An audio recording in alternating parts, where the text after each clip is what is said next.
down outside. And my arms is a little chilly.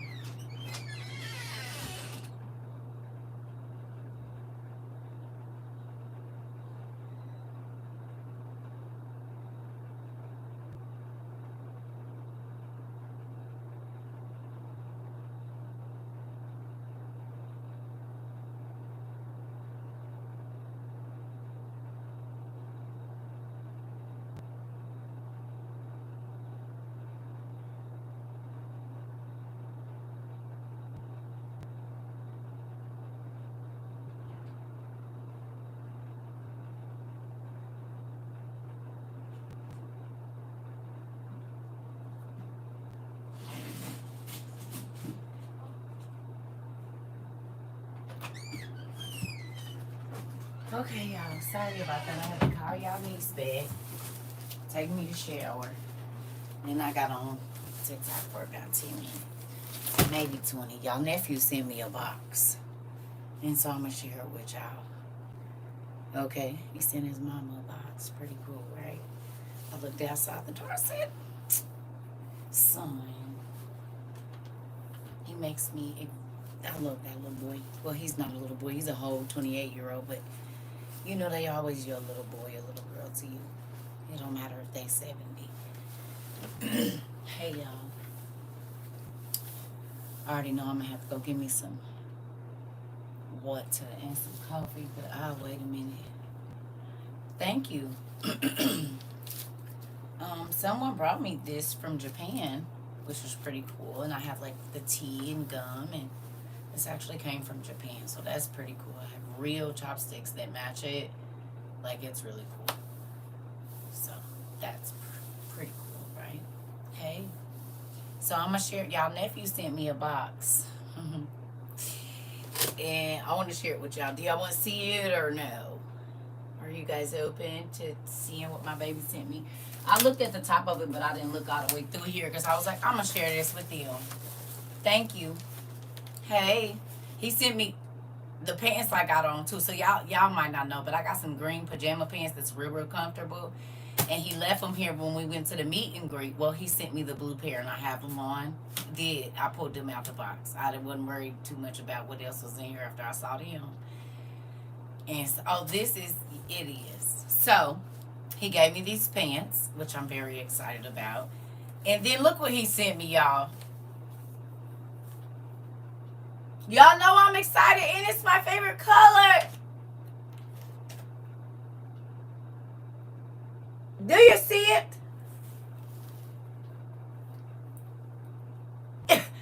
It's a Hogwarts shirt. So now I have two. And he sent me the jacket, but I'm too big for it. I can't fit in it. He sent me that last year. Yeah, and it's green. Y'all know he know his mama, right? I'm gonna have to put my Harry Potter socks on. And then I don't know what this is, but it's some kind of almond candy, I think, in Japanese, or some type of Asian candy. Does anybody know what this is? It's almond something. I ain't about to open it right now. Do y'all know what this is? Anybody? I'm not going to open it just yet. I'm going to wait. He sent me some lobster flavored noodles. Y'all had these? We starting out with food, and then we'll get back to what we was talking about. But y'all nephew sent me a box, so I'm real excited about this. I'll probably eat these this evening. Y'all had lobster flavored noodles? I'm thinking they gonna be fire because he only sent me good food. That's one thing I know. Get you some crab, the canned lobster, about $20. And throw that in there. I know I'm gonna eat it without, and then I'm gonna find me a can. And put me some little vegetables in there and see. Yep. So I got, and these packs is big too. They big old packs. It ain't a little, like this is noodles. That's a lot. This way bigger than the other one. So it's 4 of them in there. And then he sent me some curry noodles. Y'all had these? Y'all already had these kinds? That'll put some crawfish in them, I'm trying to tell you. And some sausage. Ooh, girl. Don't turn around and have me make no crab boil noodles now. I guess I'm about to make me a crab boil noodles with the lobster noodles. It's probably gonna be fire. Let's do it. Okay. My brother gave me some to fry. Listen, I ain't never had the curries, but I'm definitely gonna eat them. Yep. And then there's some strawberry cheesecake Kit Kats. Y'all had these, the strawberry cheesecake Kit Kats? Y'all had these already? I'm definitely eating these tonight. These ain't even gonna last the day. Yeah, it's strawberry cheesecake Kit Kats. So I'll be eating all three of these this evening. Yeah, that's gonna be on a snack pack on the bed. Nephew went to the Asian store. You know he stay in there though. That's his whole everything is that. Oh, he didn't send me some t-shirts. Okay, y'all. Y'all know my baby got a clothing line, a couple actually. But I guess he didn't send me some t-shirts. So let's look at them together, shall we? All nicely packaged and stuff. Go ahead, son. I don't know if you in here or not. Ooh. He know I like brown. And they match my teeny. Bet, son. Okay. So this is his clover. This is cute. And you know he sent me the brown and yellow, what's the name? Let me go. Hold on. I see what you're doing there, son. You gonna keep your mom together and I'm about to be fresh on them. Don't even worry about it. I got you, boy. I got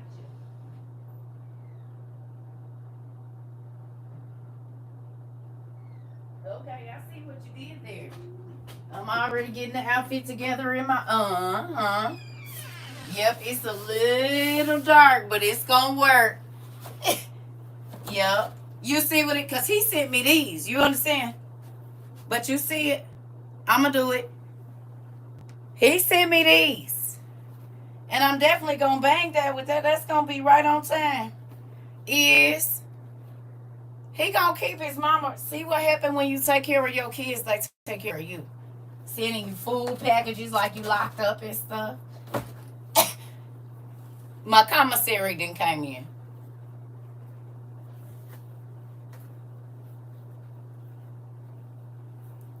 Y'all be sending me commissary too, because I don't get to get out.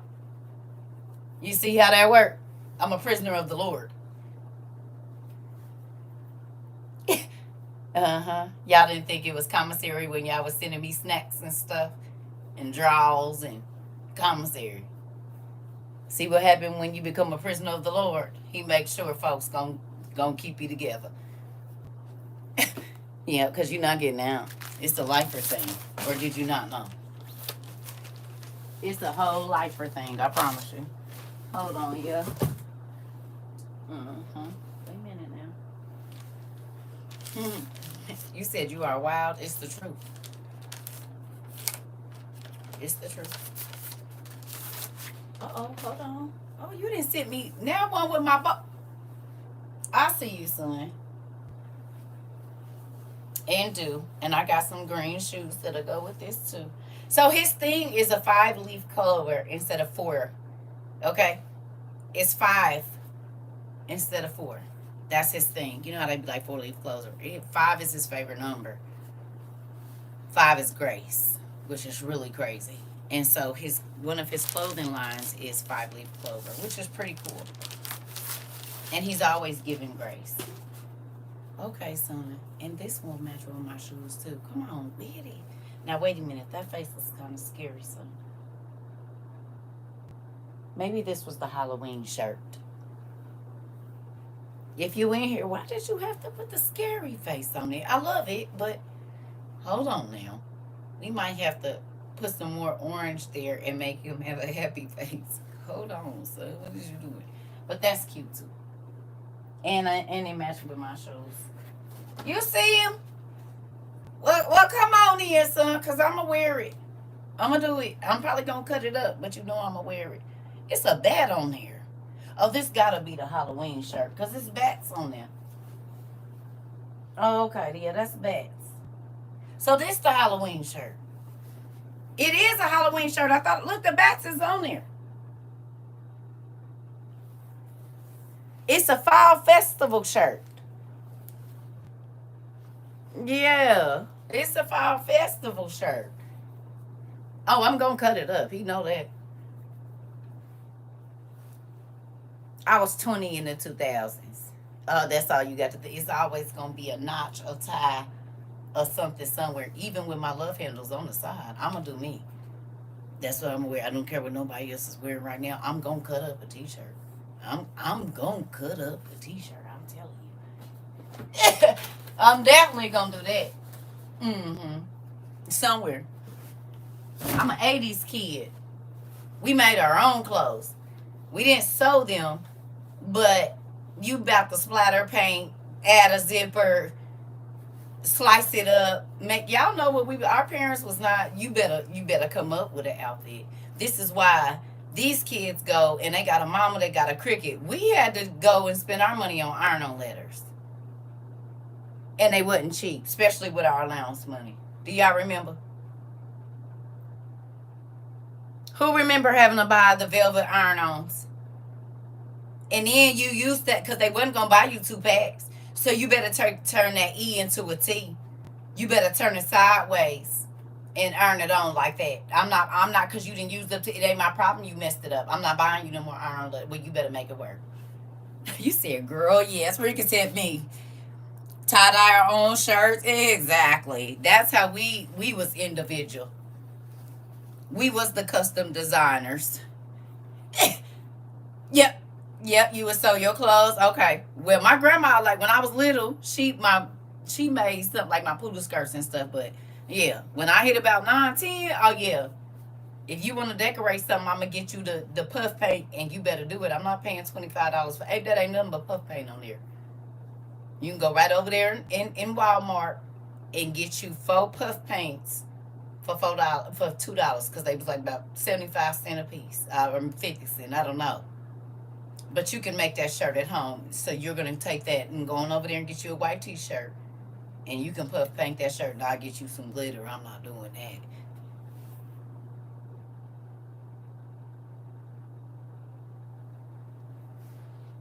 that.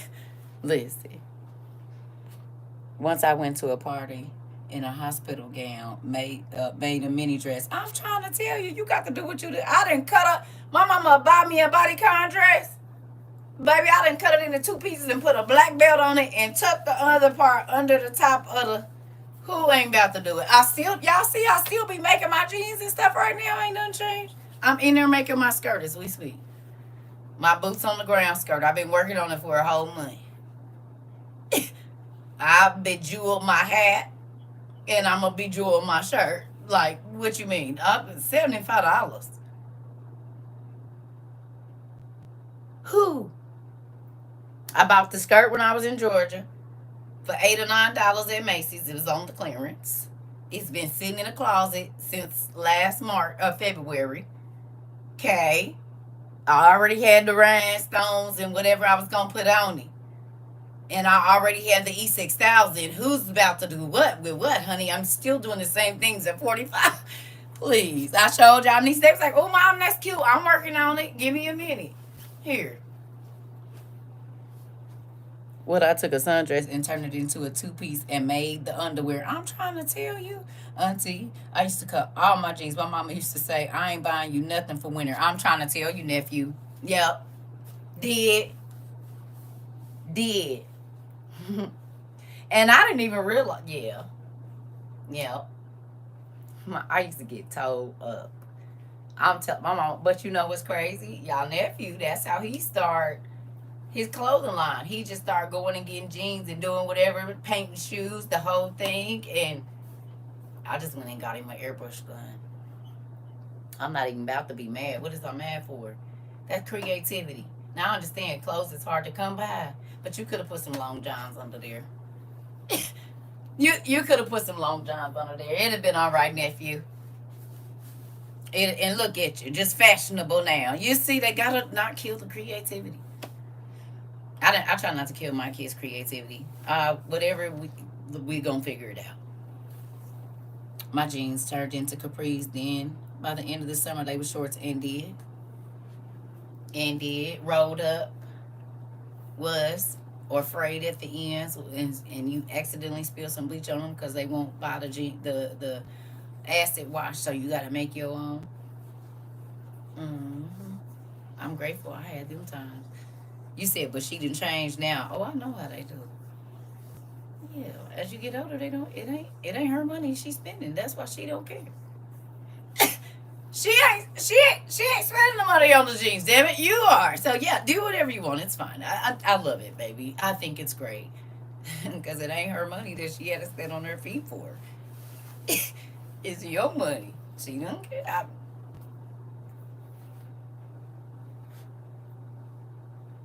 Cut them up, fry them, dye them, lay it to the side. Do whatever you want to do. It's your money wasted. That's why she don't care. I know because I'm going through it with my kids right now. I told y'all if I give them something, I know I'm probably not gonna see it. I can't be mad about the condition that it's in once it leaves my house.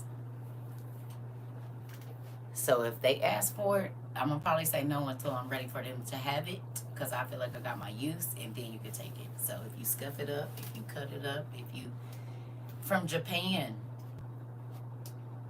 but I'm sure they got some on Amazon. My niecey Pooh sent me. It's from Japan, and you want to see? It's like a light blue on there, and he sent me the pants. These pants, y'all, right here, stupid. These are some of the best, and these are smaller than the other ones. The green ones is bigger. I didn't care. I still put them on. They still just as comfortable. Just ain't as much space in them, but they still comfortable. Your nephew got pretty good taste, and they are not cheap. I said they cost how much? And why you not keeping them?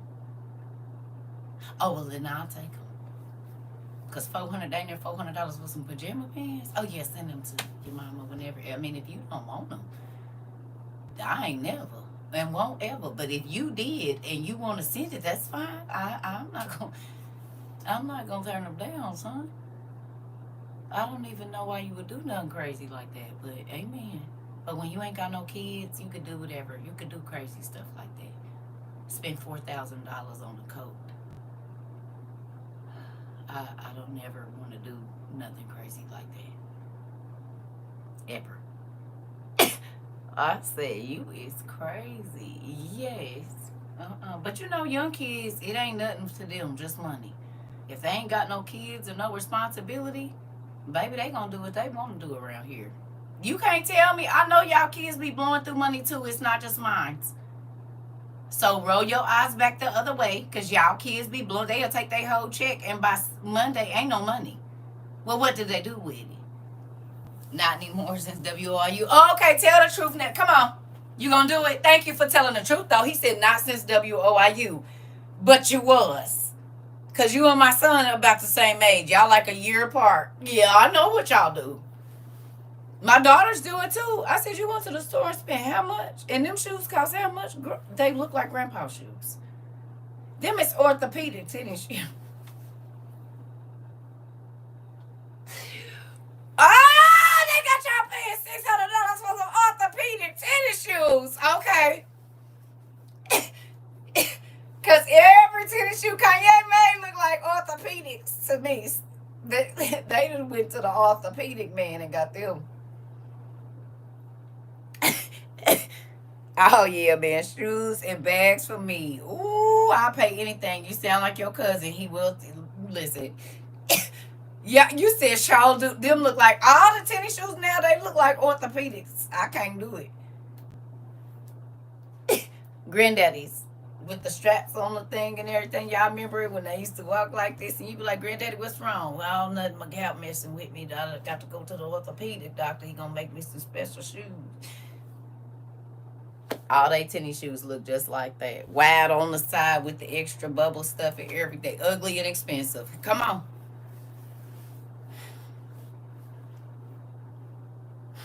Y'all laughing, but y'all know it's the truth. You're not going to go in a shoe store and see shoes the same after today. You won't. Get 800 every 2 weeks and ain't got nothing to show for it when Saturday come. Baby, listen. And don't pay a bill. You said it's very true. Nyla, my sister bought my daughter some. And she 25. She don't want them. I'm trying to tell you. I already know. Just got the Good Feet store. I'm trying to tell you. If you go and you said I had some super fat Adidas back in the day. My mama hated them. I'm trying to tell you.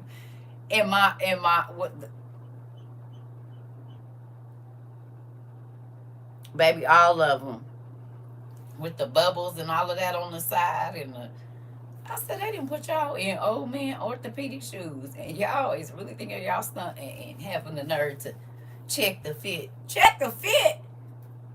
Well, it was fine until you got down to them old man tennis shoes you got on. You got back problems. What is it? Why do you have to listen? I be giving my kids the blues. Do you hear me? Our style is funny. You laughing because we rolled our pants up because they was getting too short. Our mom wasn't about to do nothing about that. Do you see how y'all dress around here? Y'all don't even have to match. At least we had to match. You hear me? They will wear plaid with sunflowers with stripes and tiger lilies and tiger and something else on the back and be talking and then have a big old yellow something on their head. Talking about drip. It missed ya. You look like a bag that somebody just threw to the Goodwill, that they done went through their closet in every season from the last 3 decades. They picked something out of it and put it in the bag. Stop it. I don't see not damn bit of drip. It didn't drop. Listen. Matcher was a thing. Now they say if you match, you country. Right. Well, I'm going to say this. This is not. Lord forgive me. So, let me drink my water first.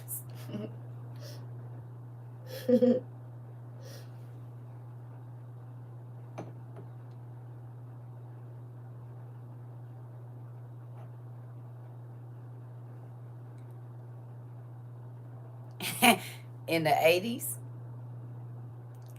if somebody would have seen you dressed like that, it'd have been a very comfortable room.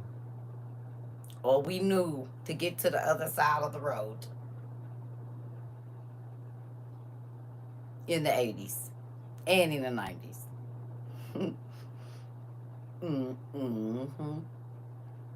If we would have saw y'all in the 80s,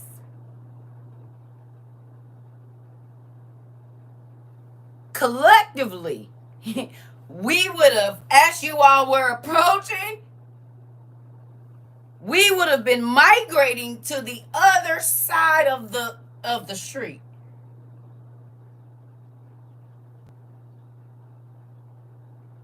Because back in the day, the person that walked outside with something sheer on and you can see everything, we knew it was something wrong.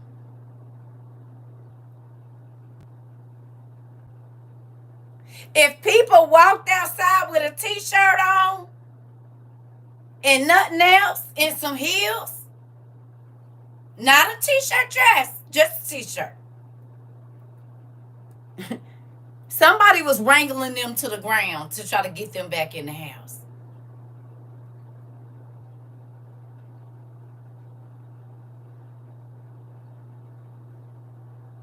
Tiff.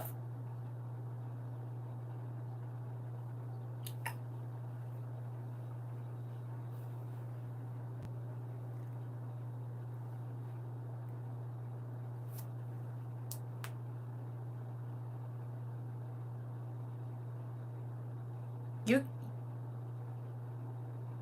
a lady of the day, okay? Listen. If we would have saw y'all in the 80s, it's the truth. That's what it would have been. You hear me? Hey? And don't let it be a neighbor who was cool with your mom. Oh, yeah. Oh, you're changing for sure. Oh, definitely. No, but what I'm saying is, nephew, the people that came outside, like the young men and the young women come outside today, everybody knew it was something wrong. I'm telling you. Now, what used to be like to us is normal 30 years later. I'm trying to tell you, y'all, they would have been calling the police on you. If a woman walked down the street and you could see her and her cheeks was out through a neighborhood where, baby, listen, you're just going to jail for indecent exposure.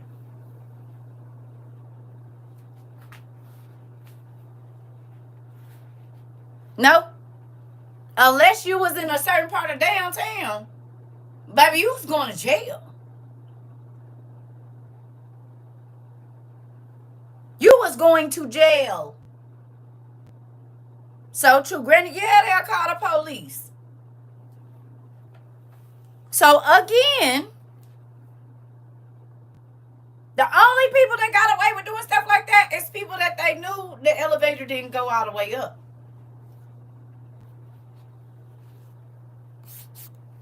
Folks might let them do it. How they kept us in jumpsuits as kids, most definitely, without a doubt. Yeah. Think about our swimsuits, ladies, in the 80s. They was a whole short set. The ones these women is wearing now. I mean, you was in a whole outfit with drawers and everything going under there. You was not running around in no two-piece bathing suit. It was a short outfit. In real life. Up till you was about 5 or 6. Then for like when you start going to school, they might let you get a one piece. And with no cheeks or nothing gonna be out. And it was damn near up to your neck. And you was probably gonna have some little skirt that the mama done made out of swimsuit material to cover. In real life.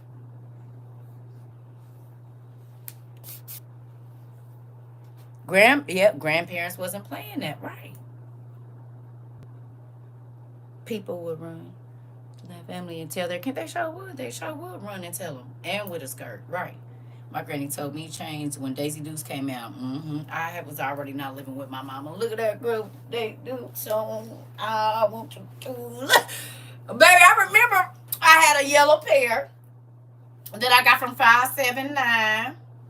I think it was 579, and I had me a silk shirt, the one with the hood, but it was cut off right here. Y'all remember real silk?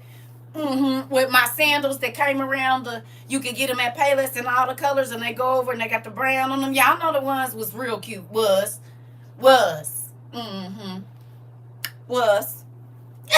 Only chick in the hood with the silk on, with the with the hood on it. You said come on through, and it is. It is, honey. And what not that fake silk. It was the real thing, honey, because that's when Shy was in. So you could get real silk at that point in time. See, we didn't do the polyester. If you had a silk shirt, it was a silk shirt. Y'all remember this? Yes, ma'am. You got a stain on it. It had to go to the cleaners because if you wash it, you was gonna mess it up. Oh yes, babe. We had that real stuff. Not the polyester. It was real silk. It was nice too. All our paisleys, like all the shirts with all the design. Yeah, they was silk, babe. Was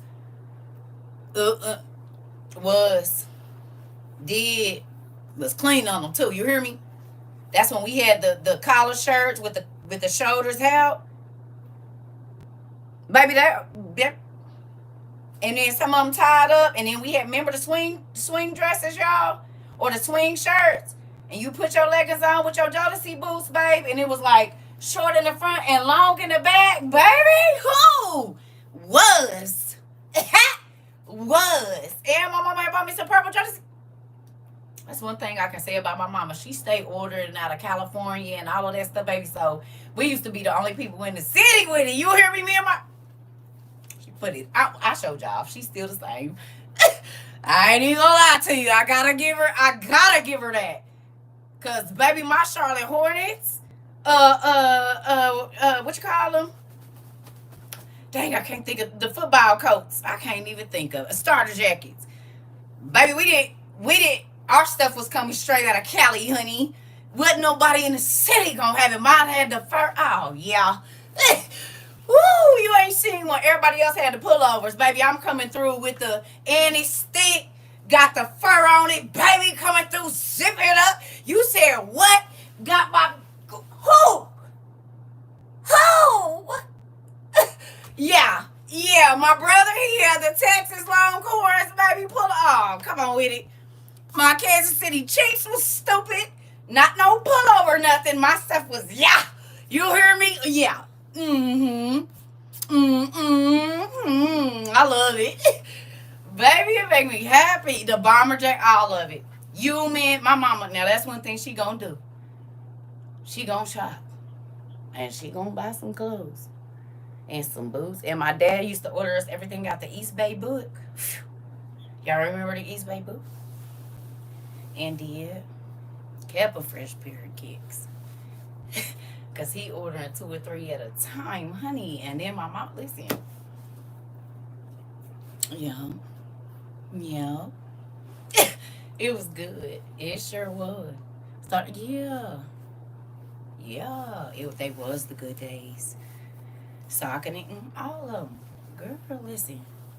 Yes. My first pair of Reebok Classics that I absolutely loved, they was suede and like the silk. Kind of, because they, at the time, they had uh Nike Cortezes like it. It was like the suede on the side, kind of like, well, the suede was on the like the toe and the sides, and then it was like that silky kind of whatever it was. Well, they made some Reebok Classics like that, but they was black, and they had the purple Reebok, and then it was the like purple and black.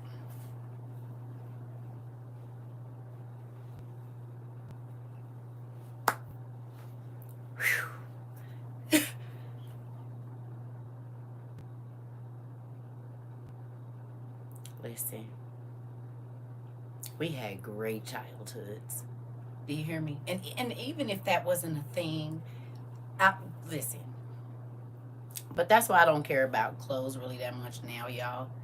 And I'm not saying this to brag. I'm just reliving a little bit of my childhood because sometimes you don't realize, right? Because I still had some crazy stuff. Don't let that fool you now. My mama came on here and told how she used to beat me because I'll take a $200 dress and give it away. So I took some A whoopings, but for the times that it was good, because I was robbing the hood to take care of my friends. Robin the Hood was taking clothes that my mama done worked hard for, and I'm giving them away to my friends that don't have them. So I'm not bragging, but I'm just saying, I'm just going over a memory, and it's crazy because I'm 45 now, and just to see how life has changed. So don't nobody think I'm bragging or nothing. She came on here and told y'all. It was canned goods, socks, school supplies. We got plenty. My mama was a couponer before couponing was a thing, but she didn't coupon. She just chopped it. Listen, and she came in here and told y'all I used to whoop her. She was always taking something at my house, giving it to somebody. I'm still doing the same thing. I ain't taking it now nobody's house, but whatever I got access to, I'm gonna help somebody with it. So I'm still 40 years later. I'm still doing the same thing. I used to do the same thing and got called gullible. My mama called me gullible too. She still do. It don't make me feel nothing. Cause I get joy seeing other people happy. Some people are happy when they have more than other people or better. I have not ever been that kind of person. Ever. I can't even like sit and eat and know somebody else ain't eating. I'm not that kind of, if somebody, my daughter just talked about it. She said, I remember my mama, we'll be out. She'll have a brand new pair of heels on. Somebody tell her they like them. My mama will walk out the store with no shoes on. Somebody tell her she like their hat. She taking it off and giving it to them. Like my kids have watched this be a thing here. So I'm saying, like I said, I'm going over my memories and they make me happy But also, I got beat a lot for giving stuff that my mom used to be like, how's you just giving stuff away? Because they ain't never had one. And I got 4. We can spare one. We can spare. They don't have no crayons. I got 40 boxes under the stairs. They can have 3. And I'm not, this is not an exaggeration. My mama did not have to buy school supply every year because she would go back in the 80s and buy what she was going to buy. And then she maybe did that every 2 years, maybe. But it was nothing to go down there and get it. Whatever you buy. We had stacks and stacks and stacks of it. So my friends don't have nothing, and I don't want nobody laughing at them because they don't got colored pencils. So I'm about to grab 3 packs out of here and take them to them. What is we doing? I mean, we got enough. We givers over here, and I done took a many of whoopings in behind it. You hear me? And I'll take them again. And I'll take, hey, and I'll take them again. So you had it, so I took it to the hood. Told you. But I wasn't robbing the hood. I was, you know. It's mine. You can't steal from yourself. You bought it for me. If you buy me a dress and I give it away, that's not stealing because it's mine. Sorry you paid $200 for it. I didn't know that. But she said she never had a pretty dress before, so I got plenty. I'm going to take her one. So, yeah, if you my friend, you can have one. Listen, I did it for my enemies, nephew. It was people that was like lightweight, my bullies at school. But God always had let me be in a place. And all of the bullies, they always had something going on. They was a kid that went home and it wasn't no bed. It wasn't no food. They didn't have no water. And I always just seemed to be right around at that moment in the bathroom or wherever else it was. Even though this person had been trying to make my life a living hell for however long, and I avoided them, not because I was scared of them, because I didn't want to be unalived by my mother. So there was a lot of fights I avoided at school. It was a lot of stuff because I was more scared of her than I was of anybody at school. You hear me? You see what I'm saying? But these people would end up being in the bathroom crying or listen, I would run in there in the bathroom or I'm in the bathroom and the bully person come in here acting crazy. And so now I gotta help them.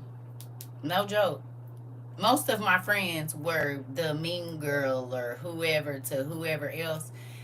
I ain't going for none of that. What's wrong with you? Why are you mean to everybody? Like, I've always been like that. Because the only reason you being mean and nasty to people is because you're miserable. So what's going on at home? And I'm in the 7th grade talking to people like this. Like, I mean, is it abuse? Like, you hungry? I can sneak you some snacks to school. I can bring you a sandwich and a breakfast thing if you need it. Because I saw you take out their bag, their food. So, do you just meet me in the bathroom? And it ain't about whatever, but you need to be nicer because you ruining everybody's day in real life. I can see Little Circle doing it too. Listen, my stepdad knew what it was. My dad, he knew what it was. So he'll make me too big. Like, my dad used to make us fat breakfast burritos. Now, some niggas had to buy them because you got that bread. I know you do. But then there was another burrito that was cut into 4 pieces and foiled up for the people he knew I was feeding because he knew I wasn't eating all that. Now, I was going to make my $2.50 so I could get this Pizza Hut at lunchtime. I was going to do that.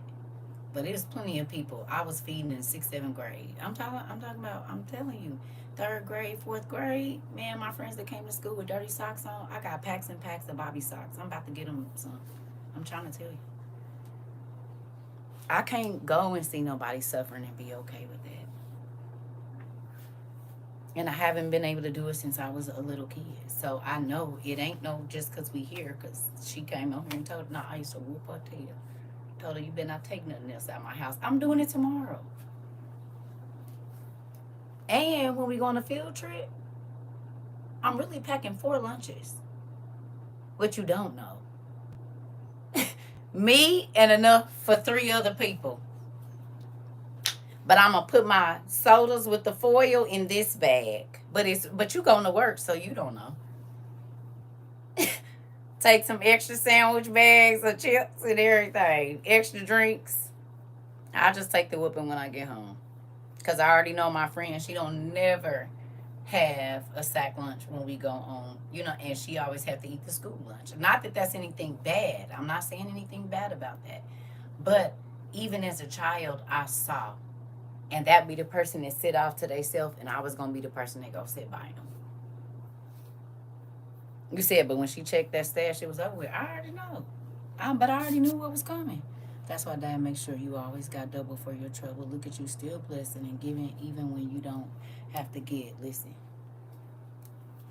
because this is the thing. If you can walk past people and see their pain and do nothing about it, does that make you think about why punishment is going to be merciless?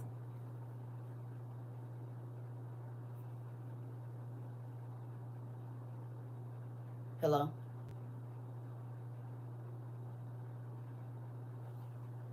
Maybe that's why starvation is going to be a thing there. Hunger. Because you walked out of a restaurant and saw a person sitting there and you didn't even offer them none of your leftovers. It's going to be shivering and cold. How many homeless people have you walked by and you got bags or drove by or whatever, and you got bags and bags of clothes that you ain't touched in years, and your mind didn't say, hey, if you still here when I get off work, or if you're somewhere near us or something, I got some stuff for you. Who cares if they lose it? They got one warm night or two warm nights or three warm nights. When you look at the punishment in hell and then look at how people conduct themselves right now, it makes sense.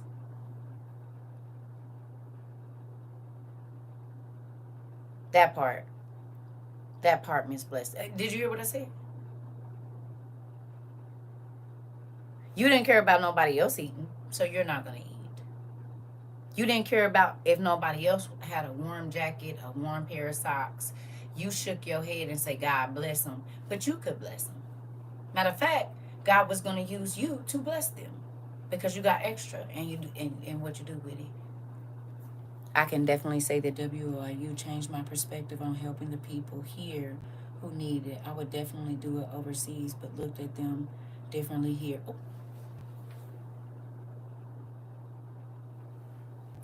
Nephew said, is they American? I don't got nothing for him.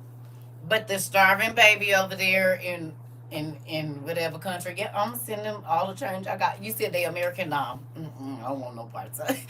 Nephew! He said, exactly. Oh my goodness. He said, no. At least he honest. I know a lot of people like that. They'll send money to the children for 40 cents a day, but see a homeless person on the street and roll their window up and turn their head, honey. So at least a lot of y'all listen. My ex and his my ex and his brother looked at me crazy because I gave a homeless woman the slides off my feet. Come on. They thought I was stupid. But I just said have wear home. The lady was barefoot in Houston. Ooh. You and your cousin. You know he sells shoes. He hops out. We be on the phone. He hops out all the time, handing somebody some shoes. Sure does. And that makes me listen. Could that be why God said your shoes will never run out? I'm gonna tell you something. I can honestly say, okay, that your girl, you know that whole your shoes will never wear out. Now, he didn't say I wasn't going to get to wear them out nowhere. That's why they wouldn't never. But there has never been a shortage of shoes. And to somebody else, that don't mean nothing until you done been without shoes. Do you understand? It don't mean nothing to have some flushable wipes, because where they supposed to? Okay, they can go in the bathroom and poop if they let them in, but how they going to clean their tail? You be wanting to feel clean after you poop. How about you go buy a couple stacks of flushable wipes, put them in the trunk or in the console, keep a couple packs. Now, you said, nah, when do you let me? That's why your cousin want them. Because she said he ain't letting you go outside. You got slides and stuff. You wear Birkenstocks all day. Shut up. Think about it. A stack at whatever store, you can get 5, 6, 7 packs for under $10, $15. But if you drive past a place on the highway where a person says they're homeless, toiletries be amazing. It's something simple that'll change a person's life. Because guess what? If they're going to use it to wipe here, they can use it to wipe here. Maybe put,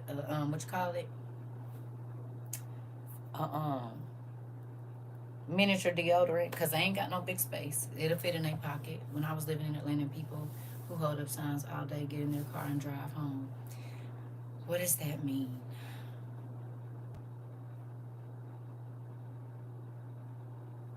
I had a car and I was living in it.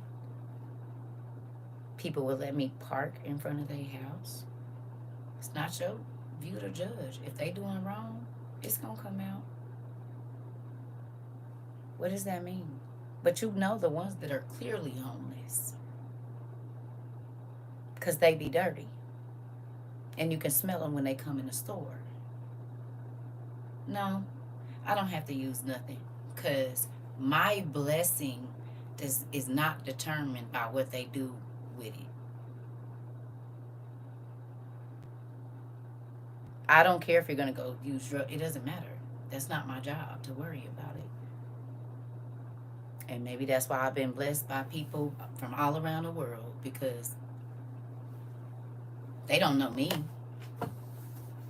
It's been people sending money to this organization for 3 years. They do not know me. Okay? But because I give to a stranger, it's people around here that give to strangers. I don't put no... Now, we use discernment as far as people requesting things, because some people, whatever. But if you out on the street and you standing, hell, I don't care if you stand there all day. This your job. You working.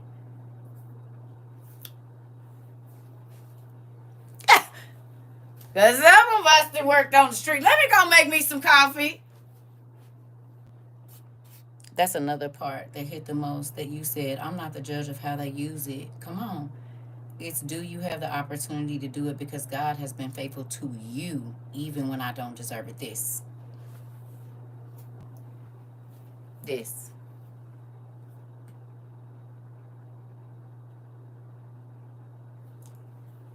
Since being in WOU, my account stayed negative, but since I have paid my tithes faithfully for going on 4 years, always have money to pay bills. Oh, you saying before you came to WOU, your account was always in the negative.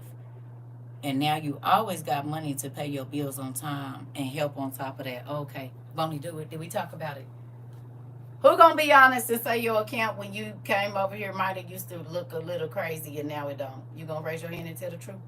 Thank you. It's a lot of people that they financial situations have changed. Y'all want to know, I can't take no credit for that. God taught me the value, and I said, oh, okay, this is valuable. Let me teach it to others. Also, I've been on the side of the one always needing it. Come on. And people didn't. And all of the donations and things I did get was because God put me on their heart, especially not having no job from 10. Come on. Mari. Ta-da! You hear me? It all started with $5. It did, Lady SK. 5 is grace. Ta-da! You hear me? Listen. I told you I be getting commissary boxes. When you a prisoner of the Lord, you live on commissary.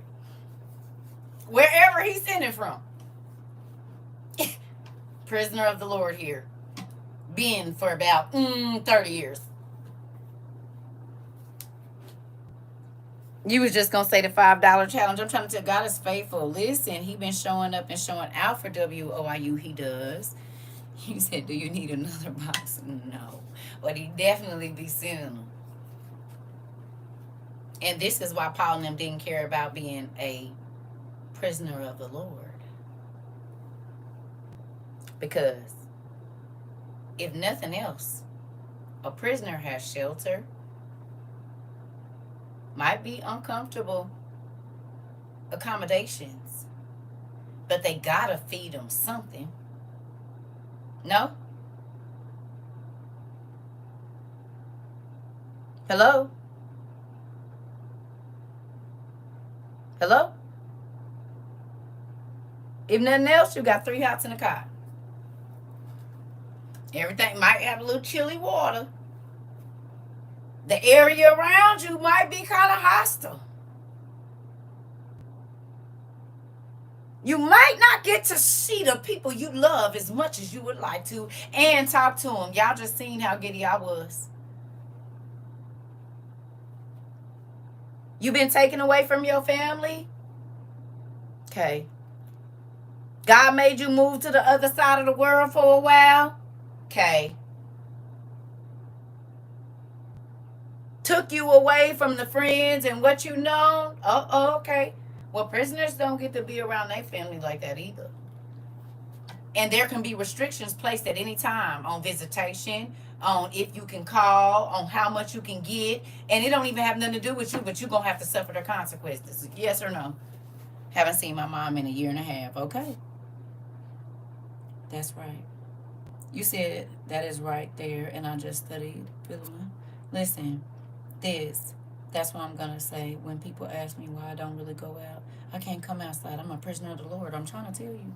And there be water, and they water be sugar water in the cells. Listen, it's going to keep you alive and still be happy. Come on. And guess what? They be the most fit people you'd have ever seen, lined up, real creased up, everything together, body physically fit, and they learning. Smartest nigga in the room. They'll play crazy. But if you really get out and take him out of his gorilla stance, oh, okay. You got to get past that first. Stay crispy, stay lined up, stay smelling good.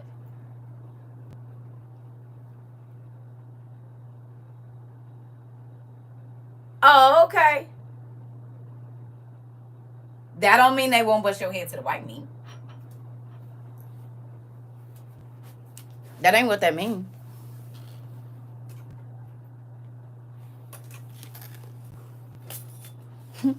Certain situations call for certain Daniel and them, they didn't eat what the other boys ate, but they were smarter, bigger, and stronger. Here we go.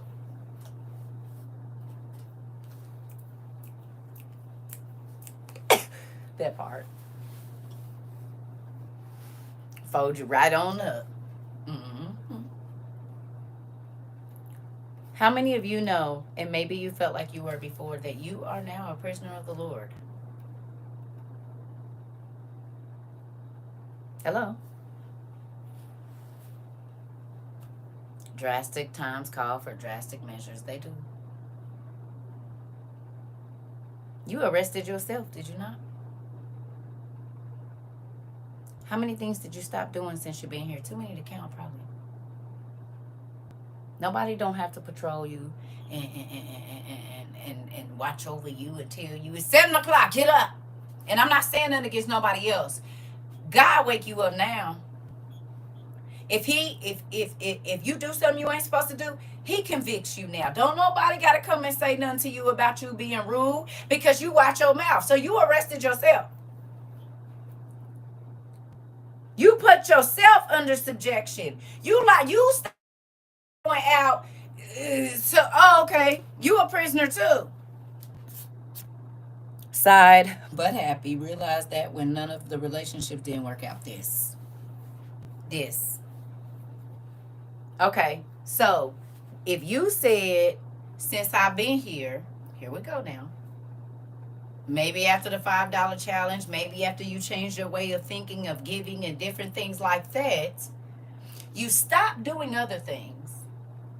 You put yourself in timeout. And then God starts. He got the money gun going. So everything you buy be on sale. You got folks sending you stuff, buying you stuff, saying don't even worry about it. Or credits on your bills that used to always be in the red. Because when you become a prisoner, the warden got to make sure, if nothing else, that your most minuscule needs are taken care of. And that's a place to live, some food in your stomach, and, okay. You don't got to worry about the light bill when you're in jail. It's paid. You don't got to worry about the water bill. Here we go. When you're in jail, it's paid. You don't got to worry about the phone bill. You just got to make sure, Oh, okay. And sometimes they give you free calls. You don't got to worry about who making the cornbread because you're going to eat it. You don't even got to worry about how the cornbread got in there because you didn't have to cook it or nothing. Somebody else did that. It's just going to be on your plate. No? Hello? Even if you don't want the jail soap, it's some soap there. Now, you might have some stuff that you can get, but it's some soap. Hello?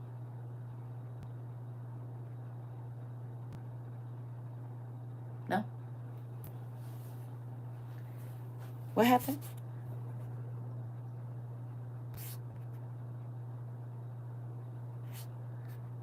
Slowed down completely on pills since being here, and I'm thinking, come on, nephew. You said what? Clock that. Go on in. See, that's the kind of stuff. Don't make me give you a Kojic shout.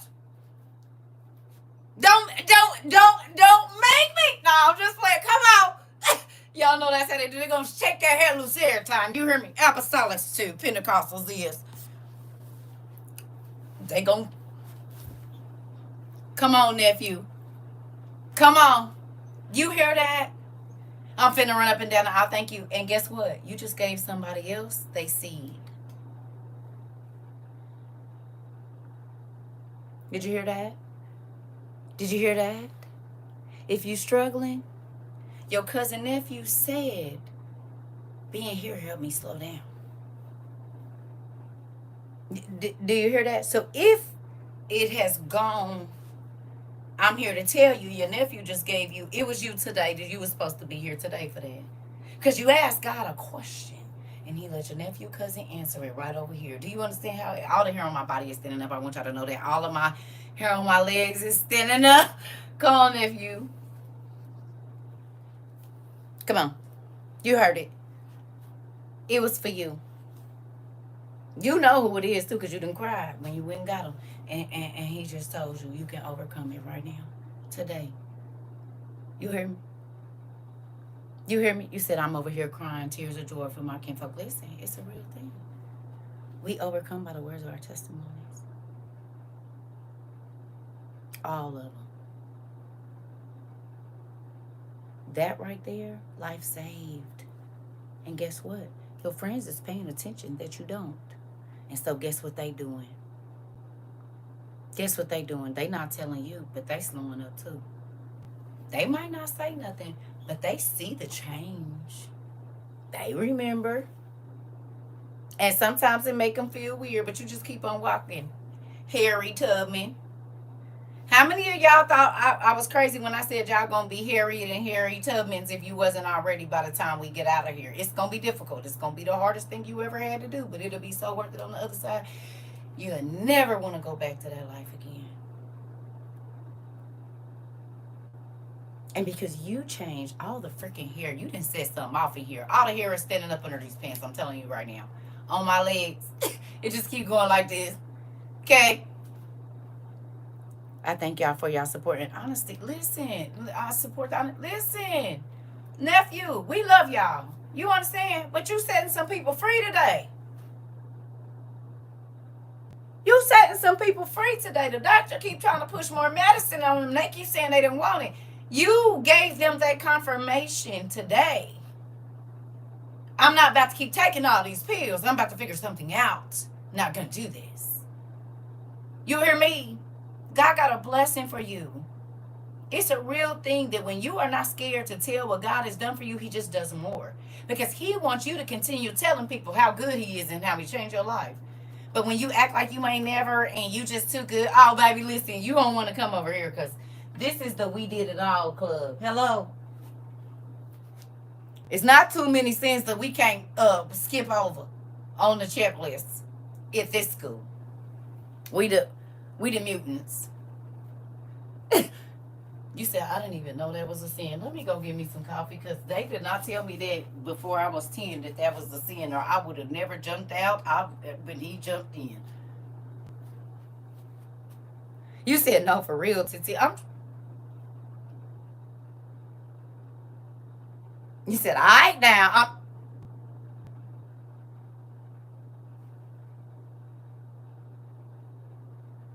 That's why we didn't come over here being fake. Because people can't get set free if you got to hold it back. You hear me? You said Proverbs 10 and 2. Uh-oh.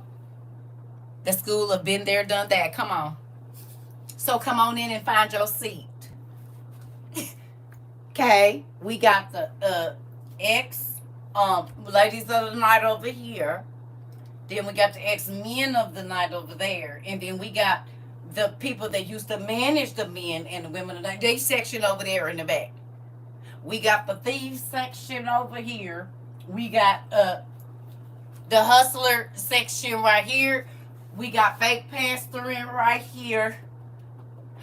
We got the section for the jealous people that was trying to ruin other people's life and didn't care about sleeping with nobody else's husband because they only wanted to pleasure themselves. We got a section for you too. We got the gardening section. Auntie's still sitting in that section. I don't know, But we got yeah.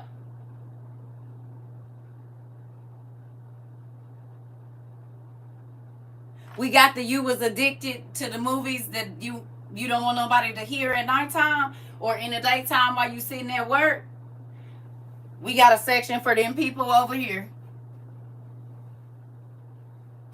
Right there. There go y'all section.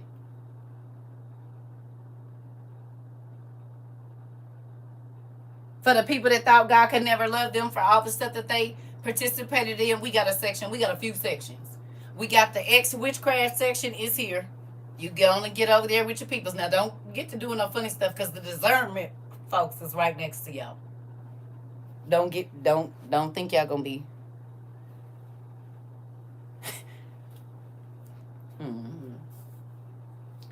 Ill-gotten treasures profit nothing. Come on. You hear me? We got a section for everybody, for everything on the list, because my dad can heal it all and throw it all in the sea of forgetfulness. Do you understand? You just got you got to be arrested by the Holy Ghost about the Word of God. And sometimes it get rough. You be wanting to be outside and stuff. I mean, he'll let you out in the yard, but you ain't getting out that gate. Not until your sentence is over. And from what I understand, it's when this chest don't rise no more. So I guess I'm in here. I'm a lifer. How long you got? Eternity.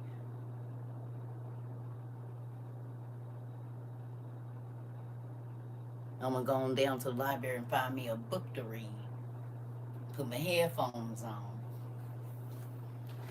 Try to learn me something, see this out. I don't ever get to leave this way. I'll be down at the library. Do you hear me? I might get hired in the kitchen for a minute.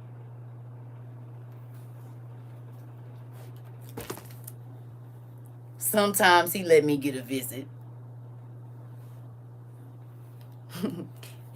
You said, listen, this ghetto out there. I'm staying in the yard. Yep, because it's a fence they keep you in, but it also keep folks that might want to hurt you out. Just pass the magazines and the books on the car. Come on, Auntie. Who want to play jacks? Okay, okay. The spade table over there too. Don't forget.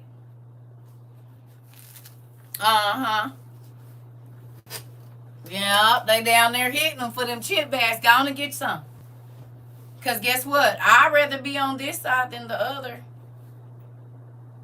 It's dangerous over here, but it's real dangerous over there.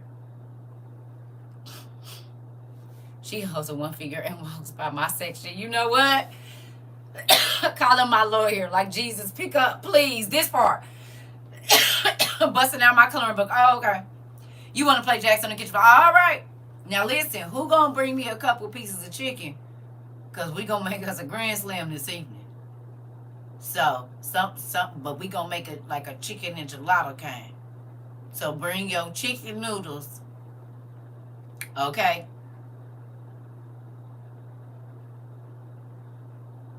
We about to get this. Don't forget the beans. And the hot dogs and stuff. Spades and... I'm trying to tell you. And put some cheese on it. Yeah, you bring the enchiladas. Good job. Come on in. Who baking the cake? I don't know, but I already sent my Oreos down there to 247, so I need y'all to get on that. And who's scraping the cream out the middle?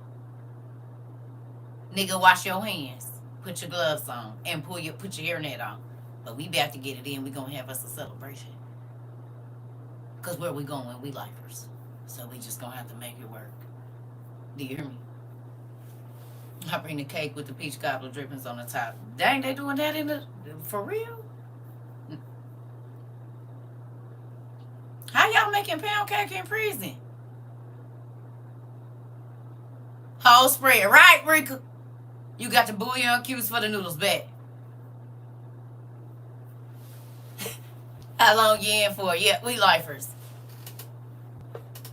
I'll tell Queen bring the special gummies. Not in here, you not. You trying to get us locked down again, girl?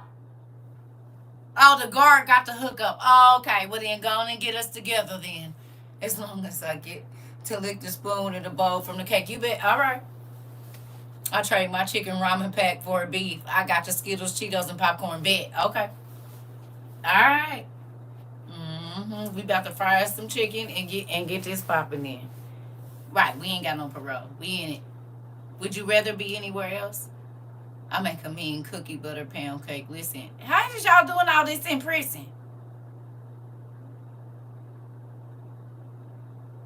I got even cereal scraps, this part. I'm just trying to figure out how y'all doing all this in prison, because we is describing our prison meals.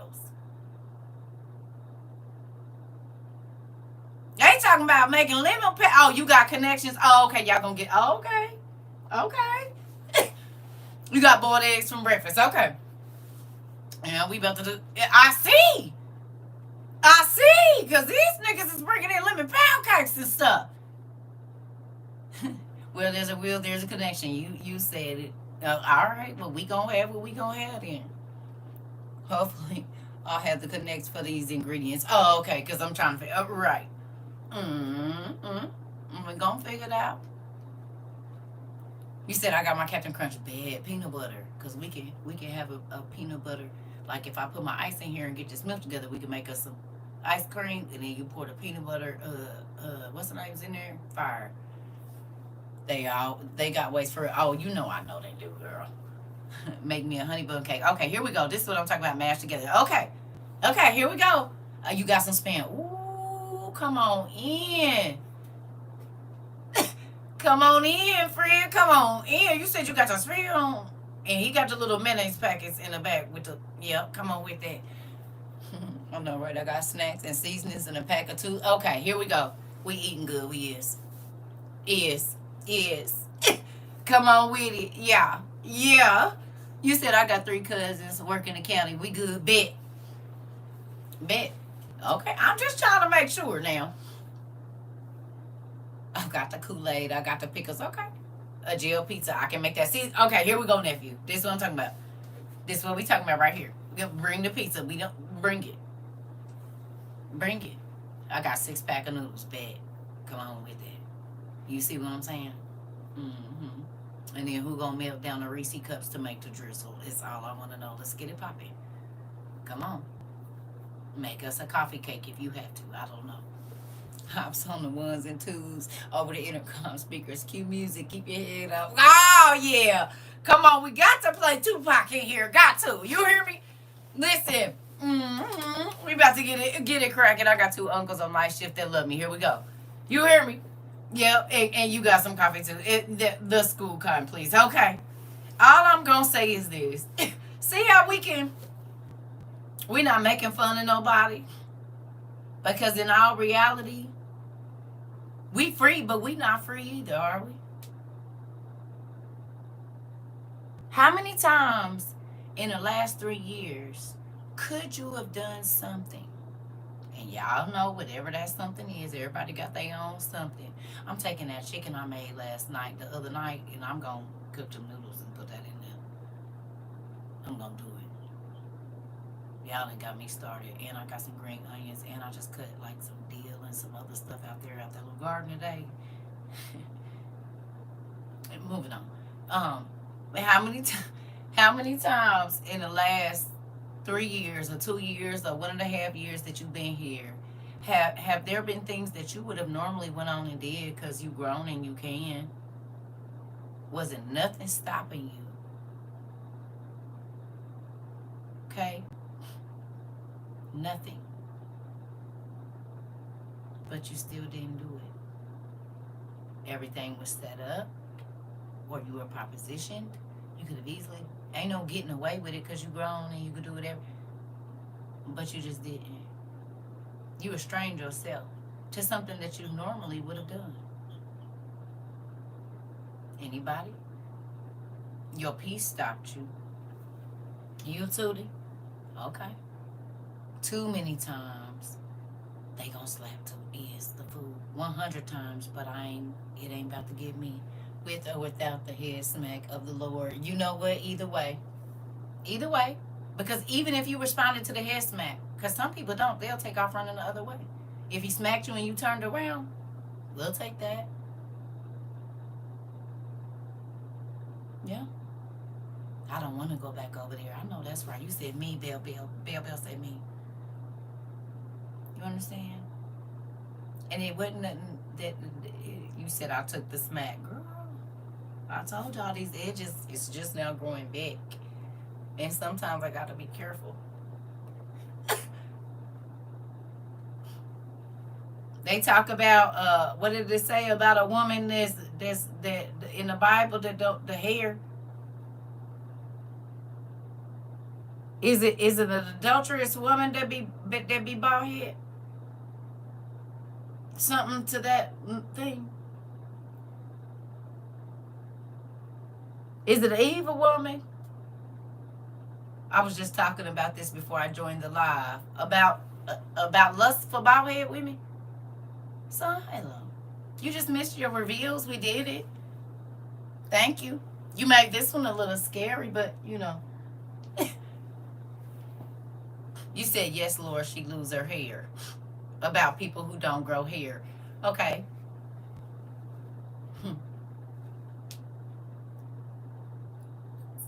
That's the Halloween one. We figured it out afterwards. I said, I think this is the Halloween one, and then we saw the bats. I said, definitely with the evil women. Okay. But wait a minute now. See how quickly y'all just went to Jada bald head? All right, let me get my stuff because I know what this is about to be. Let me get my stuff.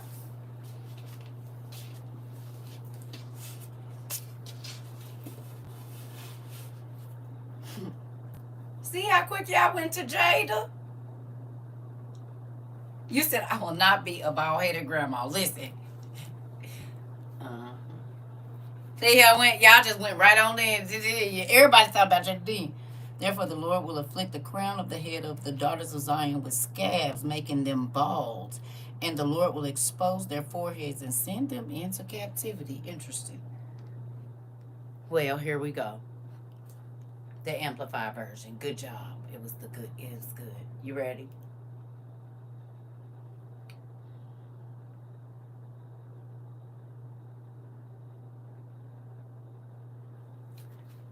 A covenant is a marriage, is it not?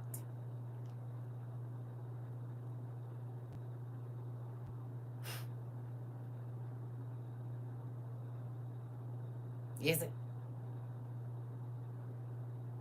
A covenant is a marriage too. Okay. So when God says, I'm married to the backslider,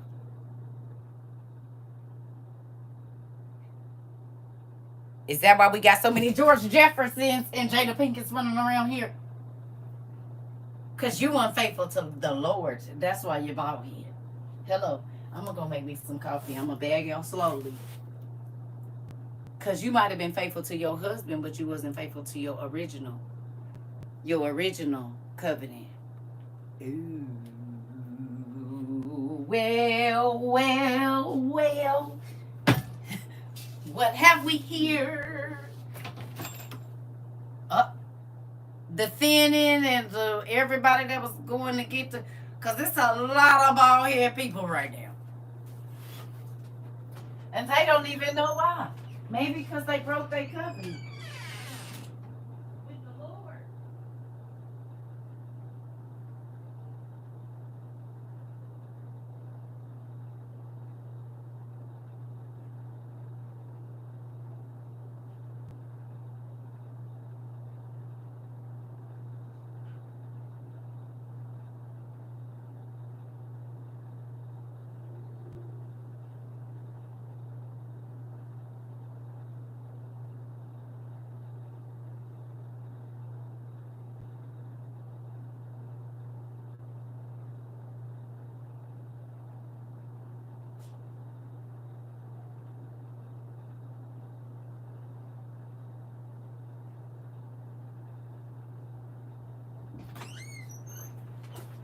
Hello. You said I'll be right back. I know I'm about to go blow my nose because them allergies is kicking my tail and make me some coffee. But you said I'm one of them. No bet. Listen. You said no. Porque. Listen. Why? Think about it. I know for a fact because when I was not trying to keep myself in honor, or when I would sneak out of jail, right? All of a sudden my hair breaking off. Now, I didn't cheat on my physical husband, but I cheated on the lover of my soul, and I allowed people into my temple that wasn't supposed to be there. I allowed myself into situations that he wouldn't approve of. You said the lady is the Lou Rawls of no edges, straight bald. That was the old me, my hair flourishing now. Come on. Ain't that crazy though, sis? Make it make sense. Make it make sense. Good. Baby, listen. Try to get it sewing if you want to. It's going to be like a smaller and smaller section of hair. It started here. But now you have to do more things to mask what's missing. Yours was your weight. Think about it. Hair now is an illusion.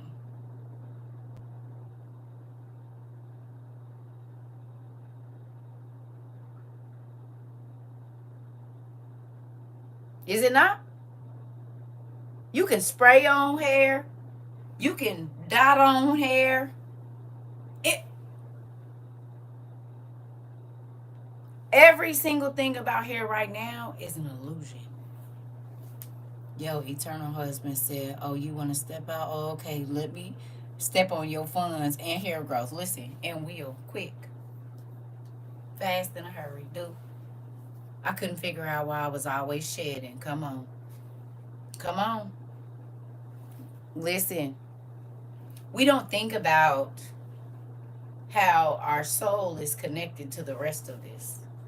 Y'all remember when we read and it said it is less, it's if you take a human hair and split it 3 times, if you pull out one of your little bitty hairs and try to take you some kind of razor and split one single hair 3 times, that is the width that the soul, the spirit, and the flesh have between it. How can you not be affected by something that your soul is doing? How can you not be affected by something that your spirit is doing? When you feel the power of God, you feel your hair on your body stand up. Why? Because if you take one hair and split it 3 times, one hair, not a ponytail, one, that is the width that the spirit, the soul, and the flesh have in between them. Not the whole hair, 1/3 of it. It's almost impossible to do that. You hear me?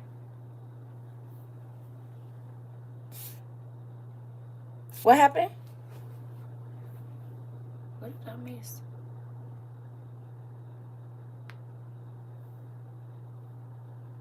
What did I miss? Oh. You saying you lost them at the same time.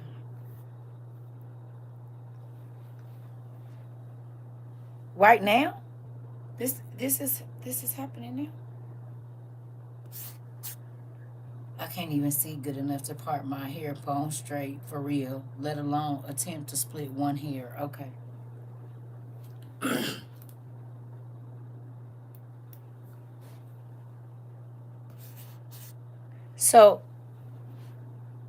So if you split your your one hair 3 times, one single hair, that is the difference between the soul, the spirit, and the flesh. Okay? So they're all affected. Depression is where? But what do the doctors say? Depression what?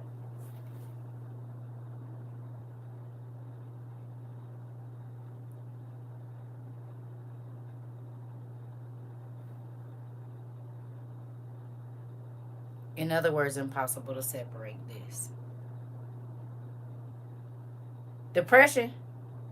Right, but what did they used to say on the things? On the commercial. On the commercials. What did they used to say? Depression what? Depression hurts.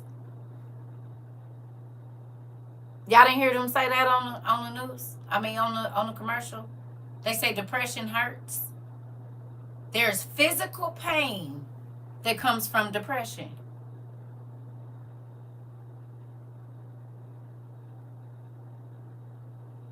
No.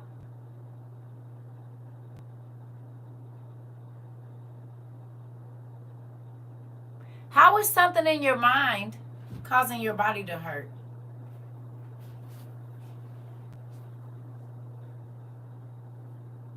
Your heart hurts when you can't sleep and you don't know if you're going to.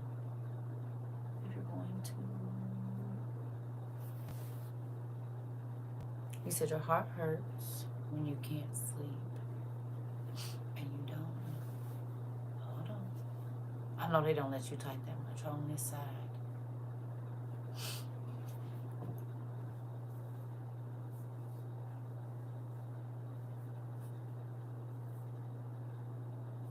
We've already talked about how rage can make you stroke out. Going or coming, you lose time and you can't get it back. Yes. Yeah. It's true. That's true. It's true. But think about this. Even in that, it's a weight that God already knew was coming. And maybe this is why he said, come to me, right? All those are heavy laden and weighed down with burdens, and I'll give you rest. I'll lift the weight.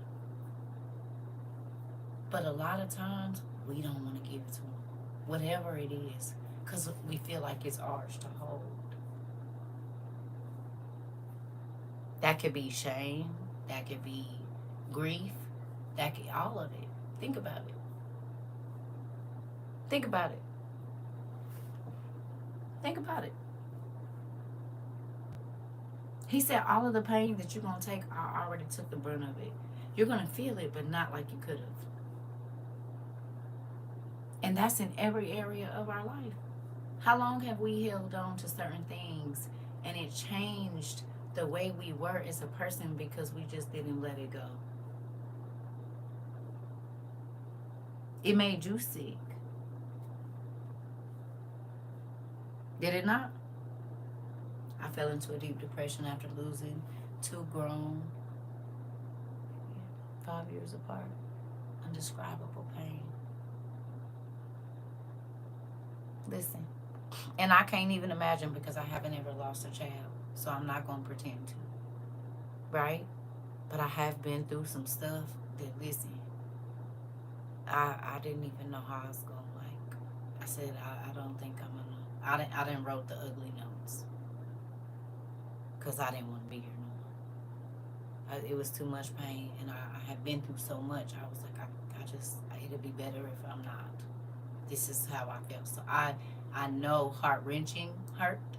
I cannot say I know the death, like a death of a child or anything, but I didn't feel some, baby.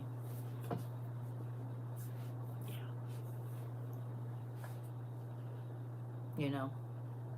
So, you said you seen it through someone and it made me sick. Listen, you still fighting it. It's a real thing, but this is the thing, right? Okay, so can we do this? What if God never took the pain? Again, we only feeling about this much of it. What if he didn't take the rest? What if he just let us feel it all? Could you imagine if he didn't take all of the guilt on him? If he didn't take, maybe we wouldn't get to only think about it sometimes. Maybe it would be there every day. You know how sometimes you get them flashbacks, you be like, oh God, thank you. Oh, I don't want to think about that. I do not want to think about that. What if when he took the shame that he didn't, and he took the this and he took the that, what if that was because the devils was going to be able to torment it with us every day instead of every so often? I had to let go and let God, because he is in charge of judgment, not me. That's true. It's true. It is very true.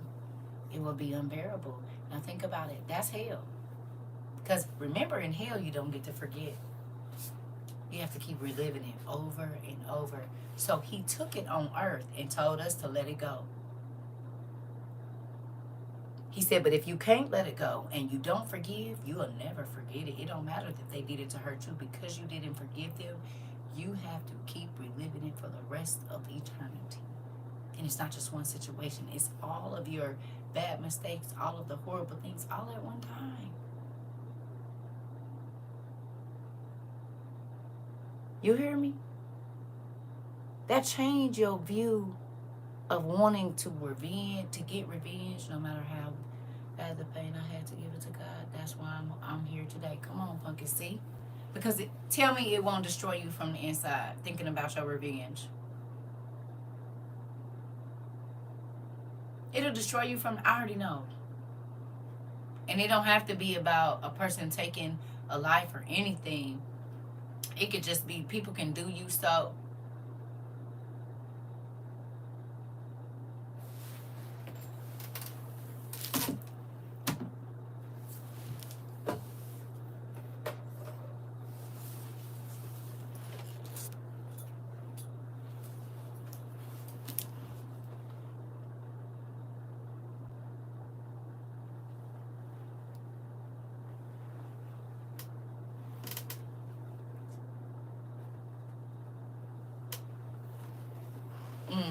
I do.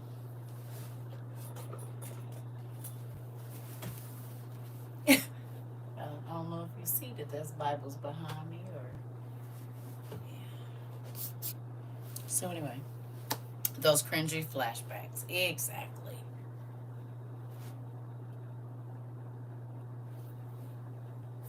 After reading what you taught us, I don't want no part of judgment. I had to let it go. Baby this. Baby this. Baby this.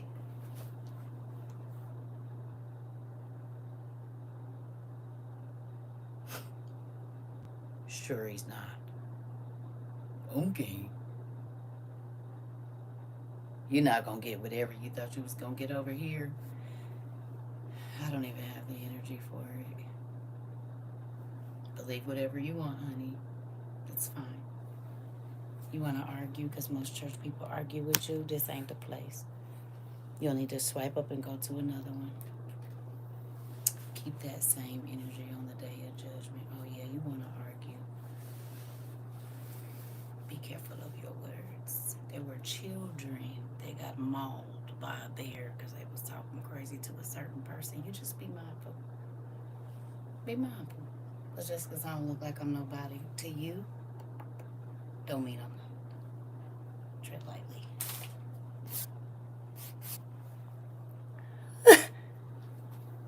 I remember a person came in here talking crazy like that in the beginning of this, and their house got flooded. Crazy, right? You know it is, nephew.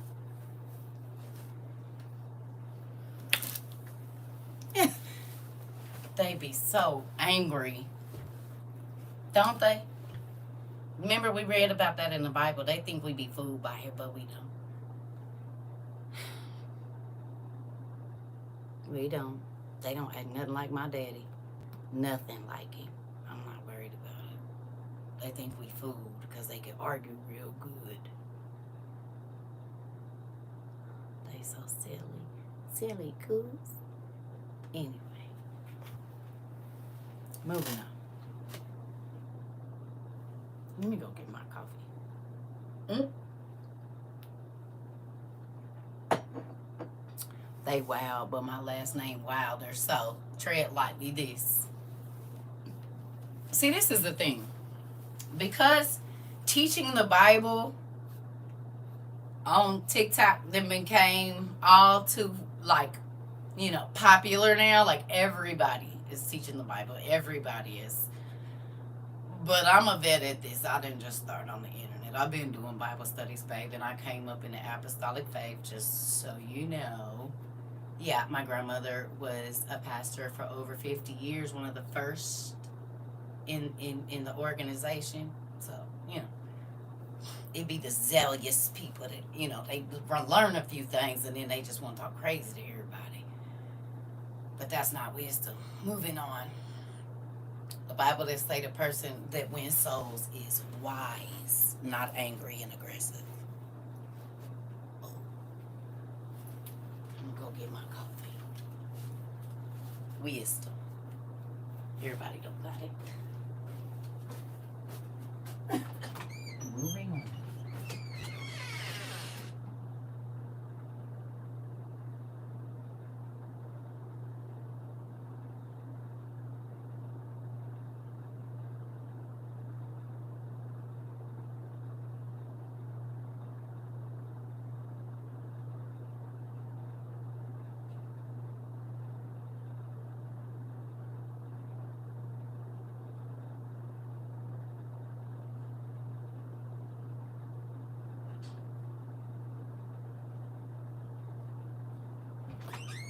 They don't be knowing that they pastors used to be my students too.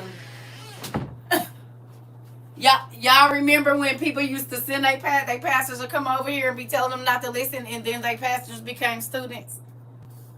Anybody remember they bishops and stuff was over here sneaking in under their regular name without the pastor part so they could learn? Y'all remember how that went down? Tried to sick your pastor on me and he got tamed. Moving on. We are not the same. Come on. Oh, okay. He been teaching you and I've been teaching him. Oh. Believe it. And I didn't just start teaching pastors on the internet. Been teaching them a long time. They've been stealing my messages a long time too.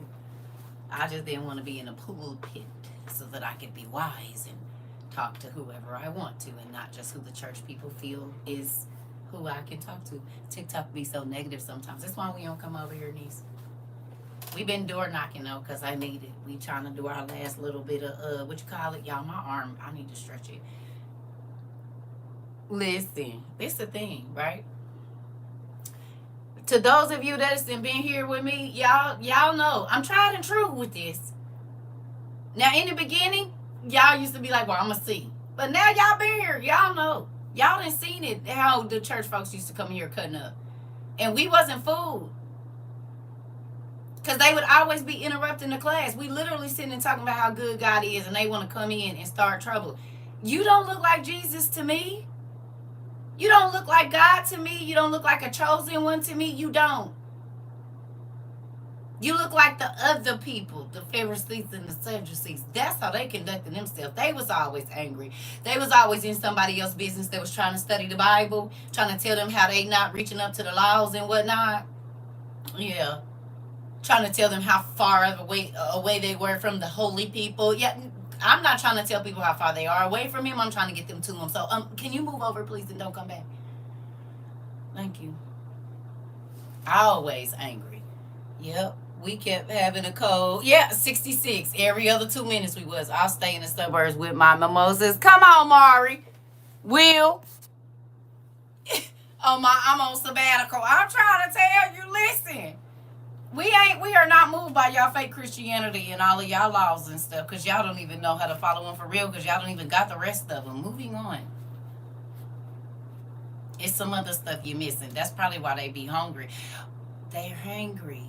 They are spiritually hangry. All these years, y'all.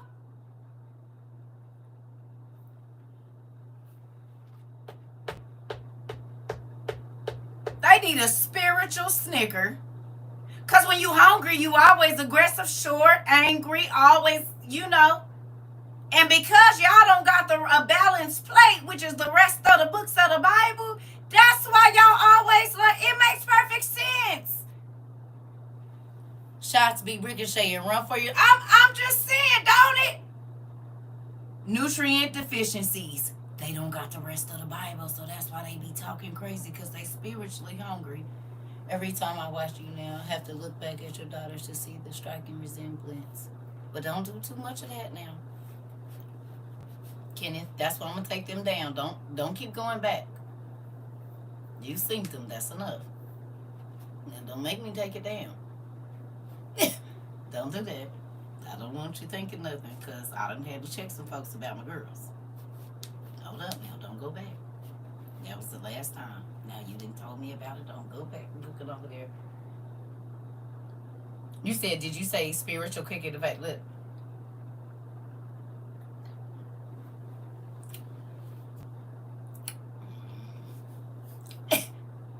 Thank you, but don't go back looking over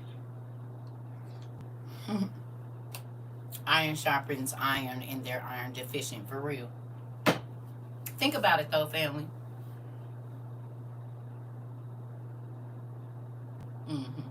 Think about this though. Be honest. How many of you were 66ers when you came here? You might have been open to some stuff, but for the most part, you was a 66er. Be honest. Don't lie. Tell the truth. You was. Anybody else? You. Come on. You was. My cousin was hilarious. My girl with the bob. Oh, she was feeling it. Well, listen. That's your auntie Queen twin. And you see, yeah, I ain't seen them in rare form yet. They was being, because they was nervous. Wait till they get out of the way free. They worse than me. I'm trying to tell you, and we will laugh. Why is my internet like, I don't know. I have no idea. You said, say what you learned to the side. And let me learn you something. I'm so glad. I said, were you a 66er, which means you only believed in a 66, and you came in here fighting me, swinging and stuff. And all I was trying to do was give you some medicine because I knew you was hungry. You was a little thin. You wasn't eating a balanced diet of the word. That's why y'all used to be throwing vegetables at me. You needed to be eating them. Trying to feed y'all some food and y'all fighting me. Really, toddlers? You damn. Hold your hands and shove it in your mouth. That's what y'all made me do. Nope, you caught my attention when you started talking about giants and stuff. You had read in Jasher. Okay, Mari, you know how you got to wrestle the kids? Some kids you got to feed them sitting in your lap with their back to your chest. Hold them down and scoop and go in this way. Some of y'all, I had to put my legs over y'all legs and put my arm over your chest and put this food down in there because y'all was fighting me too. Open your mouth. Goodness gracious. You said best lesson here. Lure them in with kindness. And do. Wait till spring. Oh, we'll be replenished. Listen. Did. Meanwhile, I was picking the veggies up and rinsing them and eating them. This strapped me down to that high chair and did. Because y'all was fighting. Y'all didn't know y'all didn't want no vegetables. You want to eat candy all day. You only want the sweet stuff. Well, it was the throat chops that sent me to breakfast. Listen, I ran at first until you hog-tied me down and did. You was feeding them spiritual lima beans. I know, right? You hit me there, niece. You went low. I got you. Cause you know I don't like no damn lima beans. You said I swear and still fighting a little bit. Listen, the other 66 was coming in with the fist balled up and booking in here, and now they students. Come on, walking around. We go. Listen, this. You said no. I knew. Why I was so interested in certain shows and movies, I knew it was deeper than a film. I just didn't have the right teacher. Here we go. Not gonna lie. Knew more to the story, but nervous with answers. That's because you get put out if you ask these kind of answers. That think about the stuff that we talk about over here.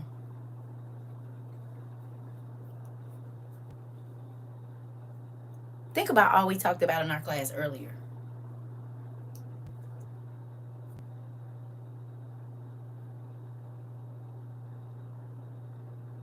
They're not letting you talk about all of that was in our class. You can't talk about that across the pulpit. Some, but very few, and they gonna chop it down to how much and what you can share. You can't stand up in church and say, yes, I used to be a whore, without people treating you crazy. You can't say I used to be a thief without people grabbing their purse. You can't say I used to whatever it is that you used to do. Everybody got their thing. Okay? I was addicted to corn or whatever it is. Okay? I keep coming back even when the truth hurt. This part. You was blessing our head left and right with knowledge. Listen, this the thing though. We was all hungry. If you could look at church hopping, as they call it, I don't think you can church hop, but it's like a buffet. Because each pastor is supposed to be serving something different. Along the same lines, we know a buffet. You know a buffet when you see one. Before you get in there, you know a buffet when you see it. Whether it's dark or light, you looking over the thing because you know what a buffet's supposed to look like. If you get to a buffet and you don't see no food out there, is it a buffet? Is it?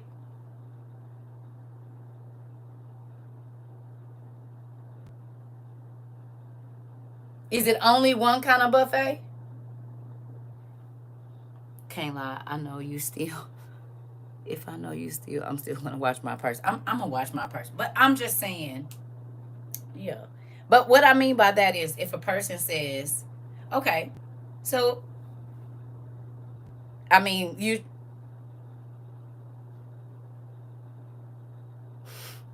I'm gonna just leave it. I'm gonna just leave it, niece.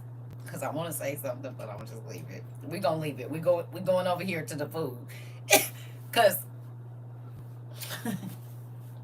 I was about to say what in if you was ever a retired whoremonger or whore, that's how people this the thing. You gotta forgive. I mean, I ain't saying today. What the Bible say, watch them. But if that's the case, then when we say we used to be in certain, people ain't gonna trust us to believe that we have changed. I ain't saying being foolish. I'm not gonna say that. But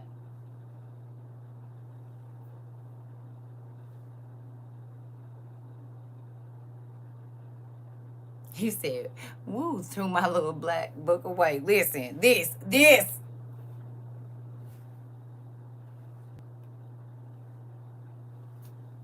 It sucks.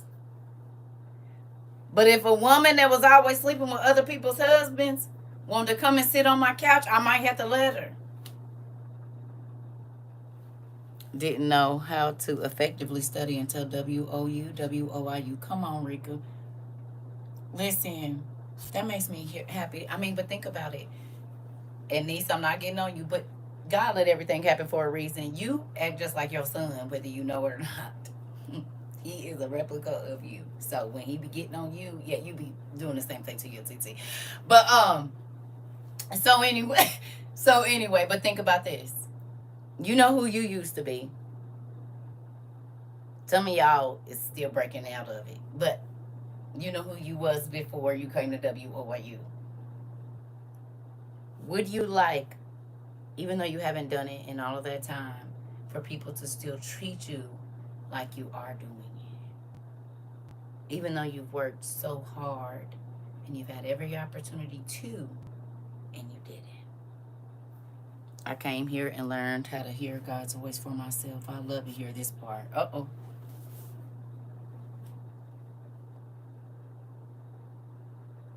You know who you was when you came over here.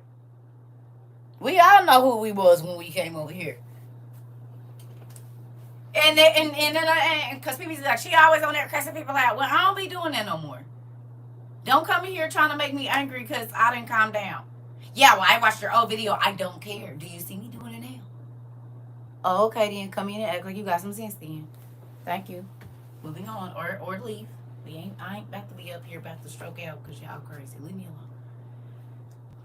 You said, yeah, I don't cuss nobody out no more. Okay, I'm working on it. but we better. But we better. I was all kinds of jacked up. Okay. Okay. You hear me? Do you hear what I'm saying? Just 3 years you've changed. What if somebody kept putting that back in your face and you know how many tears you cried here? You know how many journal entries? I would cuss you out and actively try to get my lick back. I was vengeful and vindictive, and you're not no more. So if somebody say that to you now, it might hurt your feelings because you know how hard you have worked to not be that. I see the growth in everyone. Me too. You know how I know? Because I don't have to pull my shield up all the time. Hardly ever now. I used to just sit it right here. Joy had to buy it because y'all used to pummel me with fruits and vegetables and cars and RVs and stuff. Boots. I don't think it was anything. Yeah, I even got kitchen sinks at one point in time. You hear me? You said, okay. You hear me? And look at y'all. Now, you know what's happening? People are throwing vegetables at y'all. Kitchen sinks and RVs and stuff. Mm-hmm. Y'all getting the pummeling now. Did you get your shield? Or I learned how to tell them when to get off the train instead of just throwing them off the train. Amen. This is what I'm talking. Look at growth, Niecy Pooh. And you don't want nobody accusing you of throwing them off because you don't do that anymore. You're not gonna keep taking me back to who I used to be. I worked too hard to get here. I'm a new person, damn it. I'm a new person. You're not gonna keep taking me back to her. I'm not her no more. Listen, you said, because I might. Right. You're not taking me back to the old CERCA. No, I don't want to be her because she was really miserable at a lot of times in her life. When she cut up and act like that, it didn't do nothing but hurt her. Hello. Do you hear me? And she is me and I am her. I didn't do nothing but hurt myself every time I acted a fool. Now I gotta be saying I'm sorry, worried about this. I don't want to do that no more. I'm just gonna get to it before I get to it.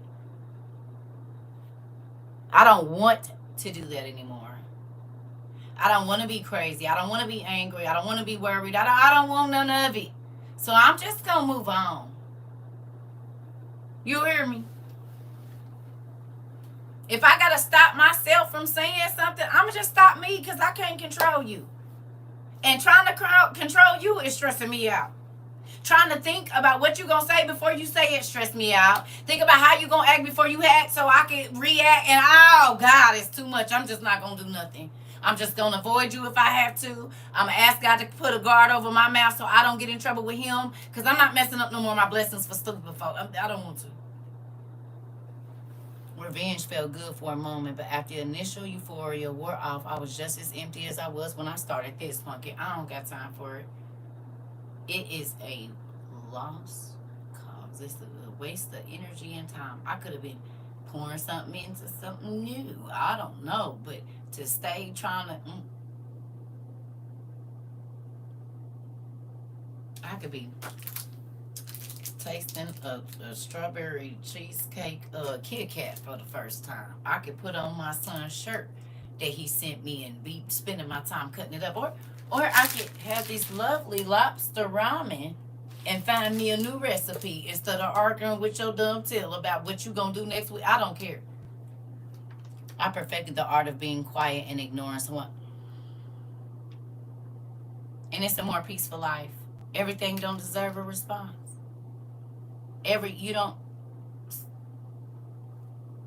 You be the one worked up.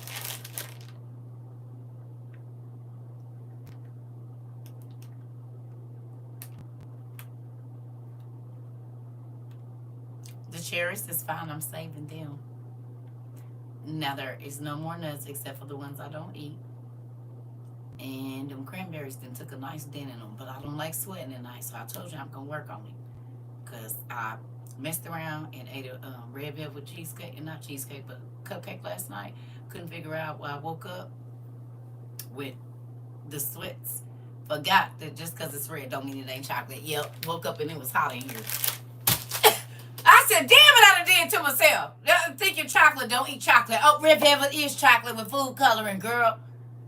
And had a hot flash and woke up and the house felt like it was 80 degrees and it was 69 degrees in here, nephew. So I'm eking it out a little at a time. But every night I want some snacks. And every night I want something sweet. And every night I want something sour. And every night I want something salty. And listen. You see your cousin just sent me snacks. He know what it is. This is what he sent his mama. He sent me some curry noodles and 4 packs of lobster noodles. And then my niece sent me a chocolate frog. And my auntie sent me some chocolate covered nuts. And my other auntie sent me some hot chocolate things that you can break off and put in the milk. And they like a Spanish hot chocolate. Baby, I got so much. Eating like this is part of your medicine. Right. And I'm going to let menopause do what she do. I ain't trying to stop her. Auntie.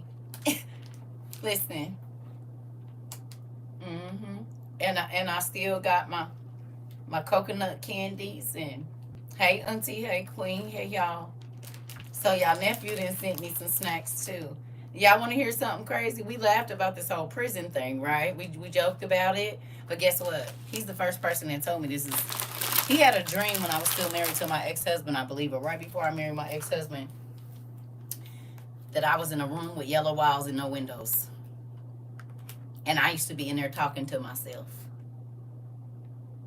And he knew that I couldn't go outside. Commissary. I just told y'all. You said they just got the smoked cheese popcorn. Oh. Right. Whereas I can't eat watermelon. Listen. Anytime, auntie, I just told everybody I'm a prisoner of the Lord. So when y'all send me food boxes and clothes and stuff, it's my commissary. Literally my commissary. Because you know he ain't letting me out. Now I might get a little list on Amazon I can shop on for a minute or something, but...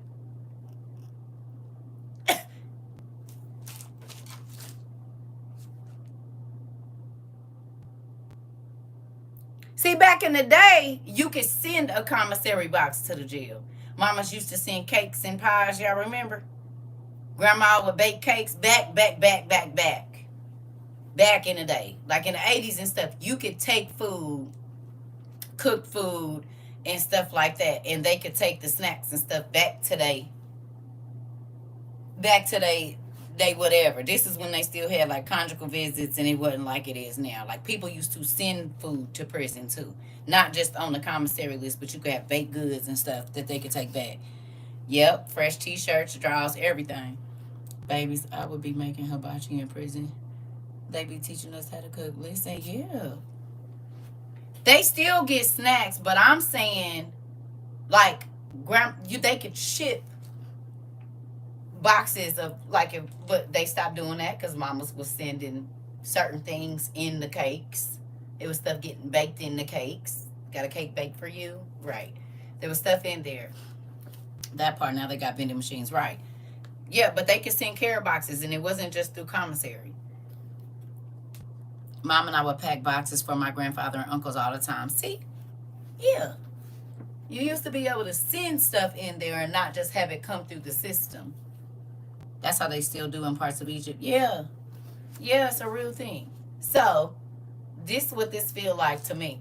Because y'all see, he don't be letting me out. And I be in here. I'm talking to y'all, but if somebody was standing outside the door, it'd be like I'm talking to myself. Go to the post office to have them weigh it before they ship it. Yep. Yep, my grandma, PJ, was one of them moms. Yep. Yep. Yep. It's a real thing. And have other inmates get commissary too. Yep. Yep. Mother's mom would go by and pick up, like, yep. They would go by such and such house. You got something to put in your son box. We about to send this box. And they would go in on the shipping, sure would. Because they be got together, going up there. Because, they be prison wives, prison moms. They ride together, all of that. So then one time we going to go and take, if you putting something in the box, I know I ain't visiting your son, but he going to get his stuff to my son. This was years ago when I was young. Very young. Like 80s, 90s. Up into the 90s, they were still doing that. I know it was early 90s. Depending on where you was, up into the early 90s, because one of my aunts went and they could still send clothes and stuff in the late 80s, early 90s. That was still happening, depending on where you was. I don't know about the 2000s, but definitely the late 90s, late 80s, early 90s, you could still do that. I'm so sorry. Something is going on with my autocorrect. It's okay, Pumpkin. Do your neighbors think you be talking to yourself? Of course they do, nephew. And I be loud.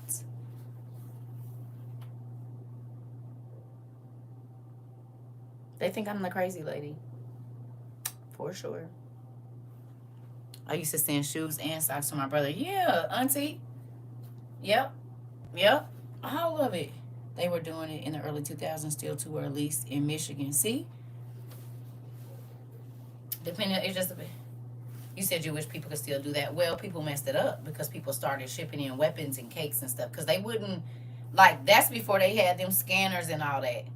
And people was putting stuff in their shoes and gluing the shoes back. So people messed that up. I remember when conjugal visits was really a thing.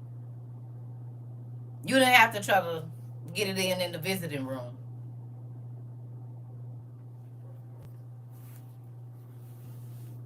Why would I do that? No. I don't like for people to know who I am. Why would I do that? I don't like people in my business. That's a scary thing to do. People are crazy. No. They stopped in I know it was the early 90s, probably before 95, depending on where you was.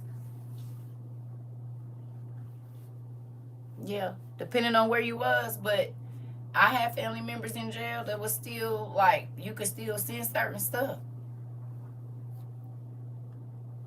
My grandma beaded a whole belt in purse in jail. My mama said they took her beads, needles, and thread. Yeah. Yeah. Little do they know. They know. They didn't see me spaz. I had to remember when that lady kept stealing my packages? And I told you I just spazzed on a little girl down there and her mama. They walk right on past and don't say nothing. I end up taking the little girl my nail stuff like, you need to hustle. Because if you taking people packages, that means your bread ain't up. So let me help you. And I knocked on the door. After I had just went down there and said, I guarantee you I will lay somebody down and buy my stuff. I don't know what y'all be doing around here. But I'm not the one you want to play with. Don't come on my porch taking nothing. Don't do it. And so I said, well, if you stealing, you must not have it. So then I took all, so that's how he ain't letting me do the poly jail. I took all that crap down there and put it on their doorstep. I'm going to help you get some money. You not going to keep stealing from people. You're not going to do that. Here go a hustle for you. And your mama. Hell. You can't even send greeting cards to some prisons, right? Because I know the deal with that, auntie. The stamps and the paper included. Don't all about it. They was doing that in Arizona big time. Soaking it in that stuff and then sending it in there, putting it in the middle. You know the deal. Okay, you have to let them know who I am. Not the one or the two or this or the three or the four or the five or the six. You know. You hear me? Yeah, I'm going to help you, but I ain't going to help you. Yeah. That's true. 94, we were still sending my mom Thea stuff. Yeah. So 94, they were still doing it. You could still send packages with like whatever you cakes and pies and whatever you was gonna send. Yeah. Try Jesus, not me, right? Forgiving. That wasn't it. Girl Nicole, that went right up. That was not it. That was not what I was doing. I'm gonna help you get some money so you don't steal, so you don't lose your life.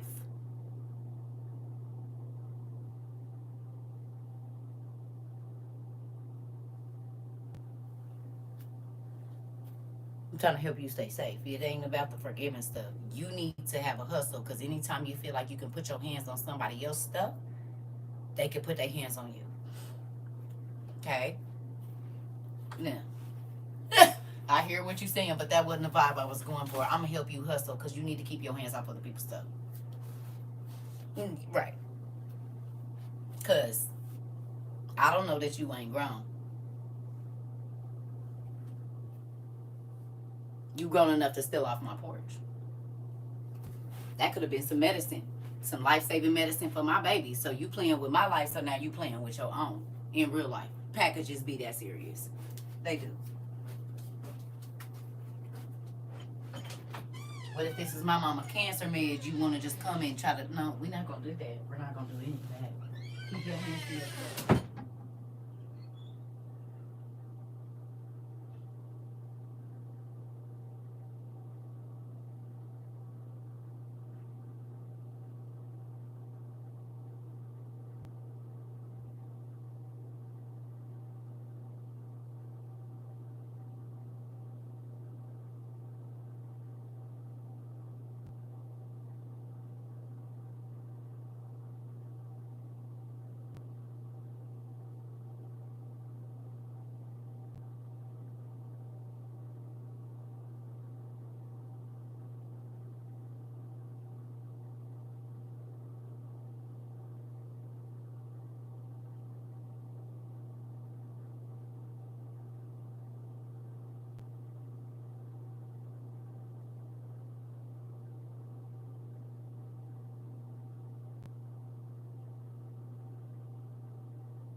just made the fire shoot up from the bottom of my feet. I can't think about stuff like that.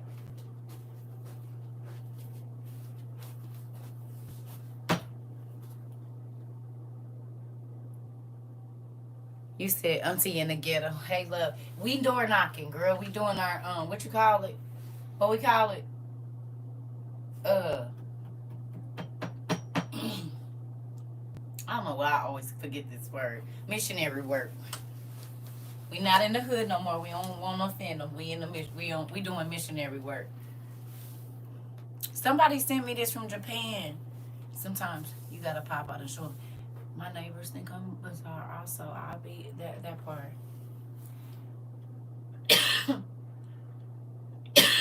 Listen. Excuse me. Hello. This is my thing.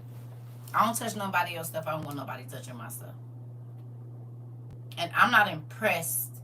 Like, chicks that's always buying stuff from boosters, I don't envy your life. And I don't care. This is just my opinion. Do what you want to do. But I taught my daughters and my son, if they stealing it, you ain't got no reason to be worried about it. They not stunting on you.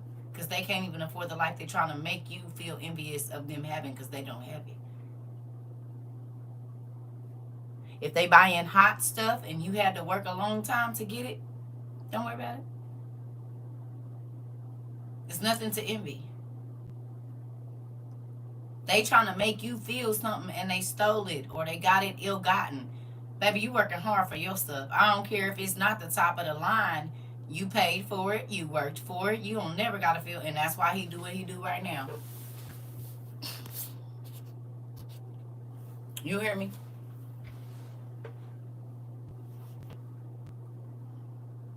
You cannot stun on me if you stole it.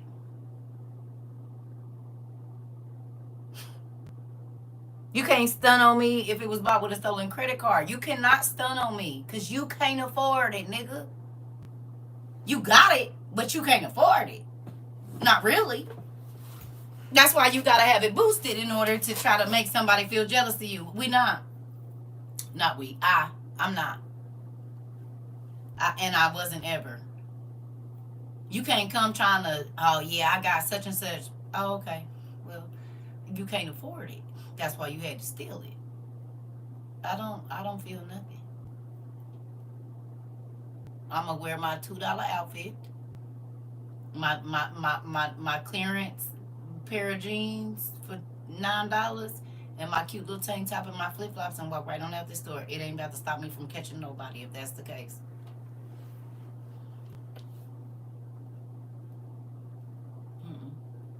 And I'm not knocking nobody. I'm just telling you, a lot of people, look at what's going on now. Scammers. Scammers. It's the same thing. You walking around in $5,000 jeans, but you can't afford them. You had to use somebody else's hard-earned credit to get it. And I'm supposed to be talking about your drip. You don't got none. You got somebody else's drip on because they paid for it. You ain't paid for nothing. Not a damn thing.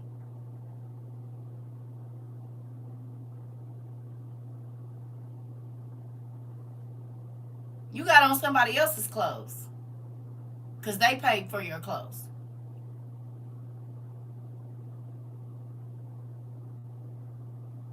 No.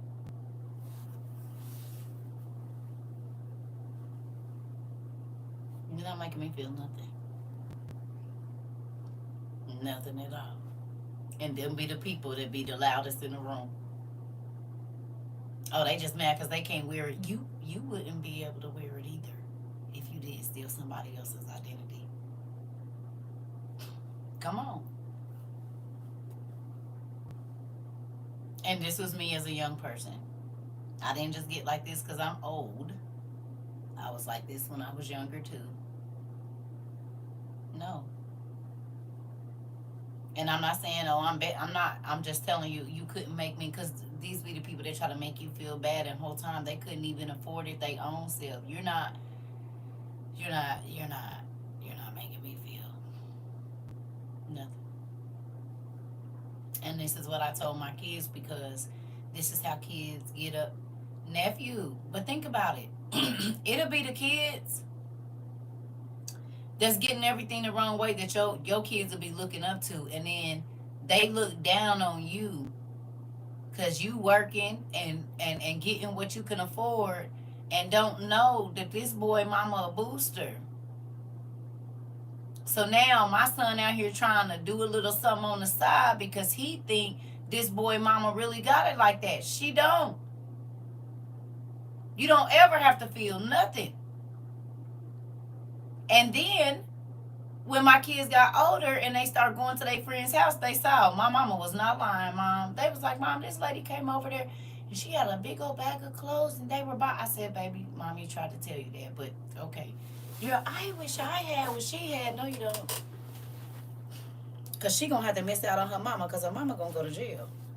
And so then she going to wish that she had what you had, which is your mama at home with you every day. I followed a scammer on IG and she sued to make people feel bad about the girls who sell their valuable parts. Wait a minute, what? I followed a scammer on IG and she sued to make people feel bad about the girls. What? Who sell their valuable parts for money. Who did she sue?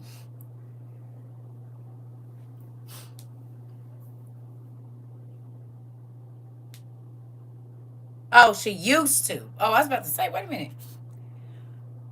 She was a scammer and she used to make people feel bad about the girls who sell their valuable parts for money. This. This. This. You hear me? This. That's why I said you can't make me, nephew, listen. I'm trying to tell you. People will try to make you feel bad. Yes. But this is, think about it. Why are all of our kids in the situations they in now? You ready? You ready? How much of the stuff that the stars have is really theirs? Hello?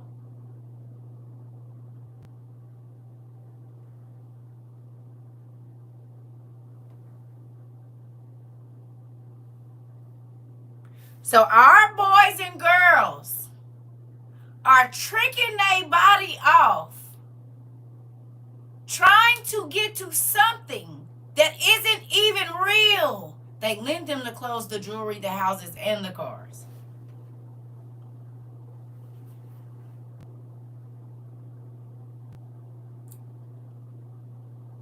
All the jewelry be rented or loaned. Okay. That girl, be careful. Okay. But what are our kids doing?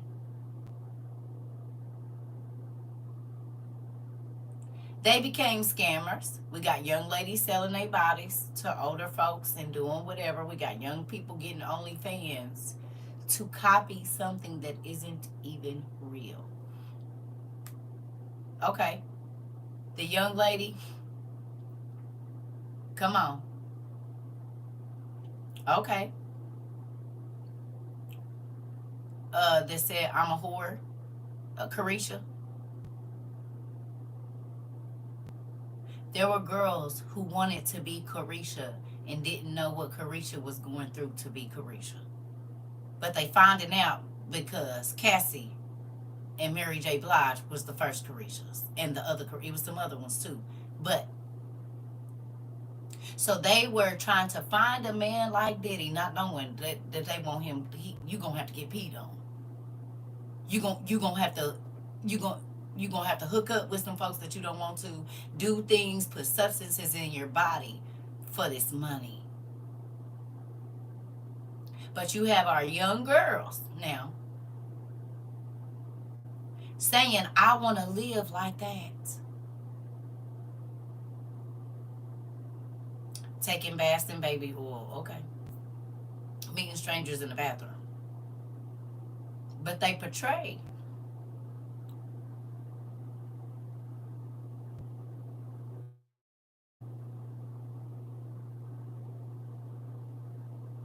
And people are jealous of her. And she telling people they mad about her life, and her life ain't even really real. Is it? Was her life real?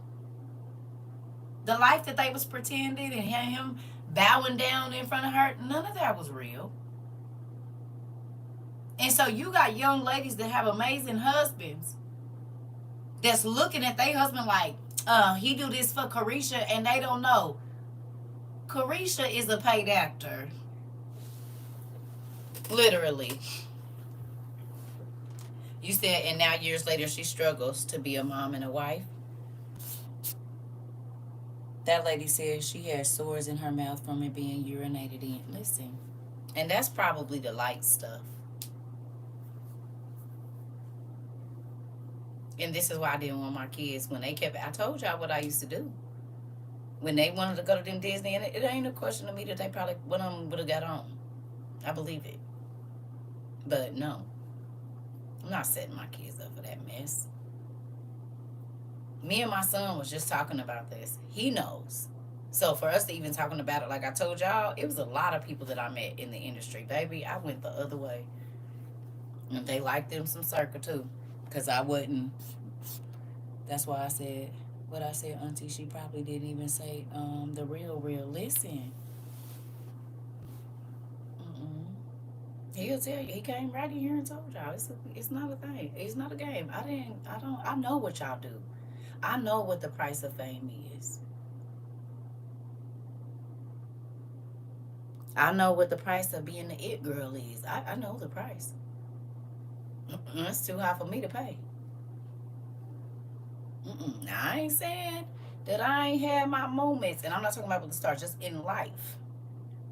But some things you don't get to come back from. Some things you can't come back from. I mean, God can renew it, but whew, you still gonna live with it. No. Wet wipes and hand sanitizer to be there. Escape quick. Listen.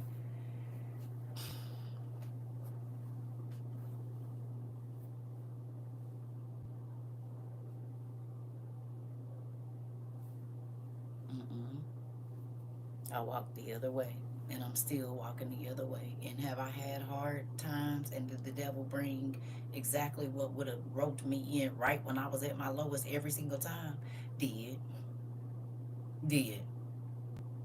Did. Yeah, I have no idea. Believe me. Yeah.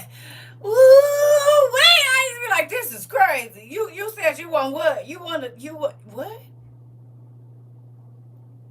Right when my account just went in the negative and I'm about to get evicted. The devil sent right there. Every time. Every freaking time. He sent the decoy. Do you hear me? But my blessing, when I walked around, you can't rinse the dirty off. Come on. You ain't ever gonna forget that unless God wash your mind. She said that man was hiring paid actors off Craigslist to labor her. He didn't even respect her enough to make sure these men were clean. This.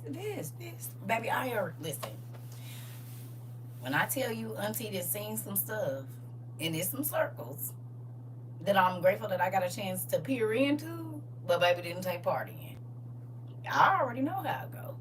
I got some homegirls that, mm, they done been all kinds of places.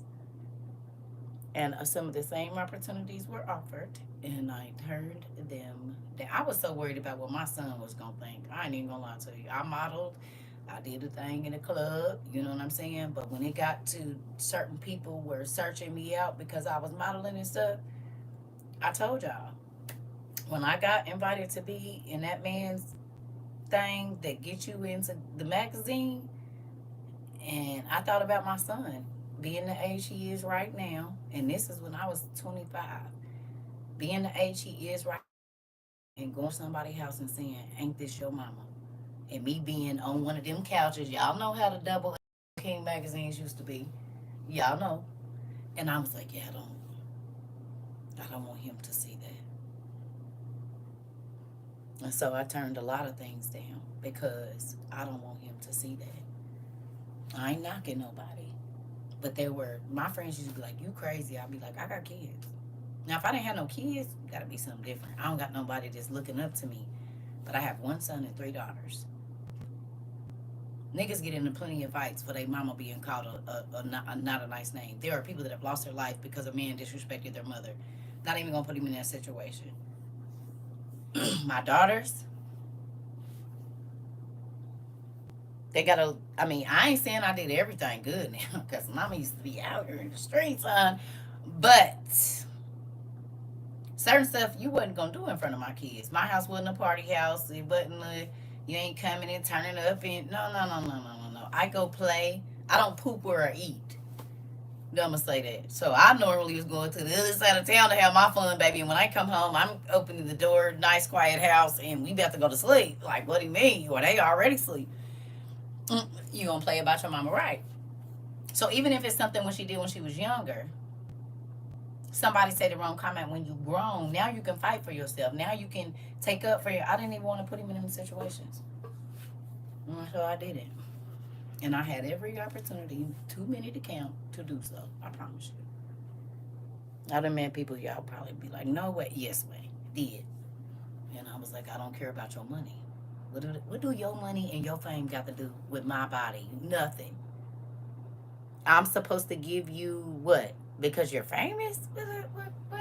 How is what does that mean? You being famous ain't gonna pay my bills.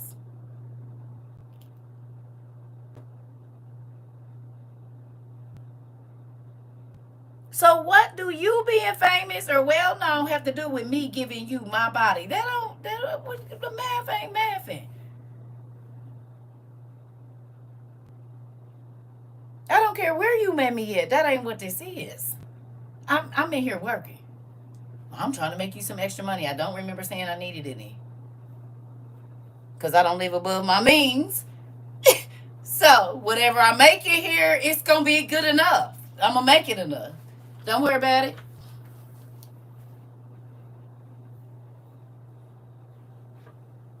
Interesting. Yeah. You saw something where a guy was with 3,000 people. I was thinking about our class, that scary one where we did the numbers. True, I wrapped a chair around a man's head over my mom. I'm trying to tell you, sometimes them being famous don't even pay their bills, girl. I already know, and that's why I don't listen. When I told you, I knew that all of that they had was not theirs. They always the ones that want stuff for free, and you got the money. Listen, you know about the work me. Hey, girl, it's somebody that I know somebody that will. Now I ain't gonna get in the way of nobody making a change. I mean, now if you looking for a goer, I know some. I know some, and they love what they do. But I don't want no parts of it. Just because I'm in the world don't mean I'm of the world. Do you understand? You can be in a place where people are participating in all kind of stuff. Back in the day, it used to be a club in Arizona where there were a lot of grown-up things happening. I was in there. That don't mean I did nothing in there. I just can't believe that this is happening, like out in the open. So this is what a swinger club look like. Oh, is you too? Oh no, we gotta get up. Is they doing what I think I do? Or they are? Okay, let me go. I was only like 20, 19.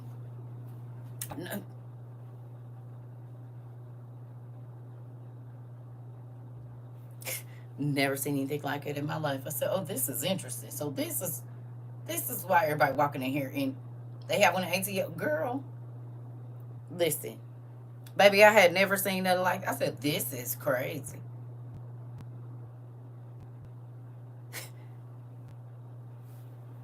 You said don't sit down nowhere. I can see why you might say that. Do you want something to drink? Are you crazy? I'm not drinking or eating nothing in here.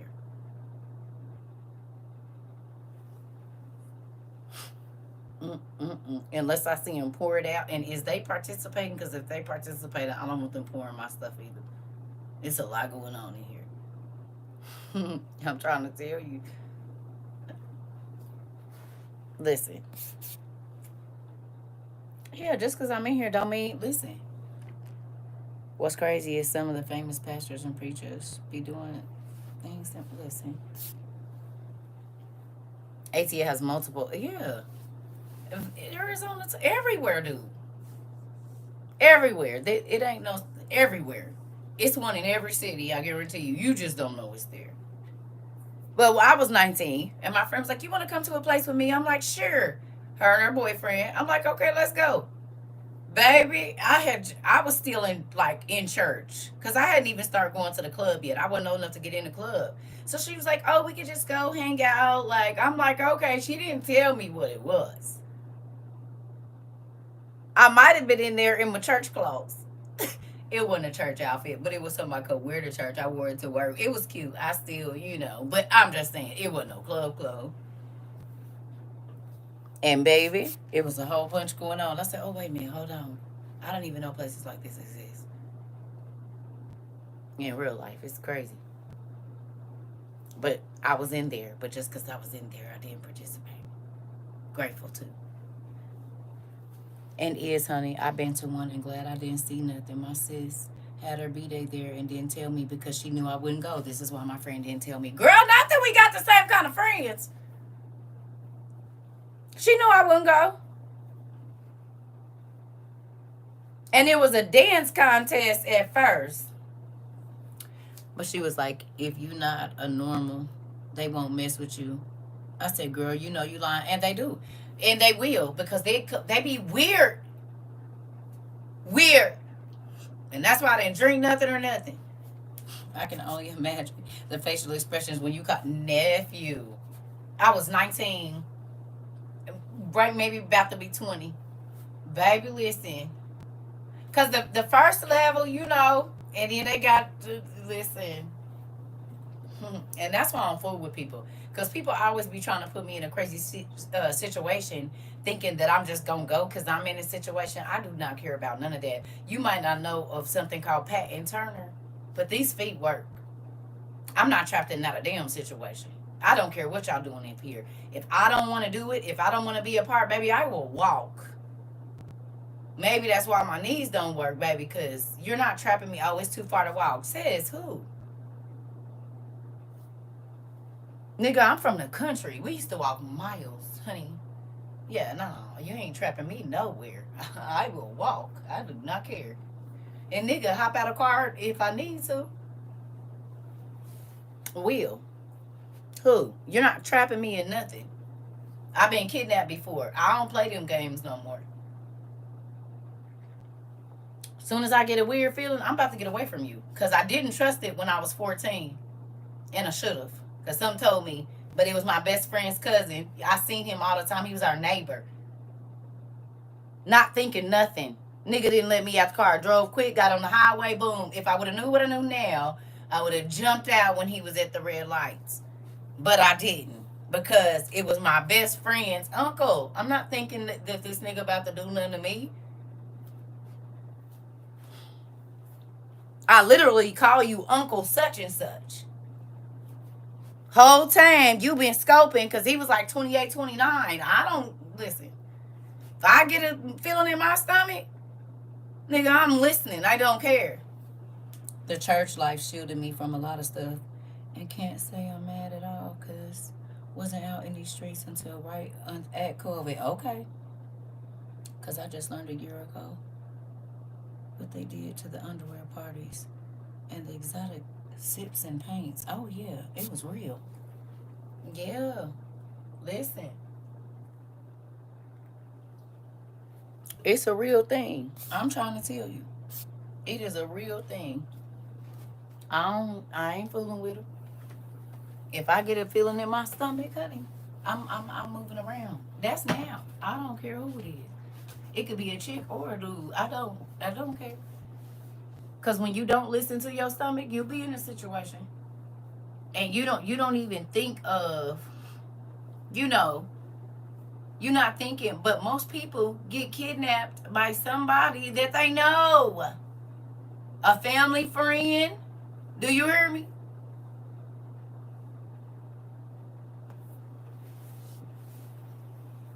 Most kids are not kidnapped by somebody. A lot of them are, but most kids are kidnapped by a neighbor, somebody that's within a mile of their home. They might see them at the grocery store. They might see them at their school, whatever. The person has been watching this kid, and kids ain't just out all over the city by themselves. So then where they at? They in the neighborhood. You said crazy. I did think, but I thought I was being smart. Listen, kids is coming up missing from school. If the teachers is watching them, how is they getting? I mean, in any situation, you hear me? Any situation. But people will try to put you in a situation. Hello. People will try to put you in a situation. One, to see how you going to react. And two, they be trying to trap you. You ain't trapping me nowhere. Nowhere. I don't care. That's why I really don't go out of town with people too. Because folks get crazy when you go out of town. They be weird. You understand? You been cool long as we in city. We get out of town and now you acting crazy. No. It do. It do. Mm-mm. No. Wanting to leave folks. This was a whole news story of a whole city was in there selling kids, teachers, doctors. Yeah, all of them was selling kids. Y'all ain't never paid attention that the judges and the caseworkers never believe the kids. Never. When they say my foster people is bringing random, the kids is always painted as a liar. Yeah. Well, they participate.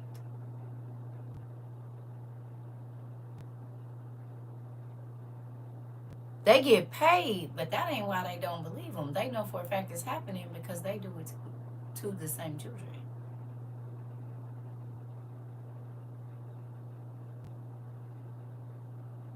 Believe it. How many judges and police officers and all of the people that make the laws have been caught in these rings? It's the reason they never believe. They know for a fact the kids be telling the truth.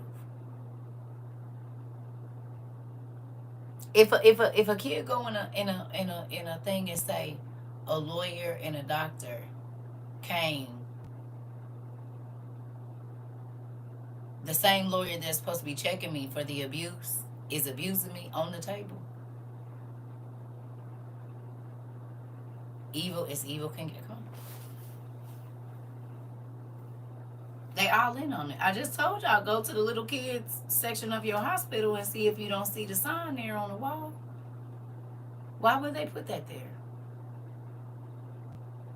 You said you're fighting a ring currently? Wow. Hey, why would they put that? There was a child P ring busted at the most magical place on earth a few months ago. Here we go. If you're supposed to be saving the children, why you got the people that's hurting the children symbol in the hospital on the wall?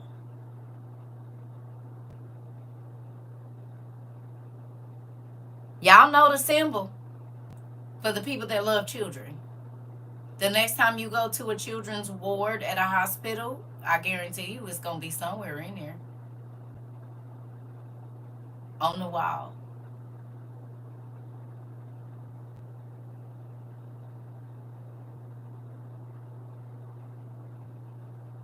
Most of the people that love children, but don't really love children. You know what I'm talking about. You can't say it here. You're going to have to go look it up. Right before you go through the double doors in the back, it's always right there in the front.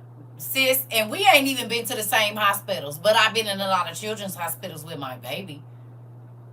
And it's right there before you go through the portal. Show is.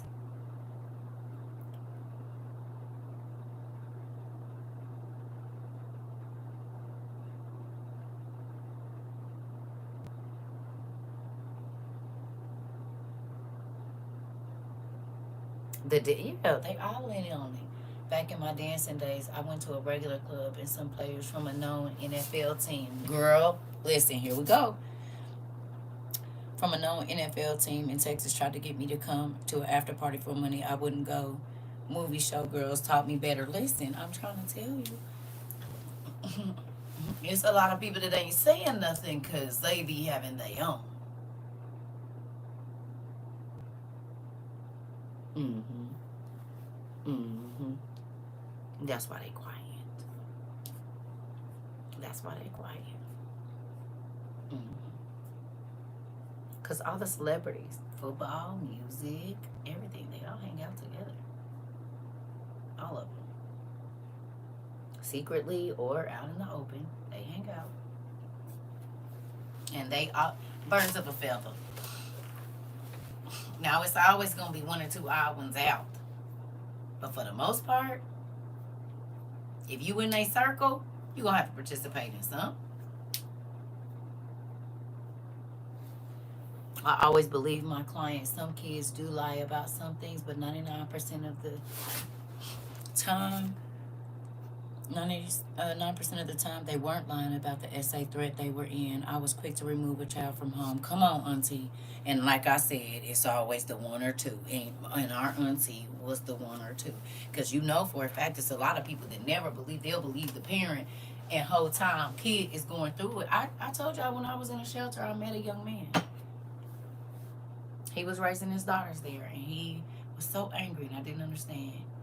And he told me the stories he went through when he was in foster care and how they was abused by the nuns and the other children and all of these different things. And he was so angry. He was a whole adult with two or three kids, and he was still raging about that. I mean, you get like he go from 0 to 1,000, like, you hear me? No in between. He like the rage just set on him, and I said, I know what went on with you. You don't gotta tell me. I know. It's because nobody ever cared. The people that was supposed to care, they was abusing you. Then they gave you, or you got taken to a place. Listen, the nuns abused his sister, is what he said. They used to take her away. The nuns. And this was here, in this state. And mind you, he barely 30.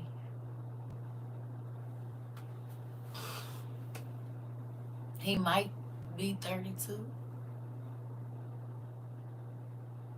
Maybe. I know he was in his 20s. He might not even be 30.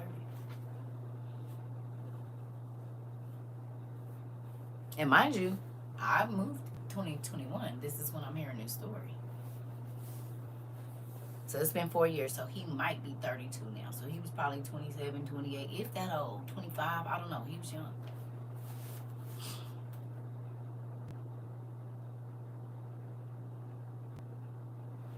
Now, I ain't never heard nothing about the... Yeah. That ain't the first time I heard that story. If the priest is doing it, what you think the nuns is doing, sis? This is why a lot of kids that grew up in what's the names, they hate nuns. They tortured them kids in more than one way. They used to take them boys and listen. They knew that the priest was doing, they was the ones giving the relievals of the fetuses.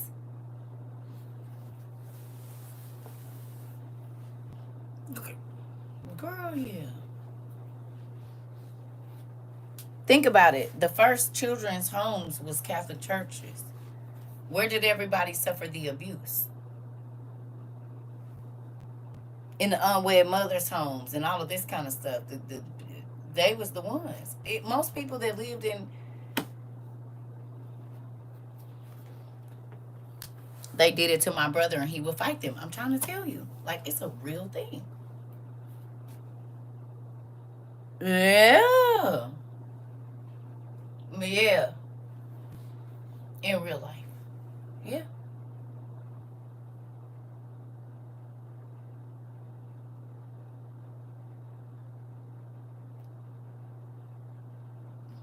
In real life. Think about it. Is pastors' wives abusing people?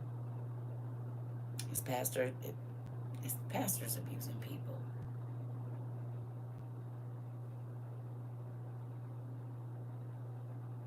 It be pastors' wives that be knowing they kid, who their husband is, knowing that they abusing boys and they won't say nothing, cause they got them some toys too. Some little girl toys, some little boy toys. They got them some too. You hear me? In real life. In real life. This is why the Bible say, don't look on the outside. You better check that heart. You better, thank you, Trey. You better check the heart. You better check that spirit. It ain't nothing to put on the costume. It ain't nothing. How many people live as spies, sis? This. My grandma and her sister went through it. Both their kids were taken and sold to families. Yep. Group homes were the worst. Grown ass men getting the teen girls pregnant, then getting mad when the girls start blackmailing them. Oh, yeah. Yeah. All day long. I think most predators work in, well, we already know this. They work in places where they have access to kids. Unchallenged. And they single out. I told y'all about the weird teachers I had. The security guards at my schools, all of them. Yeah.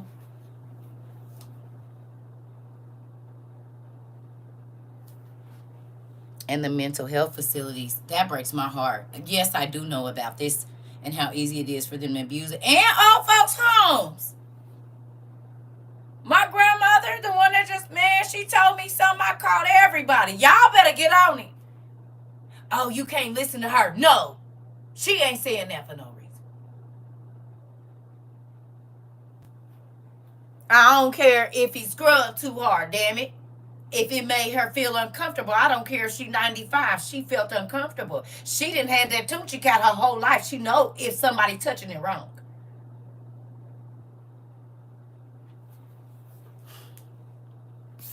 Hell, she older than all of us. She didn't have her parts longer than any of us.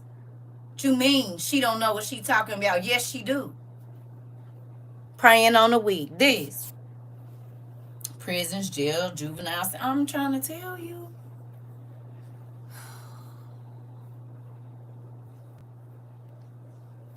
It's a real thing. It's a real thing. And it's sad. Yeah. Because remember when I told you, your character is not when a person is like, the show of your character is not when a person is doing good. It's when they at their weakest or lowest moment or most vulnerable. How you treat them shows your level of character. When you can, but you don't. You said y'all need to read Paris Hilton book. Oh, I believe it. Listen. I told you. I know what money do. Money is a control thing. And people fake their lives and they throw money at. I didn't been in. Listen, that's why I was always very leery about the coaches with sports teams. Yep. I be watching hard. Nope, they don't need a ride. I'll bring them up and pick them. Auntie. Auntie. Auntie. Especially the programs where they're sponsoring your children, sometimes you gotta be real careful. Or if they in the hood and they know whatever, yeah, they think mom ain't coming. Good job. God don't make no mistakes. He sent me here to hear you speak. Uh-oh. Listen, it's a real thing. The girl with the dragon tattoo told her, my cousin has cerebral palsy and she's in a home since her aunt passed. It would crush my heart to know they do be, I'm not saying her, but right. You want to take advantage of people that don't have no. It's some horrible people on this planet. Mom, I'm trying to tell you. And that's why when some people used to call me lazy, I'm like, listen, you don't know who you taking your kids to when you taking them to daycare.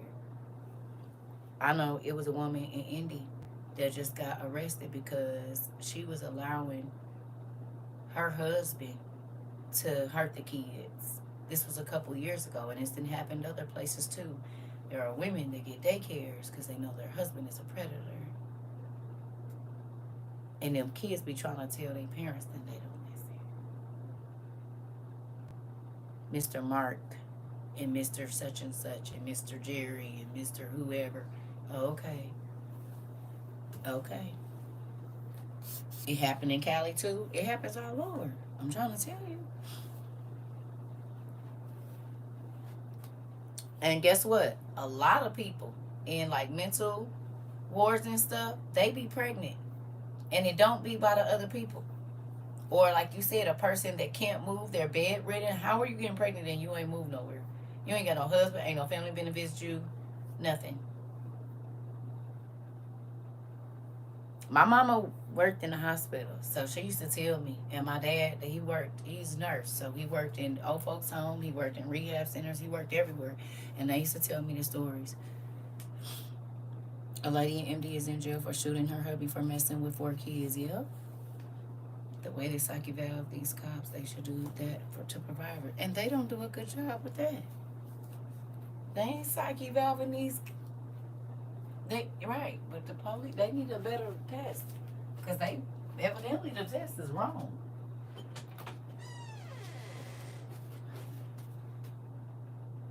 No, they must not be doing a good psyche valve because they keep on hiring psychopaths. They need a new test.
Okay. So let me ask y'all a question. Do y'all think this ties into what we was talking about earlier? I should have brought my massager in here. Who thinks this ties into what we talked about earlier with the pharmakia, with generational curses, with all of this? Do y'all feel like this ties into what we was talking about earlier? About how demons are able to roam free? And because we don't study up enough to understand spiritual doorways and all of this kind of stuff.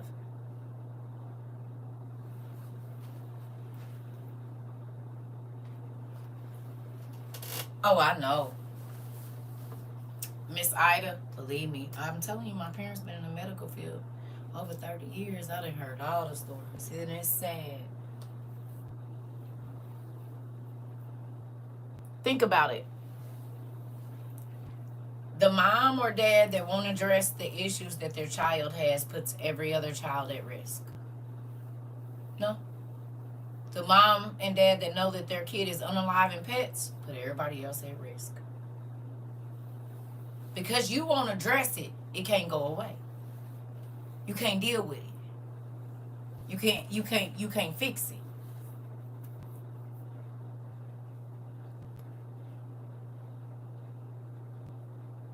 And most people think, oh, they'll grow out of it.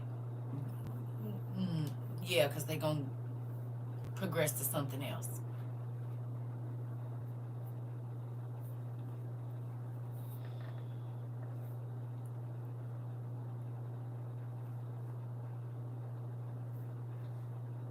Okay. Well, download it. I believe you used to be here before. I don't know if you have. Whatever you missed, you can find it on my YouTube. It'll be the last live class. Okay. You know what? If you ever miss anything, you know where to go find it. We record it.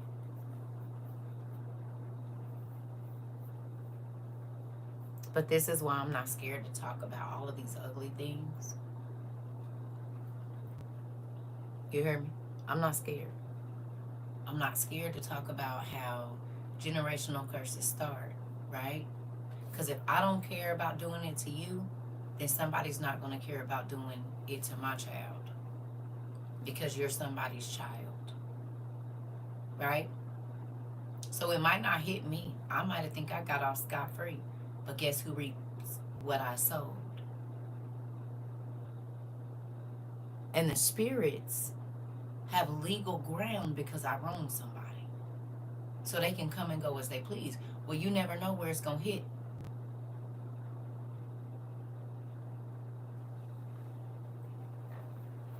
As long as it's in the bloodline, it can go anywhere. So there's a lot of things that people are seeing in their children. They won't admit where it came from. They just keep blaming the kid, but they know it's from them.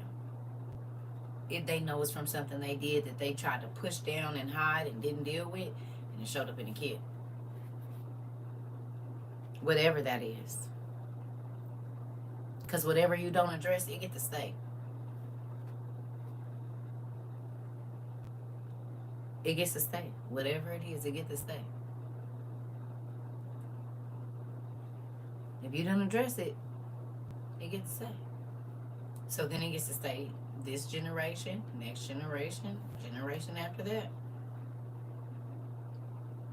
And it just gets worse. Demons don't get less evil.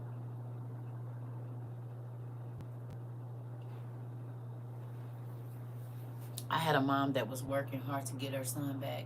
The day before court, she said she wasn't coming to court. I asked her why. She said she couldn't keep him safe from her boyfriend. This, auntie. It's a lot of people that choose love over the wealth and health of their kids.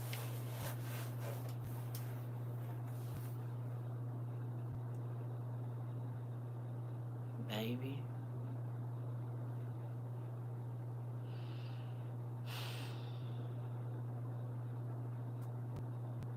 And those be the men that grow up hating women. And they don't protect women. They become abusers because the women let them be abused. Baby, you could not listen. I told you I didn't even let niggas come around my kids with their pants sagging. Pull your pants up if you even got to be around my kids. You gonna come in here and act like you got some sense. I got a son, and he the only one I got. You can't tell me, well, you won't be over here. My homeboys and everything, they already knew. Pull your pants up when you go in there. When you leave here, you can say, do whatever you're gonna do. Not in front of my boy, you're not. And you're not gonna be calling women itches and hoes in front of my son either. Which is the main pushback argument topics that those who support abortion choose to revolve around. If they can't take care of them, let them go. Or don't have them. Right? But think about it. Mari, it be married mothers, right? They just up and leave their kids. And they have the means. It's plenty of rich people to get their kids away. Send them off and let somebody else raise them.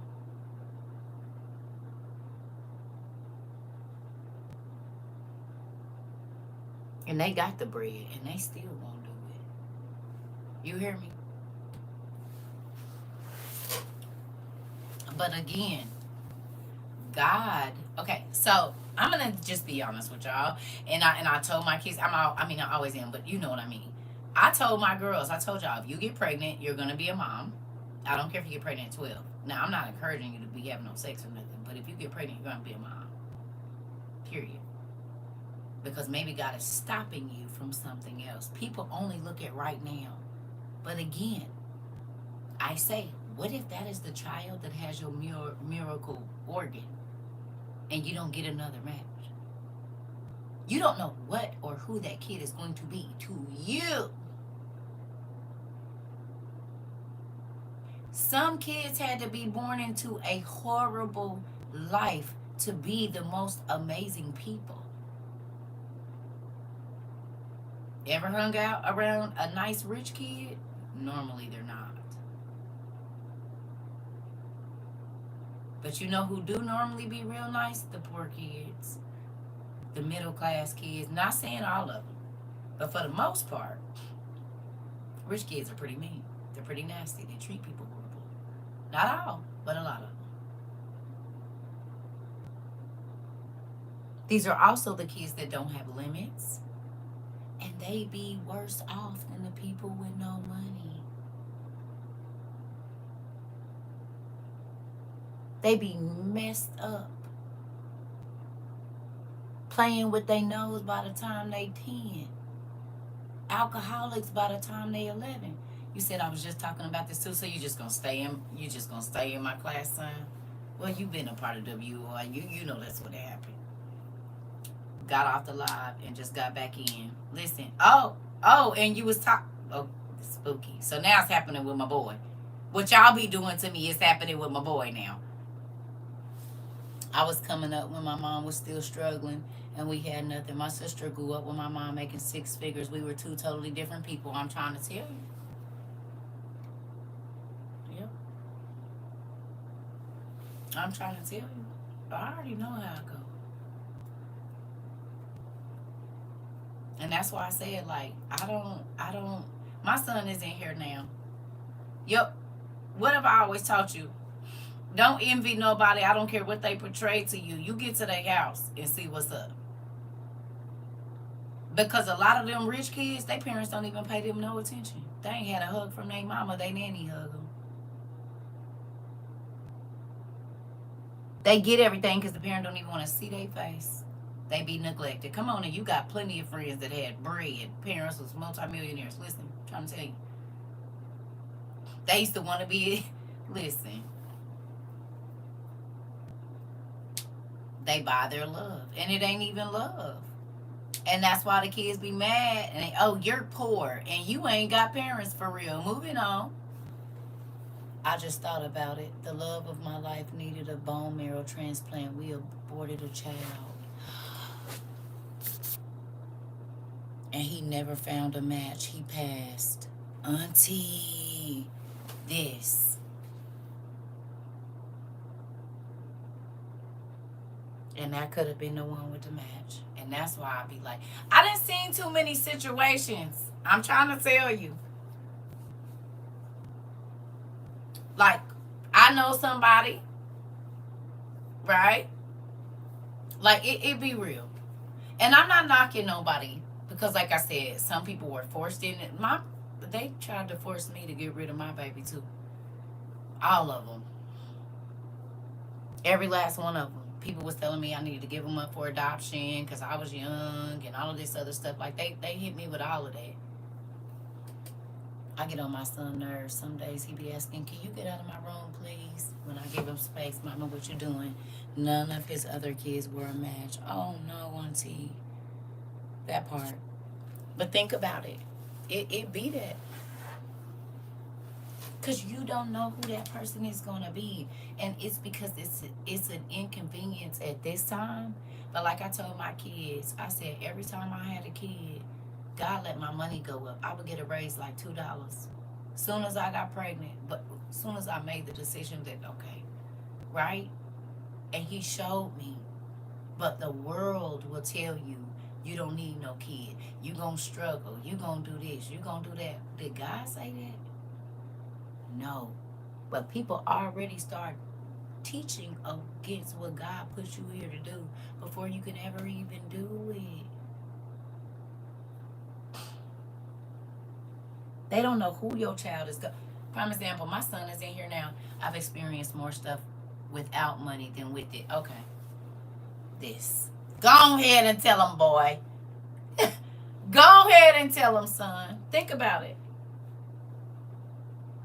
It's a real thing.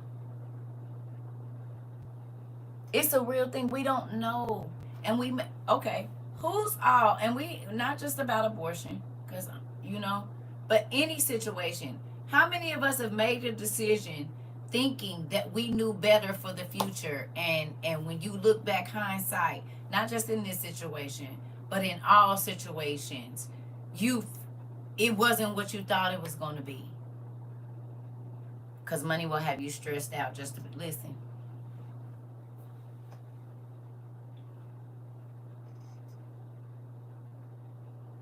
In real life. So we knew that we was making the right decision at that moment, but we couldn't see in the future. And that's why when people try, well, what are you going to do? Well, I don't know. The grass is not greener. My son is in here. When people used to be like, what you going to do? What am I say? I don't know. I got to wait and see what God going to do. Well, it's getting down to the deadline. What that mean? I can't move until he tell me. Then my son, I still say it now, don't I? Still to this day. Well, what are you going to do? I don't know. Wherever God take me next. Wherever I'm going to be in prison next. That's where I'm going to be. Because what you want me to do, I'm not about to stress myself out about it. I don't know what he going to do. If I got to put my stuff in storage, I got to put my stuff in storage. If I got to leave my car, I got to leave my car. If I got to... That's my boy, he'll tell you, we didn't left whole houses fully furnished and just took the clothes that we could carry and moved because God said go. That part.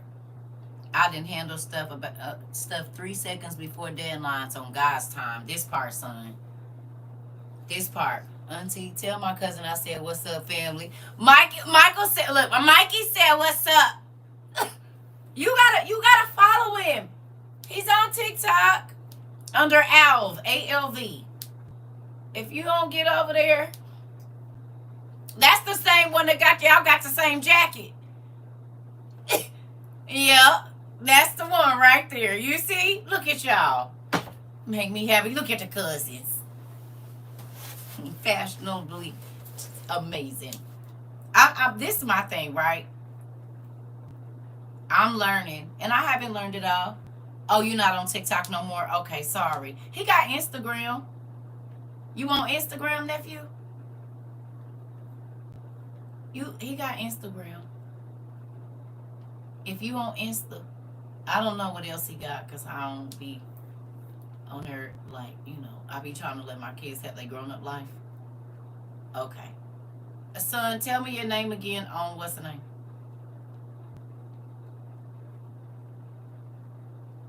Mom don't be remembering. On Instagram. Or X. He on X. What do you want them to follow you on? I don't know. If they don't got TikTok. Baby, I don't know. On IG?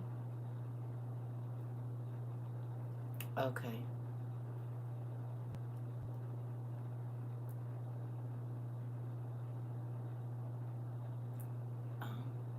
What about X?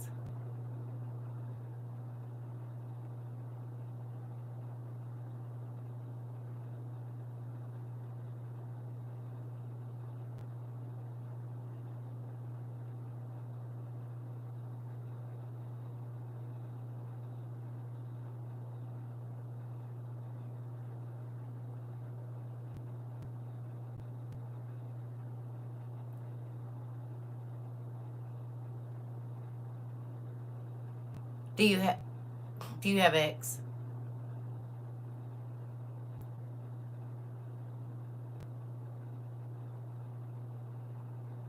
Mm-hmm. What about X?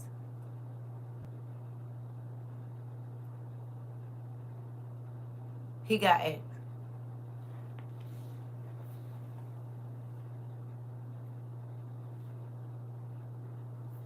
Oh. Do you be putting crazy stuff on your ex? Anthony? You got to read the room, honey.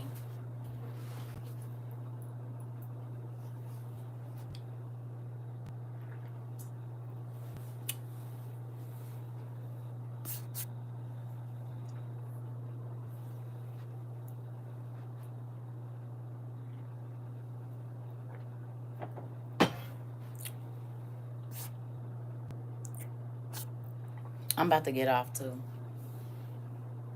I'll be staying over here. I guess whenever Aaron partners get kicked off, we're going to go on and get off of here. But while he's still putting the news out. Mm-hmm. Hey.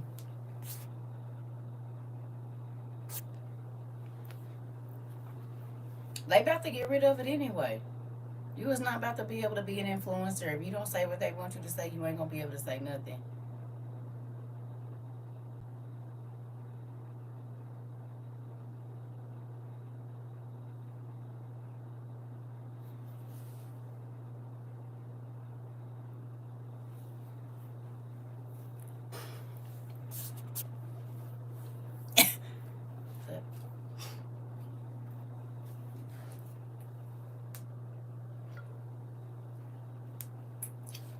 Y'all gonna miss us when we can't get on here.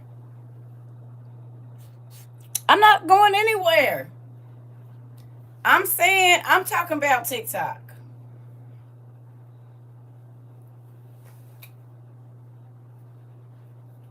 and social media. Period. You gonna miss me. Don't even try it.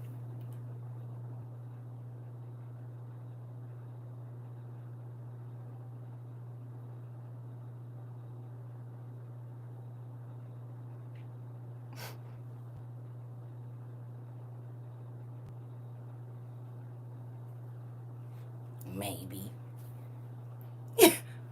What? I told you you was gonna love me, and you didn't even want. Girl, maybe. Y'all didn't even think y'all was gonna love me at first. I loved y'all first. That part. You already know, nephew. You got the number. Thank you, Nisa. Our opening classes keep me asking for forgiveness for things I would have never thought I needed forgiveness for. Auntie, I'm gonna give you a hug. Now we get our mimosas and fresh fruit and healthy lifestyles. I wanna give you a hug, Auntie. But guess what though? You wanna know what? It's so crazy. And this is why I be telling people get off of other people necks.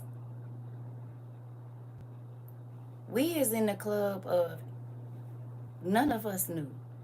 If we could go back, baby, there's so many things I wouldn't do.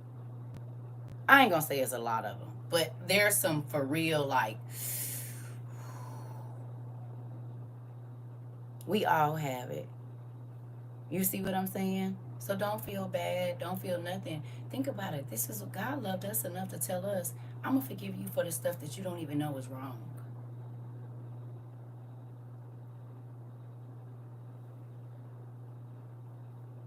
He died before we ever even did stuff that we didn't even know was wrong. Listen, y'all remember her heart?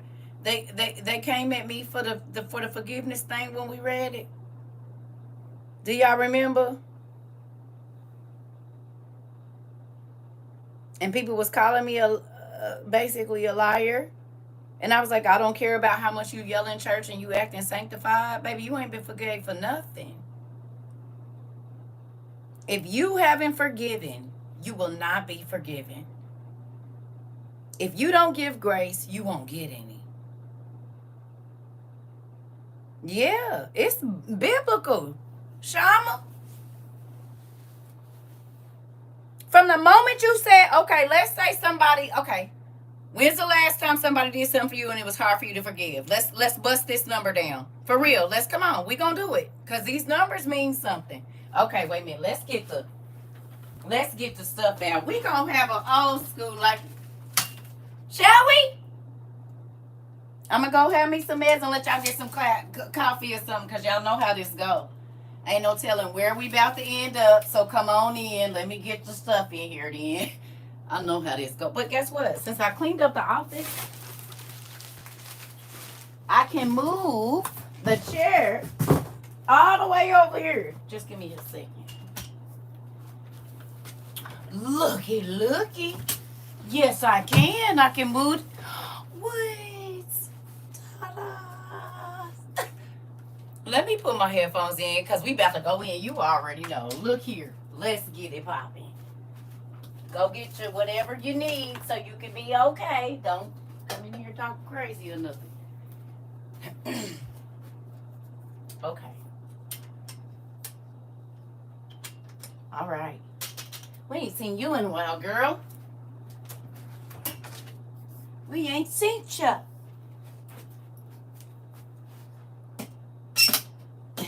You would think a kindergartner lives here. A kindergartner lives here with the way I be drawing, huh? Yeah.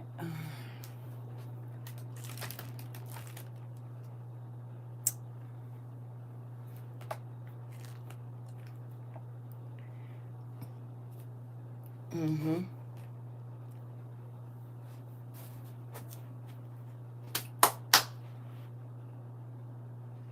Now what I have, see, this is why I always just use a towel, because my other, and don't send me no whiteboard erasers. I got 50,000 of them. Y'all already did, but that's why I just use a towel when I be in here, because I don't be knowing where I be putting it. So we just gonna, if it worked. Dang it, where is my, y'all. Oh, child. Now where is my brown bottle at? I bet you I took it. Wait a minute. There we go. Thank you, Dad. What the heck? I don't want to spray it with the wrong thing again. Y'all know how I be doing. Messing up stuff. Here we go. All right.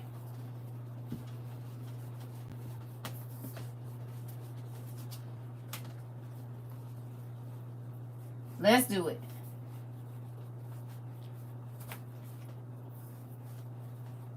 Okay. Now don't start throwing them all out at me too fast.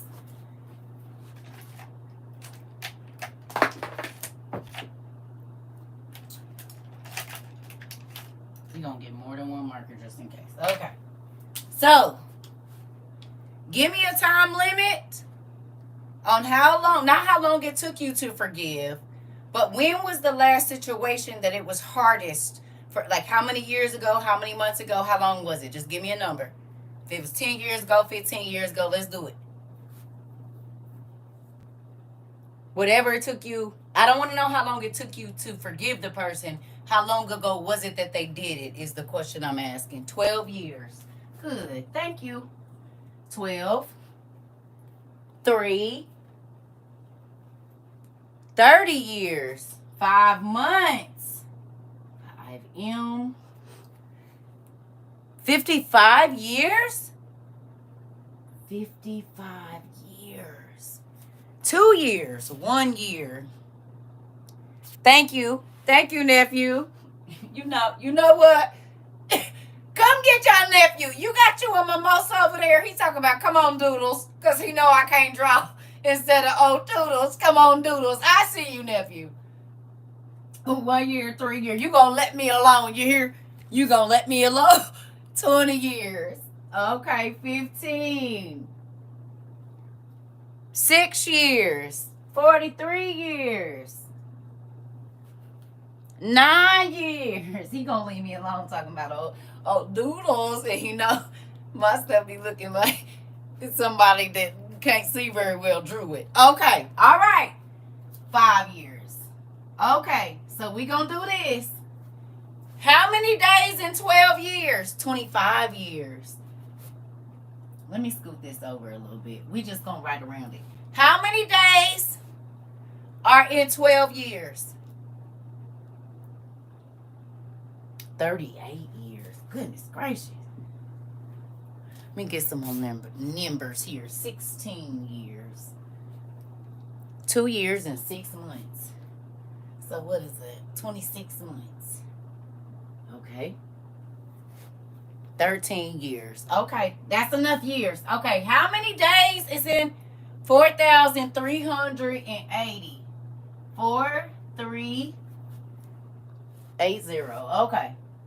All right. How many days are in 3 years? 1,000 something, isn't it? How many days? 12 years is 4,383 days. Okay. We was wait a minute. So y'all doing all y'all numbers? Y'all gonna go just run ahead? 1,095. Thank you. 1,095. We're gonna do this as a group exercise. How many days in 30 years? Hold on, stay with me because I don't want to get lost, y'all. Give me a second. Let's do it as a class because somebody need to see this number done like that, okay? How many days in 30 years? Because y'all need to be writing all this down because you might run into somebody in the next week that say, I did 15 years and the number gonna click in your head. 10,950? 10,950 days. Okay. How many days in 5 months? Depending on the 1 or 2, if it's a 30-day, we just gonna round. Okay. How many days in 5 months? We can be 1 or 2 days off, depending if it's 30 days or whatever. How many? 150 or so? 150. Okay. What about 55 years? Oh, let me get my shield because I have a feeling when I get done doing this, I might have to run for cover. How many days in 55 years? 20,000. 20,075 days, roughly. Okay, we got 365. We already got 3 up there. We got 10, so we're going to take this one out because we already got one. Okay, 20 years is how many days?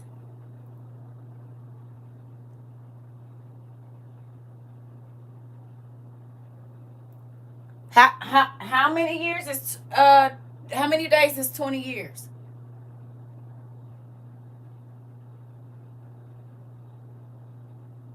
$7,300. Okay. 15 years. What we got?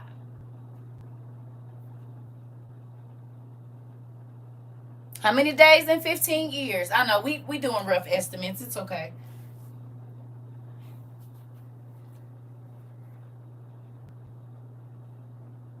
$5,475.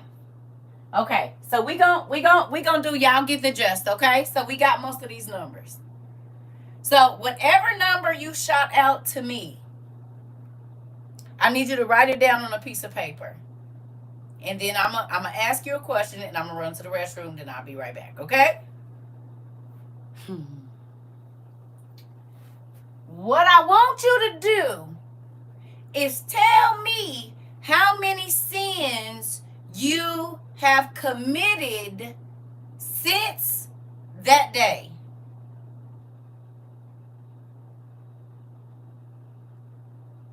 No. Yes. Times the year. Yeah, yeah. Okay? I want you. I'm talking about, I hear my kids calling. Oh, okay. No, I want you to tell me all the sins that you committed from the day that they did whatever this number is, that you held on to it, that it took you. I want you to write a list right now. You said, oops, let me go. You said, oops, let me go walk my shoelaces. It's about that time. Oh, okay. Get to writing.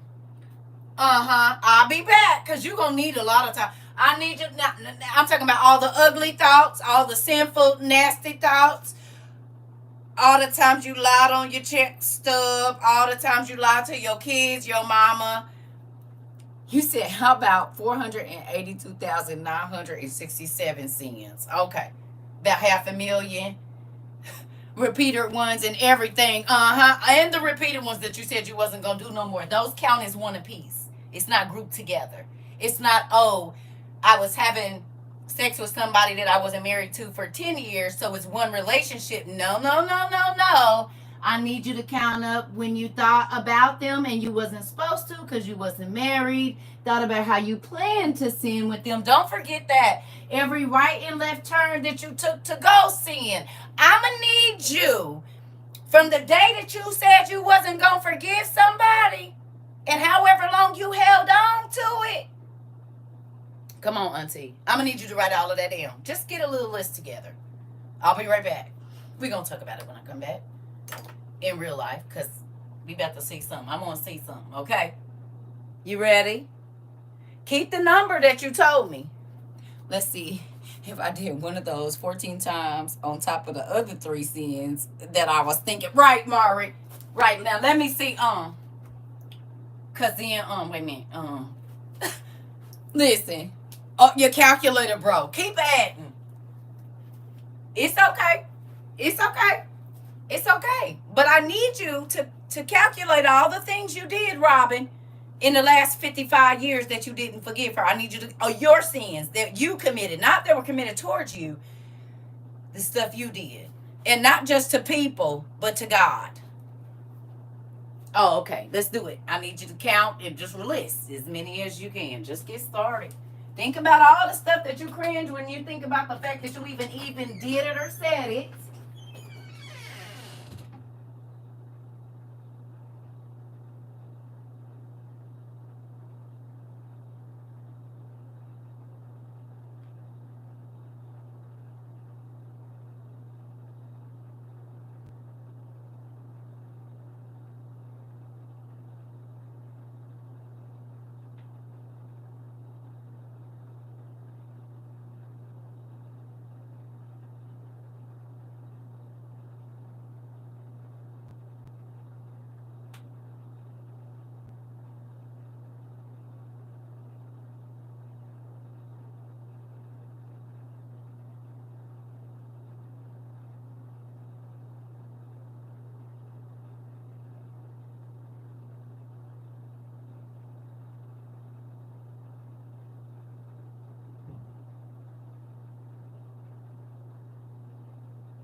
All right. What y'all got?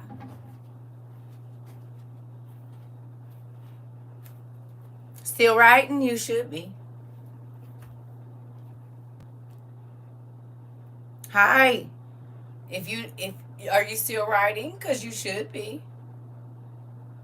This counts if you lie to your boss.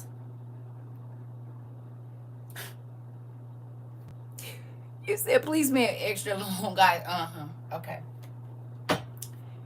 So those of you that gave a number, my pen jumped out of my hand. Oh, okay. I bet it did. Because however many sins that you committed in these years, even though you cried out to God, He did not forgive you. You cannot get forgiveness until you give it. You said anybody have an extra sheet of paper, right? We need the long ones they used to have at the school that you roll the sheet out and you can rip it. Okay? So if somebody did something to me 12 years ago, everything that I did in this 12 years, once I said I wasn't going to forgive them, is on my naughty list. And it ain't been checked off and thrown into the sea of forgetfulness. You forgave 20 years ago? Oh, okay. So then, because that 30 was on your list. Hello?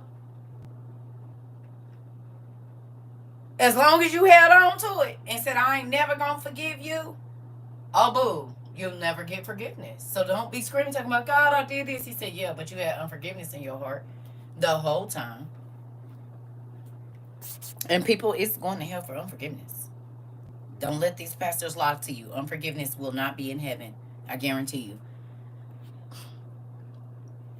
You said only 3 people you struggling on forgiving. Well, it doesn't matter the number. Just know every sin that you've committed since you can't forgive them is still on your record and will not. You can say, God, please forgive me. He said no. No, I won't. And not just for one thing, because most of the time, the people that you can't forgive, here we go. They only did one thing to you. If they cheated, it didn't matter if they cheated 100 times. The initial hurt is what you don't forgive.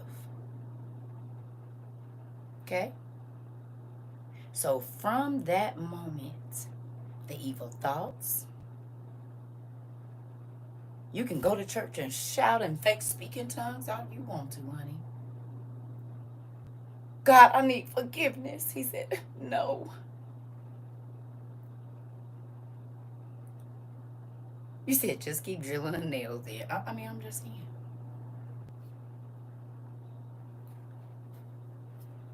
Even when you ask the Most High God that He has to clear your heart, is it still on me? Did you forgive?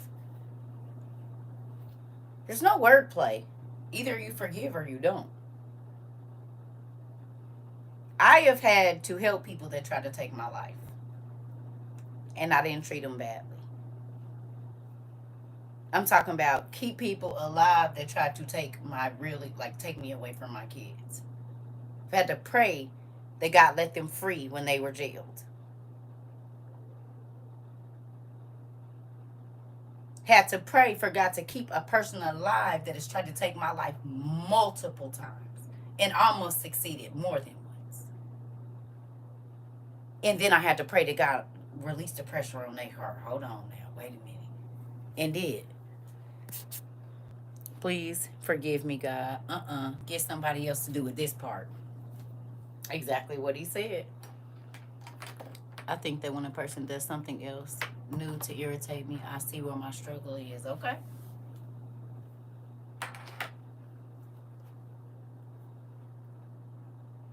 Still want to walk around talking about what you ain't going to forgive and never forget?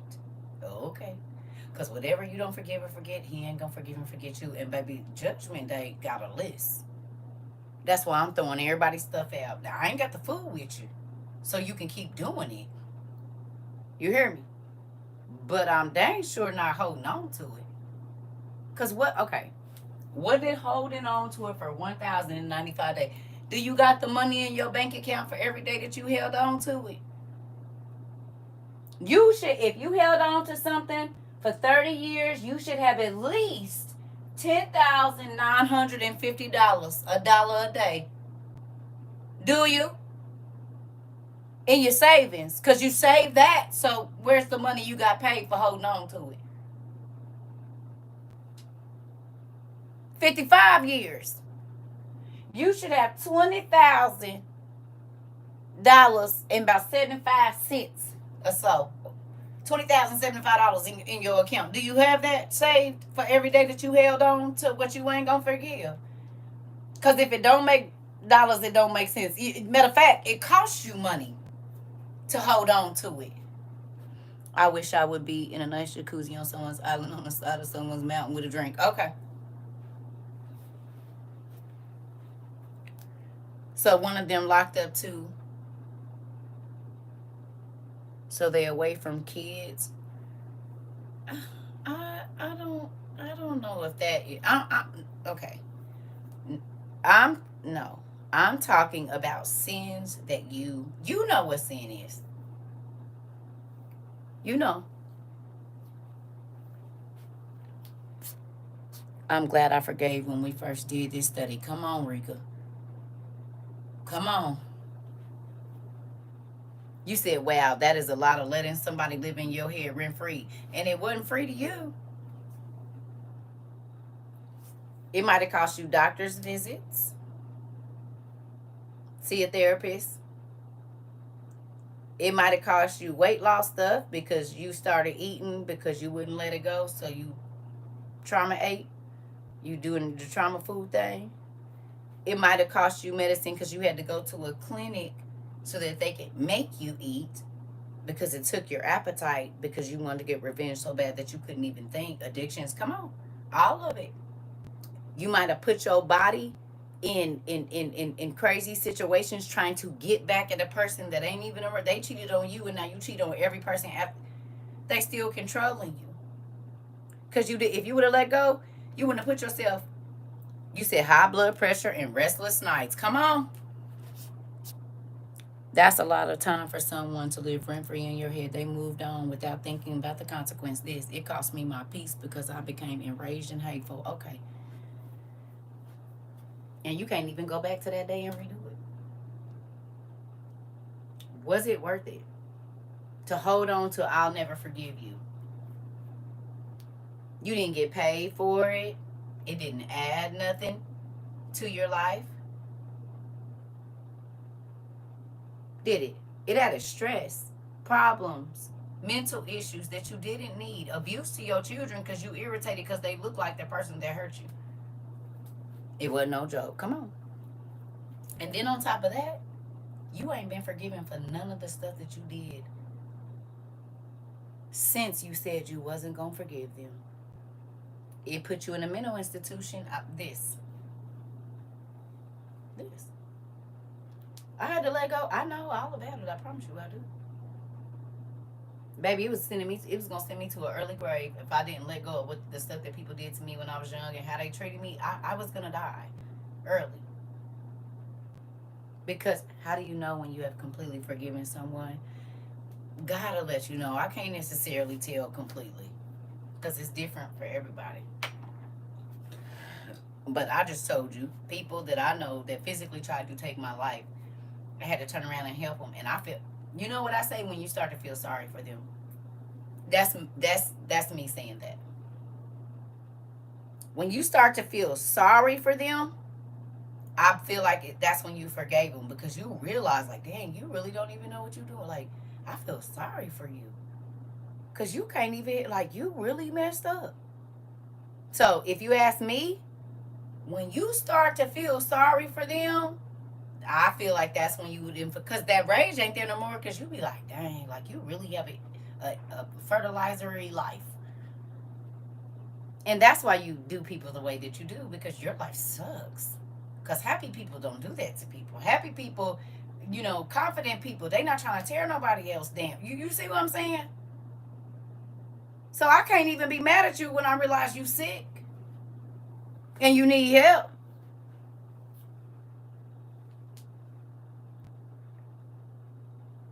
Would I help that person if they were stranded? I didn't do more than that. I promise you. And my son, if he's still in here, he'll tell you. I just told you I had to pray and lay hands on people that was about to die, and they tried to take my life for real in real life. I'm not talking about, oh, they ruined my life. No, they had their hands around my neck. Way more. Come on, son. Had to pray for their parents, even though they tried to take me from my kids. Yeah, that. Understand. Had to pray that God heal their heart, even though every time they turned around, they tried to break mine. Yeah, that.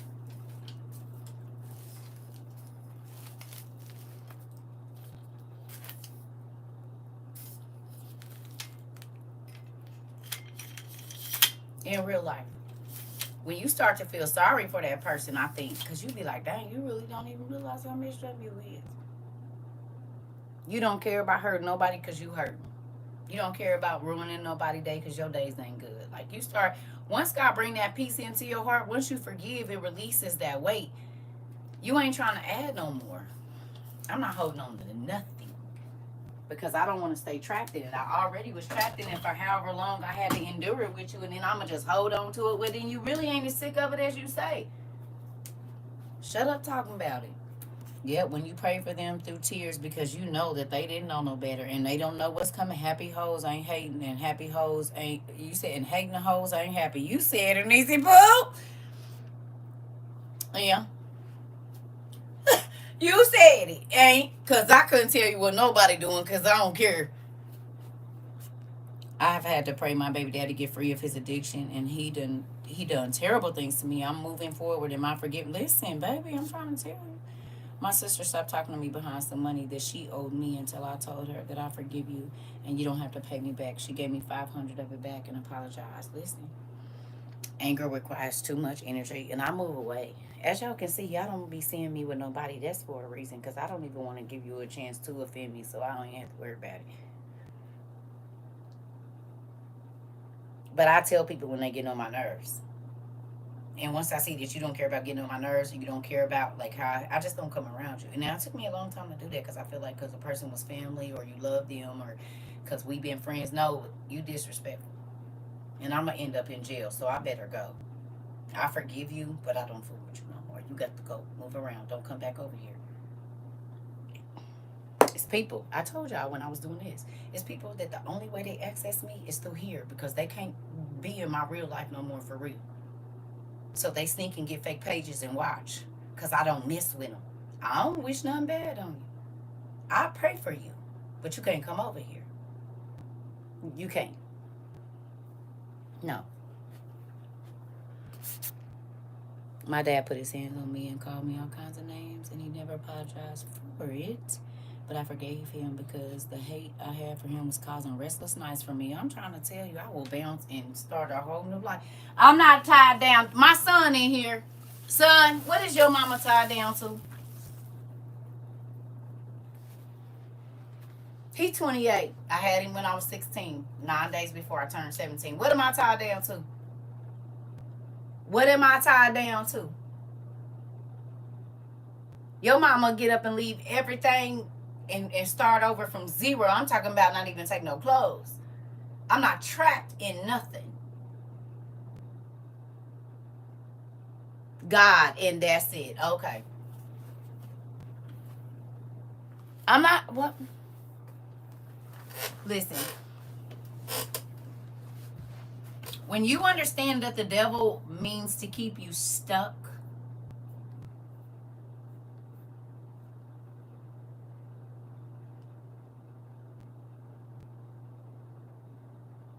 what do they say about a body that's not in motion? An object. We just gonna use bodies. Why do old people not want to sit still for too long? What happened?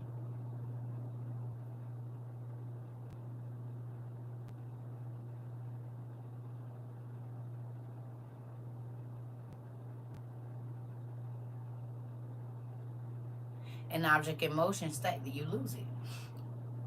An object in motion stays in motion. Sometimes they die. Oh, you know about it. Their body tense up and get stuck. They get stiff.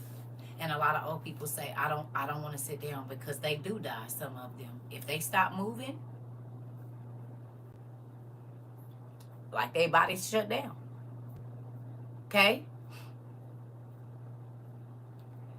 Do you realize that unforgiveness is that in the spirit?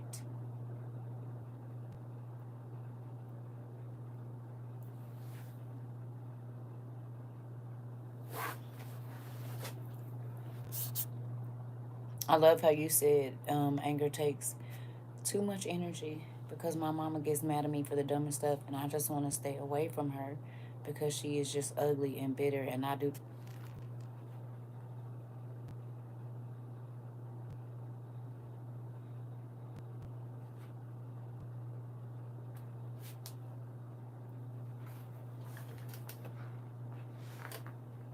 You're not going to ruin my day every day. I don't care who it is. My son is right there. We fell out in 2021. Didn't we, son? It was an ugly fallout in 2021, too. Did mom bother you after we fell out? We didn't talk for months. My oldest daughter, I ain't talked to her in over a year. I'm not forcing myself in nobody's life. I will not force myself in nobody's life. And if you get irritated every time I talk to you, I won't be talking to you. If you act like you gotta have an attitude every time I won't talk. And I'm going to tell you this. It's parents that are miserable and they don't care about making their kids miserable.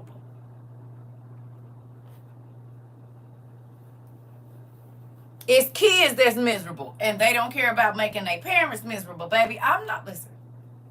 I don't know how many days I got.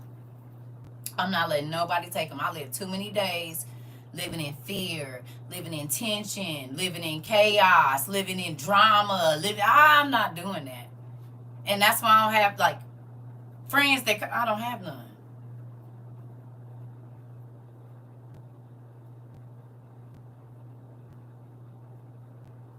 Because people be mad when you okay with being by yourself.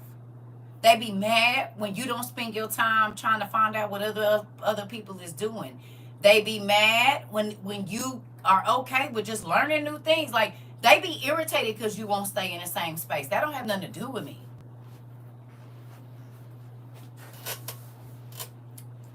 That part. And she's 60 years old. I'm 35, and I just pray God softens her heart. Baby, it's a prayer I prayed for many years.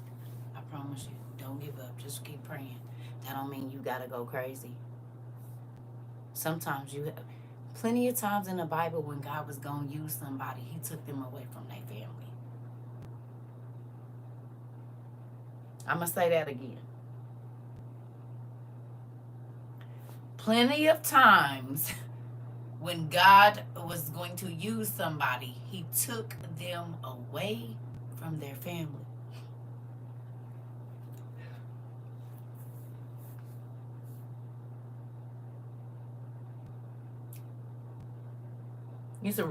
It's a reason that Jesus said, who was my mother and who was my brother. If they ain't trying to serve the Lord, they ain't my people.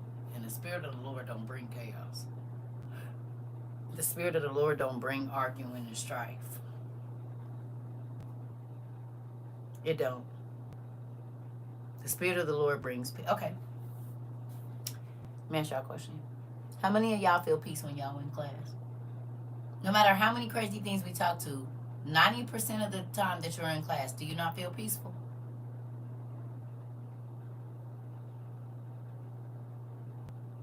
Which is why Jesus responded the way he did to the disciples concerning, come on. Okay. Now we can get right off of here and go to any other social media and find people that bring strife and drama, can't we?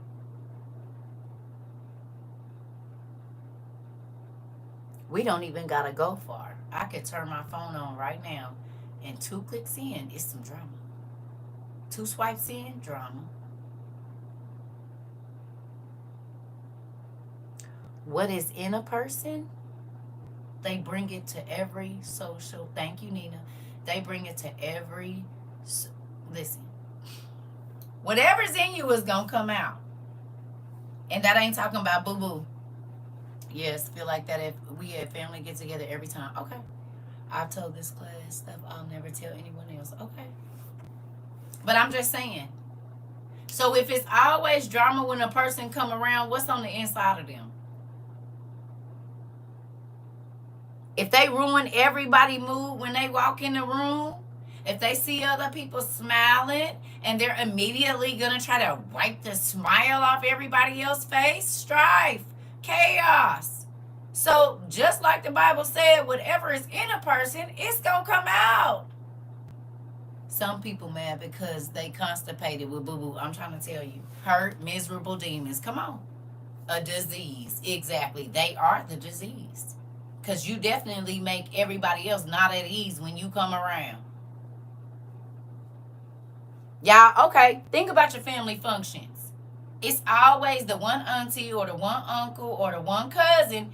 Everybody is having a good time until they show up. And you can tell by everybody's body language that instantly it's like, let me get up and go find me something to do, baby. I'm probably about to go. I done been here because they gonna start a problem with the food. They gonna argue with somebody because they didn't tell them what's like. That's why I don't do family functions no more.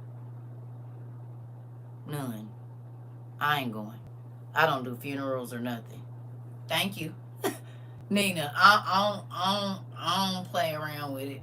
Because y'all, people wait for funerals and weddings and stuff to really say what they've been wanting to say. You could have called me on the phone. You didn't have to wait till we get here in front of everybody. What's up? Why you, I mean, you had my number this whole time.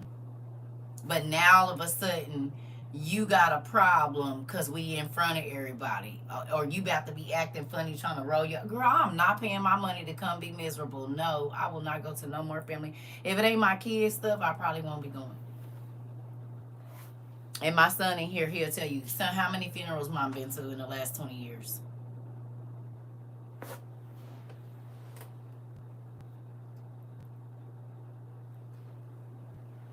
If he's still in here, he gonna tell you none. Not no family ones. None that I know of, because I don't. It's the family reunions. Did your mama show up?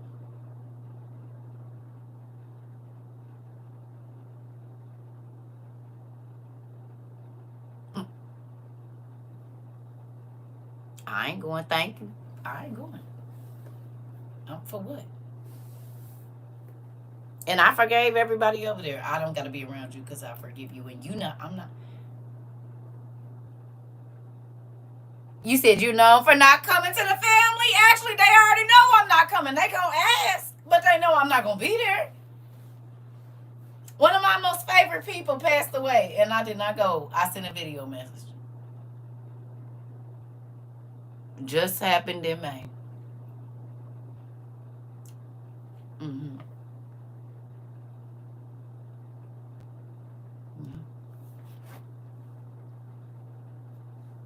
Forgiveness does not equal access. Exactly. And that's where people mess up. I'm sorry, y'all. My back is crazy right now. Okay. I don't want no parts of it. I'm doing good, Miss Deb. You hear me? And that's where people mess up. Because the devil just want to keep ripping the scab off so it never heal. Hear me again. The devil wants to just keep ripping the scab off so it never heals.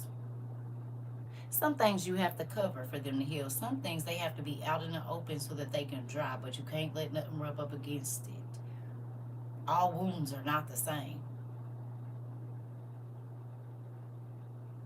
Some of them you can get stitched and it's dissolvable stitches. Some of them they got to be cut out because it's holding tendons and ligaments together, because some cuts are deeper than others. Sometimes the wounds get infected, okay, which is going to be even more painful because there's going to be swelling and redness and, you know, all of that around it. So you don't even want nobody to touch it. But in order to get it cleaned up, we're going to have to do something. So let me numb you up.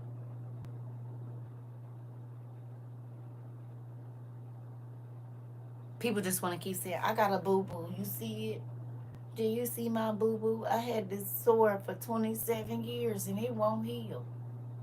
This is what you say when you saying, I've been holding on to it. Well, damn, it's oozing, ain't it? It's starting to eat and rot away your flesh because it's been infected so long. You might need to cut it off. Ooh! It's scary. No, don't put it by me.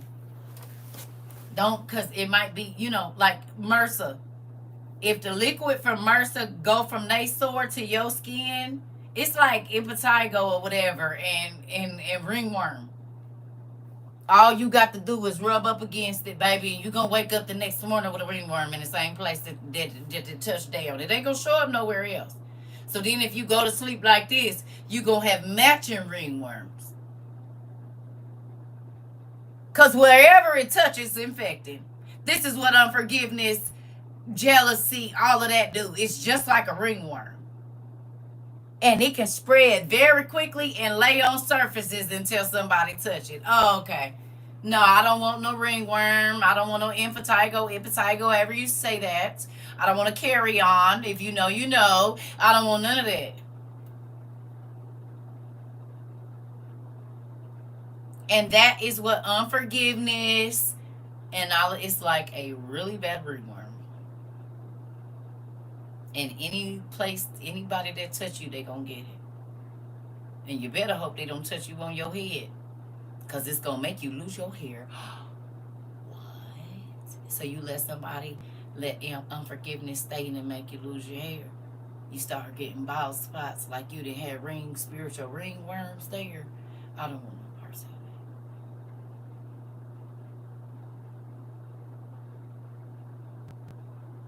And so the infection is just sitting on all the surfaces around you.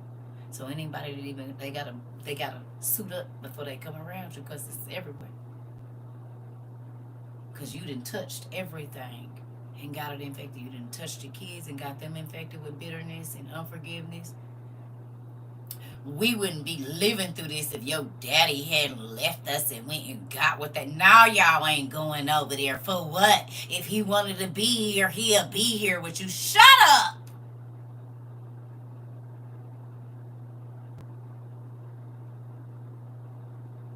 It ain't that he don't want to be with the kid. He don't want to be with you. She don't want to be with you.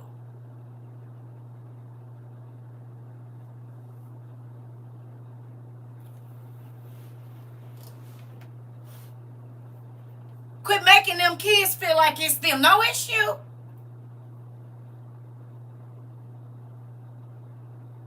But they gotta grow up bitter, thinking they daddy don't love them because he don't love you. I not once ever told my kids, your daddy don't love you. And I don't know what your daddy do, because I don't even talk to him. And I ain't bringing him up every time I get irritated. I'm not gonna even talk about the nigga at all. If he contacts you, he contacts you. Hell, I don't know. Long as he don't be bothering me.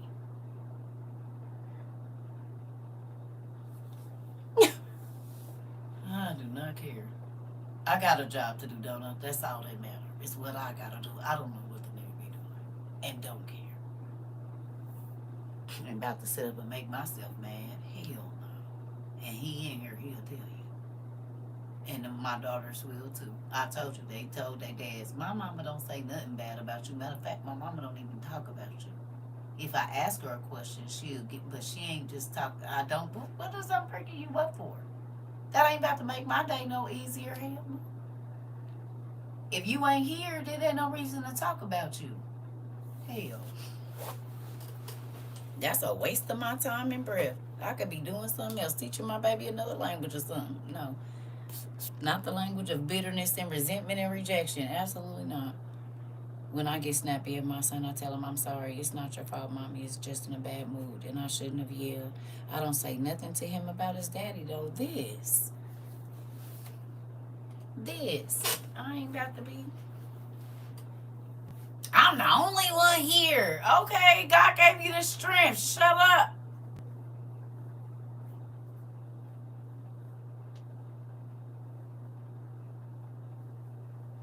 And the resources. I don't care if you do gotta go stand in the food stamp office, get Section 8. So what? 9 times out of 10, the absentee parent ain't living as good as they making you believe they is. And I learned that quickly. Oh, well, I'm gonna stay over here. You ball out for a little bit, nigga, then you locked up for 4 years. Then you ball out for 2 years, then you locked up. You ain't making me. I just get to stay outside. And I might have to struggle and cry and walk to the store and try to make a meal out of nothing. But the life you live, you only get to live it for a little bit. My mom used to be irritated. I still love my dad, although he wasn't in my life. Yeah. I'm trying to tell my kids' dads did the mom thing. The stuff that the bitter baby mamas do. They did that to my kids. And my kids just be like, you look crazy because my mama don't talk about you. My mama's not ever told me nothing bad about you. That ain't my business to tell. They're going to base how they respond to you off of how you treated them, not what I said. And I tell you this, me and my mom don't always get along, but that's one thing my mom, she put me on game with that. She didn't talk bad about our daddy. She said, I don't have to say nothing bad about him because you gonna form your own opinion. Thank you. Thank you, Pumpkin, on if they let you down or whatever else it is. I don't have thank you. I don't gotta do that. Just like somebody might have an interaction with me. It's some people that won't believe that y'all love me like y'all love me because they interaction with me was not y'all interaction with me because I met them in a different space. Okay? I met them in a different space. Them baby. Because baby. Yeah. She's sweet. There's some niggas that said, nigga, please. That nigga got ice water running through her veins. Sweet where? Sweet who? That? Nah, baby, that's ice cold right there. Literally, my son is in here, and he will tell you. They ice princess, and not because of the diamonds. Niggas used to tell me, nigga, you got ice water running through your veins, and do, and this ain't no once or twice or 3 times or 4 times, honey, for years. Now y'all be like, oh my God, no, CERCA, I love her. She's so sweet, and she loves on everybody. Now she'll get on you, but no, I couldn't see that. Oh, okay, because you didn't have to. Because you didn't have to. Because my interaction with you ain't that interaction with you. It's different. Why would I destroy my child trying to make you look bad? Because every single thing that I say bad, thank you, Pumpkin, every single thing that I say bad about you, my child realized that they're half of you. So lightweight, I'm teaching my kid to hate half of themselves. You do not get to take, no. You already ain't here. And this is mama or daddy. I don't like when grandparents do it. Oh, I'm having to raise you because your mom is blah, blah, blah, or your daddy is. Well, then don't do it.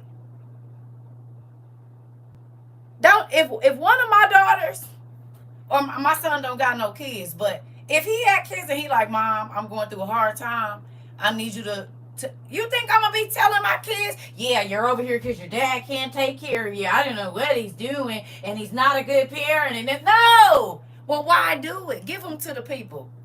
Because they can hear that from the people that's in the children home. If it wasn't for me, you wouldn't be eating because your mom and your dad. Da, da, da, da. Well, don't do it. Don't even do it. You about to tear them kids apart. They already don't get to be with their mom and daddy, and then you gonna tell them you better, or I'm a better parent than I done took care of plenty of people's kids that wasn't mine, and knew their parents had addictions and all kind of stuff. Baby, I ain't said nothing. Your mommy's gonna we gonna pray for mommy. We gonna pray for daddy.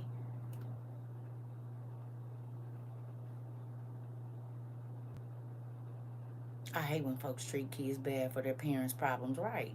How you mad at them because their parent is addicted, or whatever, a hoe, whatever? That don't got nothing to do with them, and it ain't none of their business. You trying to make yourself look good to who? Because anytime they make that kid sad, you're not doing the right job. If they feel like a burden, and I wish you're not doing it, you can front to your folks and your friends like you're just this Captain Save a kid or whoever, but in all reality, you a bigger monster than the people that you said they shouldn't have been with.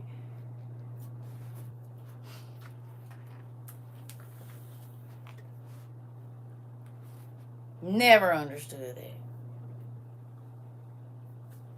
I didn't, man, listen. And it's babies that come back and say, TC, thank you. Well, my mom couldn't do it, or my dad couldn't do it, or you know what I'm saying? And I didn't have to leave my kids. I told y'all, I didn't have to leave my kids. And try to go to school, hurry up, make a better decision because I got pregnant. I didn't have to do it. And people mistreated my kids too. And that's why I don't. Because if I'm doing this to make a better decision, why is you trying to tell my kid, what is wrong with you? I could have did nothing and stayed and didn't even try to better my, weird.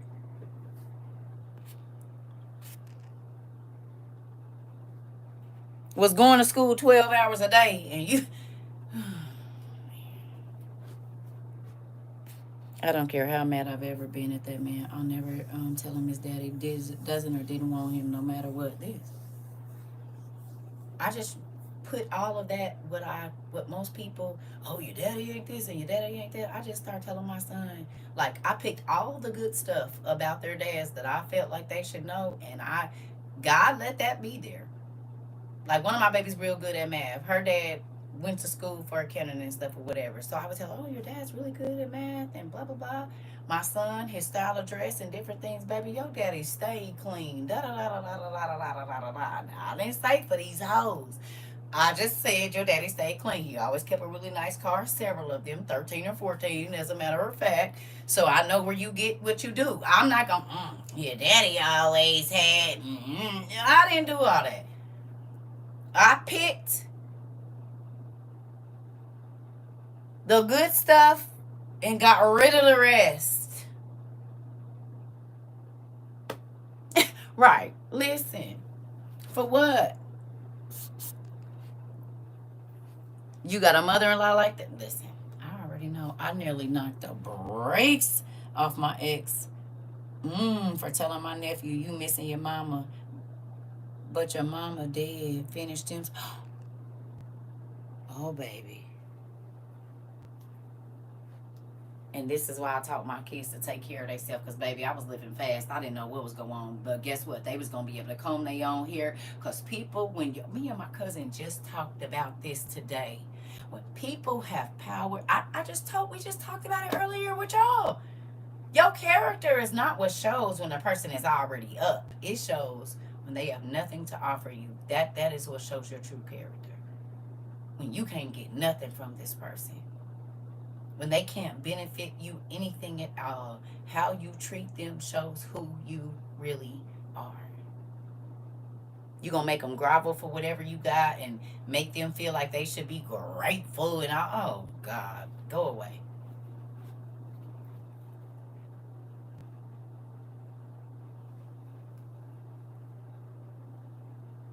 What if God made you feel like that?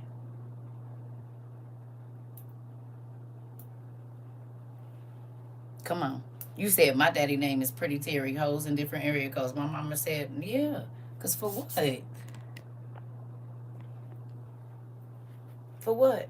What do you get out of taking advantage of a person that's already in a bad situation? What do you get for making them even more scared that their situation is going to be worse than what it is? What do you get out of that? Tell me.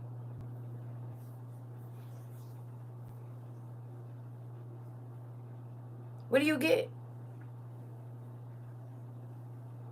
I know your character by your integrity. How do you act when no one important is watching? And how do you act when you think no one is around? This.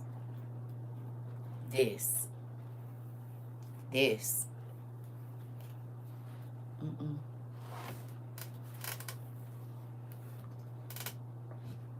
You gonna laugh at them because they don't got I don't know why. That just always put a fire in my spirit. I can't. You gonna mistreat a person? Nothing. Some people make it. Some people, it make them feel better to put others down. Nephew, all day long. Most of the fights and different things that I got into, it was defending somebody.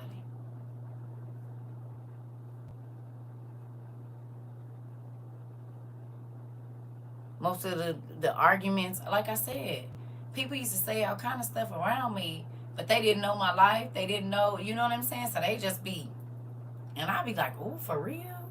And they'd be like, yeah. And I'd be like, oh, okay, so that's what you think about me, huh? What do you mean? No, I was talking about, oh, okay, well, did you know that I used to do that? So all of them is? Because I don't remember. I mean, I was in it, but I didn't do that. So everybody, you just going to put everybody, oh, okay.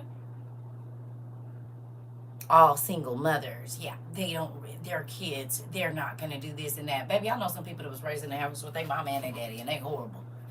Didn't been to prison, all of them, and all this old stuff. Quit trying to put stereotypes on stuff. Because they swore up and down, baby, my kids was going to be doing everything under the sun because I was a 16-year-old mama, honey, and I had friends that was married as virgins and they kids as hell on wheels. Okay? What does it mean?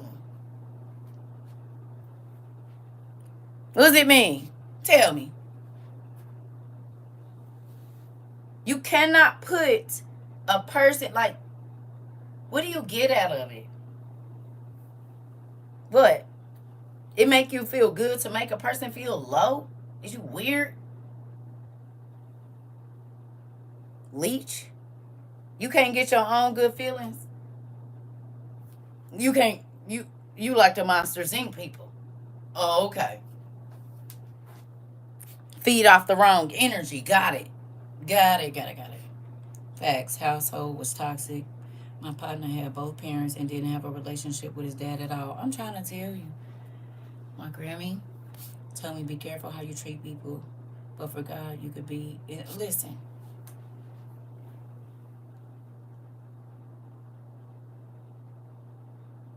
It will be you.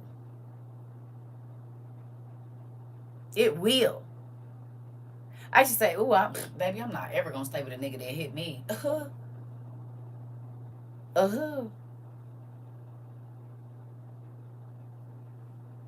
Did. And took him back. Several times. And it wasn't like he teeing off on me. I said, I ain't going to be with a nigga that fight me. Let the magic stick be right. I guess you'll do anything. I don't know. Be careful what you say about what you won't do. And what you not going to put up with. And especially if you ain't lived through it. Which is important to have your great role models around your kids, right? But think about it. It's men that say, man, I'll never get with a chick. Man, she cheated on me. And they be like, baby, we can work it out. No, you better make me crash out. I said we can work it out. I don't care that you cheated. Wait a minute. I thought you said... That's not what you said at first. That is not what you said. You said, I heard you tell your own boy say if a chick cheat on you, you ain't going to be with her. Well, no, I just came and told you your girlfriend cheating on you. And now you putting me out. You don't want me to be your friend no more. Well, what happened? I thought we was... See, this why okay, ain't got nothing to say. Because if I wouldn't have said something, then evidently I'm on her team. So I can't win for losing. So I'm going to let you just be. That's what I'm going to do. I ain't even going to get in this because I see right now if I... Mari, if you don't say nothing, you fail. And if you say something, you fail. So I remember what you told me. You said if I ever ran into anybody you was messing with and I seen them cheating to tell you. So that's what I did. But now I can't come around. Right. Okay. That's all you say. Either way it go, I'm losing you. So you my friend. I just I'm gonna move around. I'm gonna just go and move around. I ain't gonna stay. Just move around.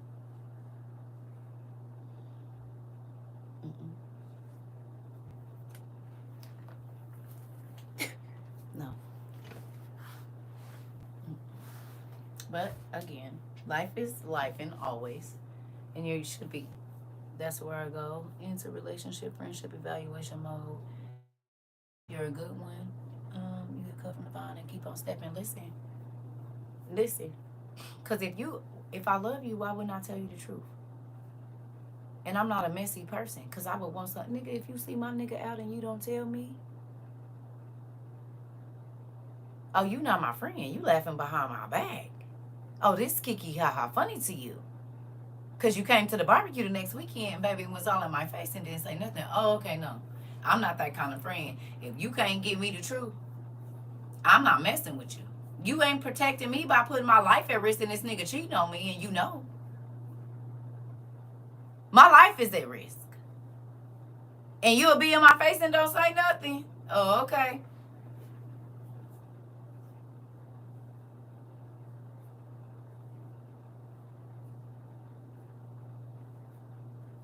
My brothers, I told y'all, don't bring more than one girl to this house. I was pregnant with that boy that's in here. My daughters will tell you when they was dating actively, and they're dating, not sleeping with people, but when they was, one day one boy want to take them to the movies, one boy want to take them out. They grown, they 17, 18, whatever. You can bring one boy in my house. Don't ask me to meet a whole bunch of them, because I'm going to call them by the wrong name.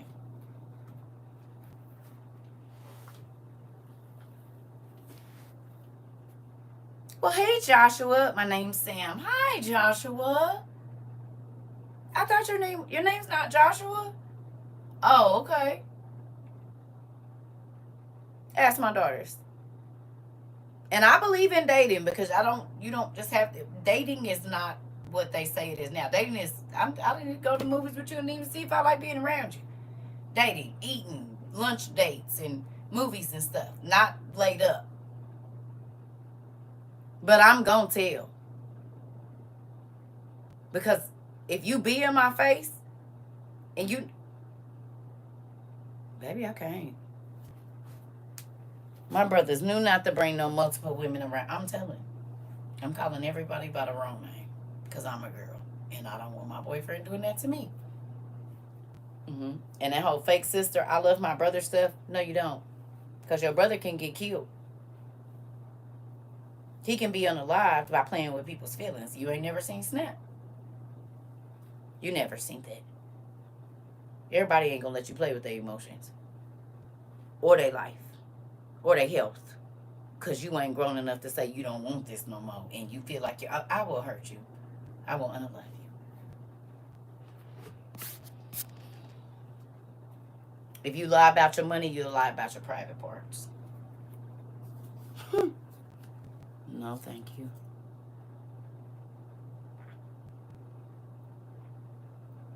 If you feel like, hear me now, okay? If you feel like you don't have to tell me who else you sharing your body with in the single world, it ain't none of my business, then you have no access to my body. What? It ain't none of my business, and neither is that. That ain't none of my business. That right there, it don't got nothing to do with me, boo. It's none of my business what you do with it. It ain't none of my business at all. I don't even have to be concerned, because it's not none of my business. So where you want to put it, what you would like to do with it, that don't got nothing to do with me. It's none of my business. In real life. This girl was cheating with my cousin, and her baby daddy ended up unaliving him. I'm telling you, that's why I don't play that mess. Sneaking and creeping will get you. My mom used to tell me that all the time, and that's why I don't want nobody man. I did not want nobody's. Hell, at the time I had one, I didn't even want the one I had. I was kept trying to get away, and he ripping up papers and stuff until I'm not staying with you. And I definitely don't want nobody else's headache. If you're not mature enough to tell the truth about what you're going to do with your body, because you can't be a player, because let me tell you, real players tell you, I got 4. Y'all almost made me cuss. Y'all know the words. Rhyme with witches, switches, that kind of stuff. I got 4. Do you want to be the 5th? I can take care of you. I can do this. I can do that. I can do that. Is you signing up for the stable or what? You give me a decision on if I want to be a part of the stable. You don't get to add me to the stable, and I didn't know there was one. And you're definitely not mounting no mares around here. The heck? No. Hey. 37,000 people just tested positive for. Yep, I'm going to go on and I'll be right back. Give me about 2 seconds, because I knew somebody was about to talk about it. I seen the numbers today. And y'all wonder why I be in here in my cell doing nothing. Not bothering not a soul. Not a tree, not a branch, not a bush, not a nothing.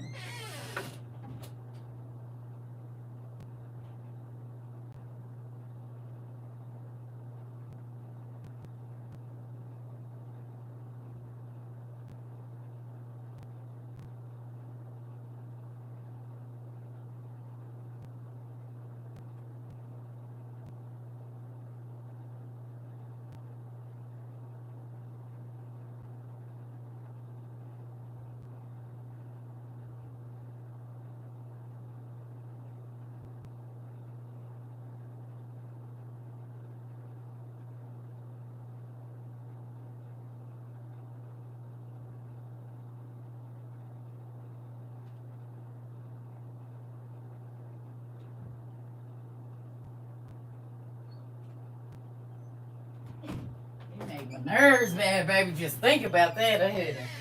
Woo! No, thank you. And what's scary is this. Now they telling the married people to get prepped.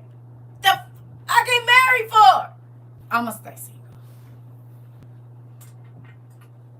And not single and mingling, just single.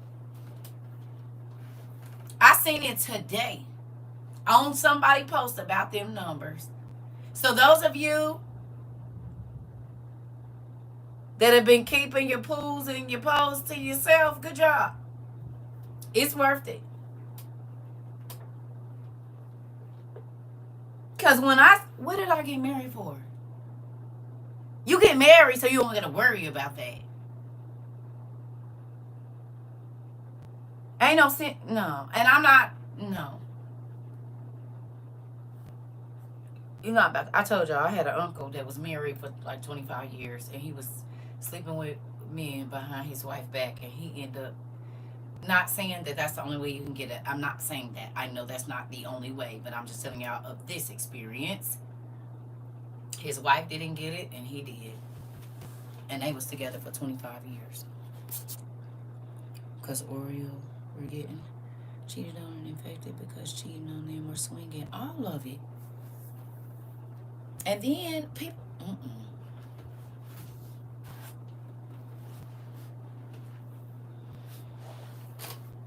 And it ain't just because I got divorced. Because before I got married, I was like, no.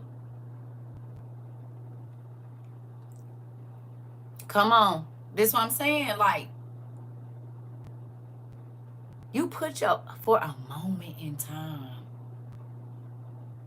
I got you, nephew. For one moment in time. And, okay, so look. Some of y'all might not have been here for the class. But it's a book, a lost book, that say 40 days of fasting and praying does not take back 1 hour of sin. 40 days of fasting and prayer does not take back one. And you want somebody to bust you down for how long you said, and you snuck away. And listen now. You remember that class? Oh, when we added up the hours and days, we can do it again. Newbies, y'all need a refresher. Because it's a scary thought. And this is why God say you can never pay back the sin that you did. He had to pay the cost. And when you add it up, when he said count out the cost, the numbers is staggering. Oh my God, it was so scary. Y'all remember? Because if you was in a relationship where you wasn't married for 5 years, how many hours is in 5 years? How many hours are in 5 years? I need to, hold on, y'all. I don't know why I'm so uncomfortable. Give me a second. While y'all... Whatever sin that you know for a fact you was in, add up the days real quick.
Sorry, y'all. I'm getting old, and menopause got my body feeling all types of weird. Just bear with me.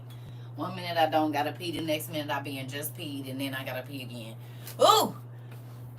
Ooh, ooh, that's 548,000 hours. 400, what is it, 43,800 hours is in how it equals 5 years. Okay. All right. So say you was in a situation, whatever God considers sin, for 5 years. Ooh, Auntie said 200,618 days. Thanks for paying my costs. I could never pay the cost. Ooh, Auntie.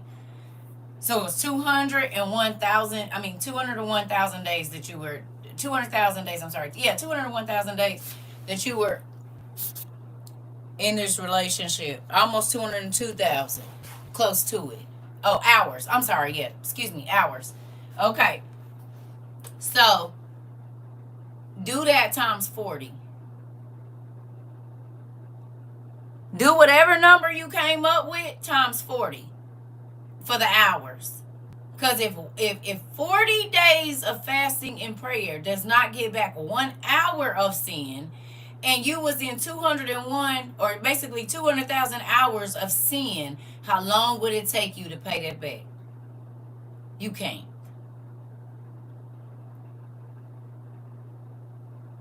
Even a 72-hour weekend.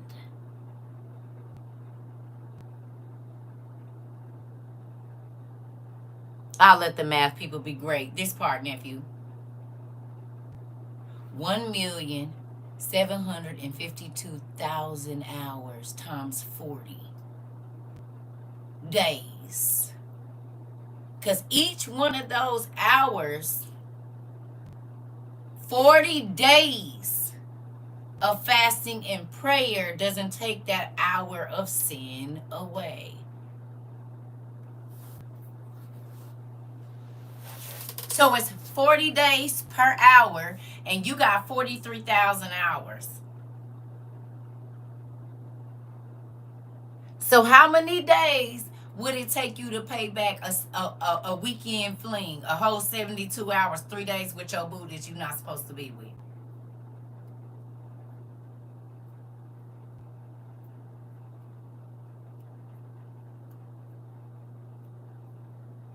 $40 for each hour, and it's 72. Oh, 1,753.164 days. 1 million days. So basically almost 2 million days. Roughly, we're getting close to about 2 million days.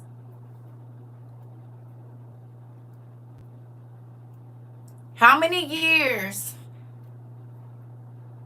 is in 1.7 million days? How many years is that?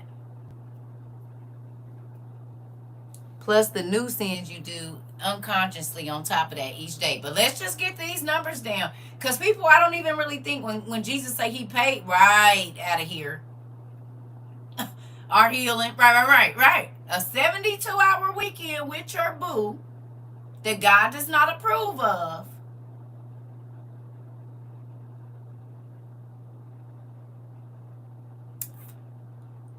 $46.58, 4,600 years.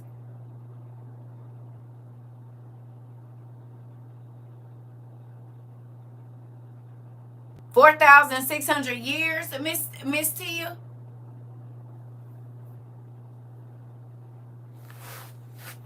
A 72. Now we know why hell is eternal. You never get out.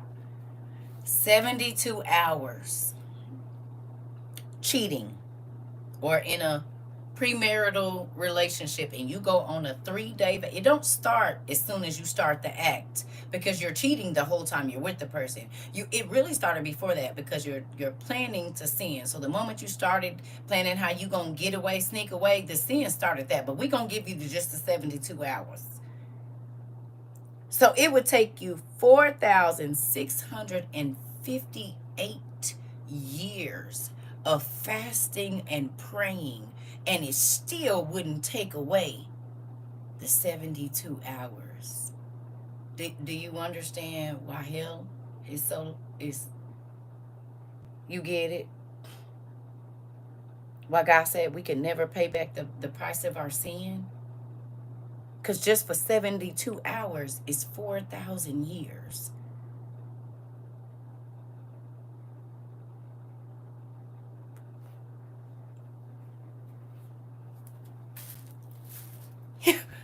Oh God, please let me into heaven. Please. Please. Please. Please. Please. Oh, Jesus.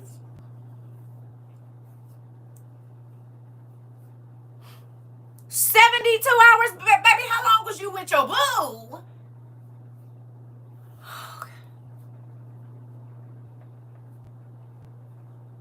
God, please let me into heaven, please. You said I still had the same response as the first time every time I think about it. And this is why I give this example. 920 years of fasting and praying, Auntie, for the time you did. 920 years.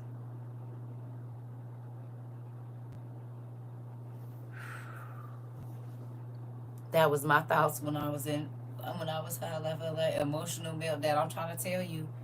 Never mind. We were born as sinners. Right. But we just take it one weekend. 72 hours. Take you, Auntie, 960 years of fasting and praying every day. Still won't take it back. And he said, don't worry about it, because over there you got plenty. See, over here you didn't have time to get it right. You was too busy and you ain't about the, oh, okay. He said, well, over there you ain't going to have nothing but time to pay. That's why I don't want to be God. People talking about they God. Well, you go right ahead. I don't want no parts of it. Mm-mm. Crazy, right? No? Is it worth it? That weekend romp? That thinking you sneaking? 2,100,000. Ooh, and 2 days. Ooh. What? 2,102,400 days. Oh, okay. Years or days? And the fact that you won't feel his presence again will hurt the most. Come on. And then have to be reminded of every time you could have forgave or stopped doing it. No. Years. 2,100,000 and 2,100,400 days. Years, excuse me. Crazy. Is it worth it? This is why he be like, count up the cost now. And we all slip. Yeah. Okay. Ooh. Let me get my sheet, my shield.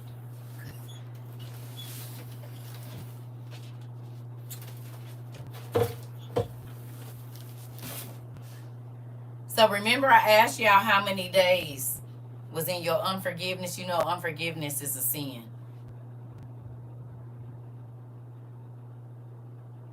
So how many hours was in them thousands of days that you held on to?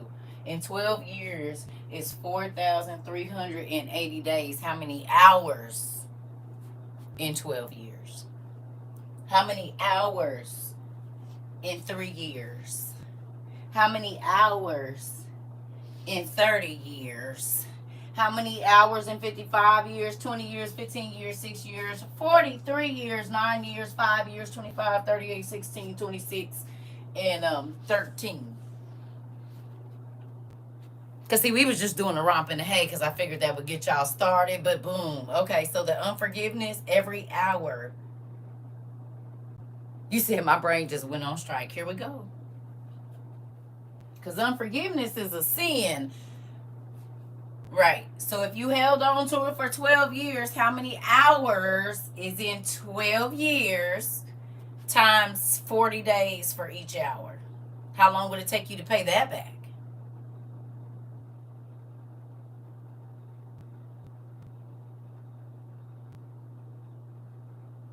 Okay. You said you don't know the hours, but you still ain't forgave yourself. but we more wanting God to forgive you. You do have to forgive yourself, but really, you know, the reason, have you forgiven others? Even my calendar can't do that math. Okay, auntie. See how it is? And people like, oh, I know I'm going to heaven. Are you, though? Thank you. Thank you, Miss Nita. It's a real thing. And see, this is why people don't like me, because we're going to be like, oh, okay, we gonna talk about the real thing. We're not gonna sugarcoat. See, this is why I didn't want to do church, because you can't break this down in church like this. It's a surface level. But we're gonna go on and break it down piece by piece. Because they say, oh, they sinners, and so are you. Because you still ain't forgave Sister Johnson, honey, because she didn't like your cake. Thank you. And you're treating her bad and talking about her behind everybody back. Okay, mother. Well, how many years you been dealing in unforgiveness? Because 40 days of fasting and prayer. Thank you, Pumpkin. You've been holding a grudge for that woman for 10 years, boo. So you can shout all you want to. Okay? You can do all of that. But, babe, yeah, you got some restitution. Thank you, Pumpkin. It's a real thing here. It's a real thing. You still hate your baby daddy? I would call my baby daddy to get on his nerves. Even though he didn't never call my daughter to tell her happy birthday. Now I will. Now, when I was raising her, no. It's a different thing now. She grown. I did my part. And do get on his nerves. And do. Just recently this started. I don't know. It could be menopause. And here, when I call him baby daddy, I'm a father. Sure could have fooled me. Hey, baby daddy, what you doing? I'm just calling to get on your nerves. So did you hear the news about the world ending, baby daddy? I'm busy. Are you? Well, anyway. Do. Petty. Yes. He shouldn't answer then, damn it. Sometimes I will. Sometimes I feel like and sometimes I don't. Didn't call you too much while I was raising her, but she's grown now and amazing. So then I can get under your skin. Why not? Something to do. The world's ending. Why not? And he the only one I talk to, too, if I do talk to him. The other ones just watch secretly. Hey, baby daddies, if y'all in here. Petty. No. Promise. And he know it too. And will. That's how you know you done forgave somebody. Because you left me for dead, sir. Dead. And your baby. But it is what it is. We just move on. It's the truth. If you ever got to talk to him, he'll tell you too. Do. So you got to know. You hear me? You got to. I don't got time to keep being mad at you. That's stupid. That means you still got control over my life 20 years later. I am not about to do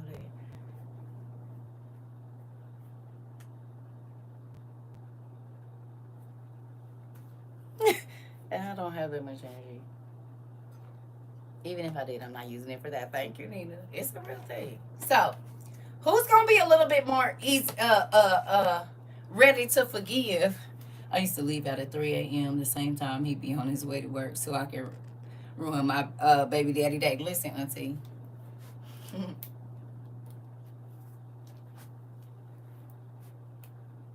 You can't affect my kid now. Yeah. What you doing over there? You done ate something today? Why is you looking like that? What do you want? To bother you. It's just what I call for. To get under your skin and then get off the phone. Now, what's real petty is our baby, every time she's talking, she's talking about how amazing her mother is and how many great things she learned from her mother.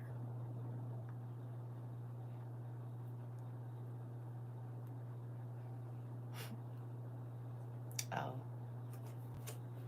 You know, my mom and my mom and my mom and my mom and my mom. Right. part already. Moving on. I did. What? You move down the street and you don't bother to speak when you see us. Auntie, they be so weird. They be so weird trying to watch you from afar. Oh, weirdos. Thank you. You can't come, really. You trying to avoid me, but you right where I'm at, right. You said, I know that feels amazing after all you had to endure. It do. Y'all seen when my son come in here, I light up. Just because, what do that mean? God gave them to me.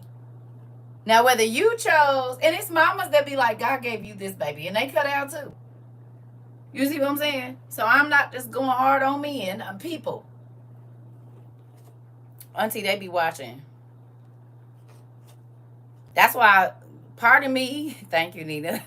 Thank you. Part of me don't like that I do this because people that I don't mess with get to watch my life anyway. Well, I don't like that because I cuts people out and you don't know nothing that's going on with me. Nothing. I don't, you know how some people quit, fall out with people and they secretly watching. I don't secretly watch you. I don't care. Because once I like cut you off, in my mind, you're not dead, but you're not breathing. Does that make sense? Whether you breathe or not, I don't care. Just like breathe over there. I don't care to know who you dating now. I don't care. Because once I'm done, it's almost like you're not alive. You can't care about and this is why people used to be like, you got ice water, because did you hear what happened? I don't care. Keep on walking. We moved, then he moved. Just weird. Auntie, I'm telling you, listen, I already know how it go. Hunting me from afar, honey, looking behind computers and whatnot. It's weird. No, it can tell me everything I'm doing, but you don't mess with me. It's weird. Y'all remember he was in class? One of them was in class. Remember the day I told y'all I was sitting at the thing and my phone started messing up. Remember? And the nigga texted my phone and said, we can't hear you. Your phone's messing up. I didn't even know you was in class. When I first got on here, remember? That day I was at the park. I was sitting in my car. I had just got my car. And it was messing up because I didn't have no Wi-Fi. And he texted me. He's like, your live is breaking up. We didn't even know you was here, sir. You remember Lady SK? That's what I be saying. Like, they watching. They do. It's okay. Hey, friends that I don't mess with no more. They didn't try to get in here, and I just didn't tell y'all they was in here, and I just be blocking people. Y'all don't know that I know them, but I do. And I just kindly block them and keep on moving, so they better not tell me who they is while they in here. You said my skeleton gonna be straight. Listen. Just crazy. I will block them and keep. You don't get to watch me from afar, and I don't mess with you. Go away. White vanish. He bought a house, invited my friends to his house warming. We were on good terms. Didn't invite me. A real weirdo. Auntie, I'm telling you, they be weird for real. They be wanting you to suffer, and this is baby mamas and baby daddies. Everybody. It ain't just men or they be miserable people. Period. When you don't fold the way they expect you to, and come groveling back or be begging them. So then they start making up stories to make themselves look good. Like they'll make up everything. Girl, it's so many stories. I said, really? Really? I didn't know. And I was living the life, but I didn't know any of that happened. Like, You said that's why my dad took the house. I'm trying to tell you. This. And this is people. You got friends like that. It don't even, you got to be baby daddies and baby mamas. You got friends that'll swear up and down they don't, well, ex-friends that swear up and down they don't mess with you, but watch everything you do. I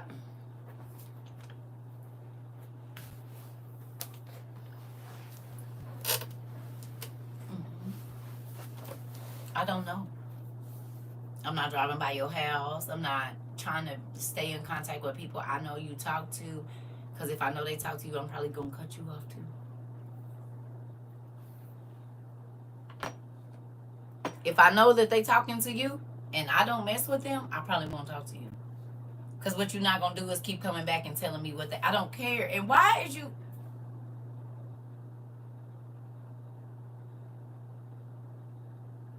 And slowly but surely, come on, nephew, snip, snip. You said it. Next time you call, you gonna get the number you have reached is.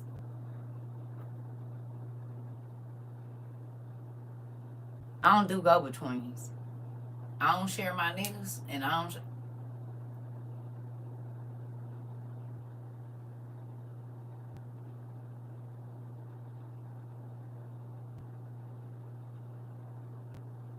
I'm not sharing nothing. Not that. And I don't share my friends. And what I mean by that is if you kick it with people that I don't kick it with, like not like I didn't fell out with, and I don't have nothing to say to you. I don't care what they saying. You shouldn't even feel comfortable coming back telling me. Because why was you sitting there while I was standing and I busting their teeth out their mouth? Oh, okay, never mind. Because can't nobody sit up in front of me and talk crazy about you. I guarantee you that. Not if I say I love you. I don't care if we have fell out. I get to fall out with them. You don't.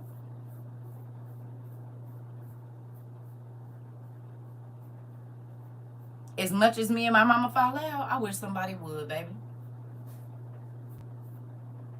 I wish somebody would. Me and my mama are hardly ever on good terms. But baby, I will still go to town about my mama. She don't even mess with me like that. I don't care. I can fight with her. You can't. I can say what I want to say. You don't get to do that. No.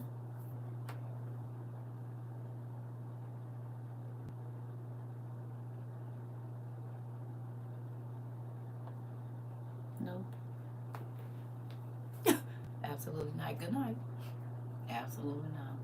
So character is a big thing to me. And that's probably why I be by myself. People try to make it like you think you uppity. No. I don't want to go to jail. I don't like it. I don't want nobody telling me what to do.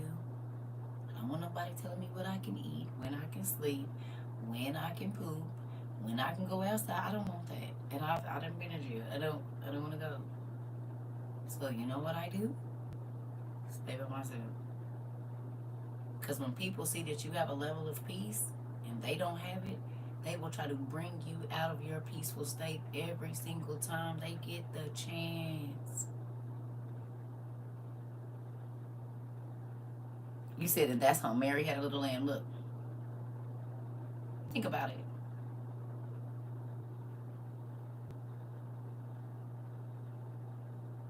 If you full of chaos and strife and drama, you can't come around me. Now you can come around, but if you want to stay that way, you won't stay around. I ain't gonna say you can't, because it's a lot of people. Excuse me. They were super chaotic when I met them, and they not like that now. You said because they work for the devil and do. Because the spirit of the where God is, ain't in peace there. Sometimes people just bring you down to their vibrations, right? And that's why I be trying to steer clear of them. If you're not teaching me nothing, like y'all know why we get along so well here. First, because of the spirit of God, but also we all have a common goal. That's we all want to learn, and we learn from each other. So it's a continual stirring of the pot and just adding things, so the soup never tastes the same every day. Because even if we study something that we studied 2 years ago, you have so much information to add to that soup now, whether it be about giants, about yourself.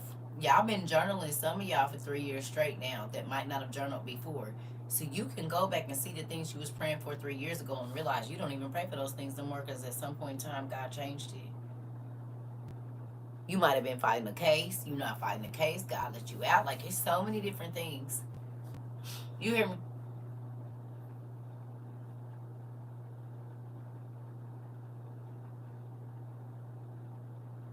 I won't.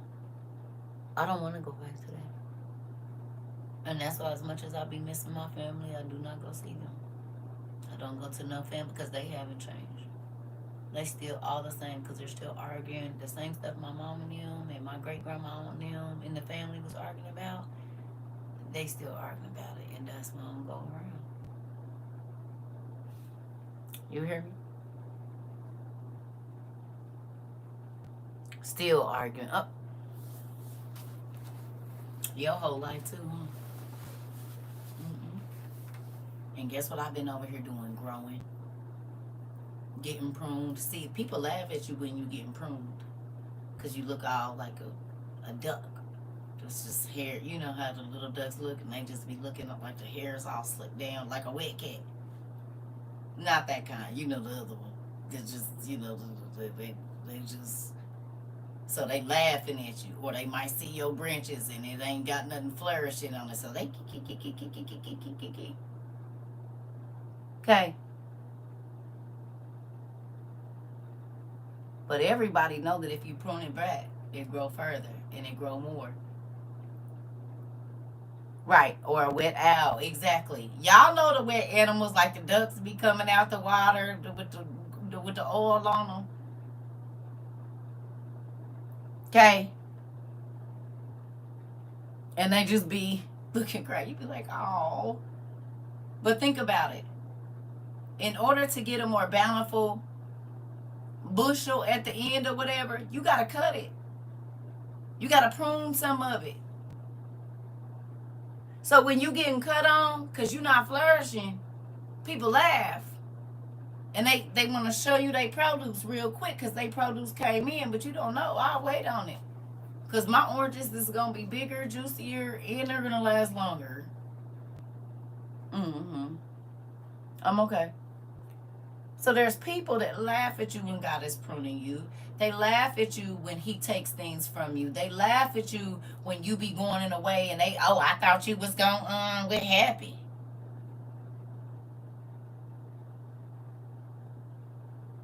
What is that? What is that I sense there? Nothing. I just thought you was going, what is that? What is that? Tell me, what is that? Because why does it matter if I finished or not? Why you got an attitude about it? Why do you even have something to say and you ain't even doing it? Or ain't done it? Or ain't even thought about it? A key, what? What you done did lately, Janet? What have you done for me lately? Ooh, yeah. I mean, did you have to take the test? Why you trying to laugh because I failed it? When's the last time you took one? Oh, okay. Because I felt something there. I don't know what that is.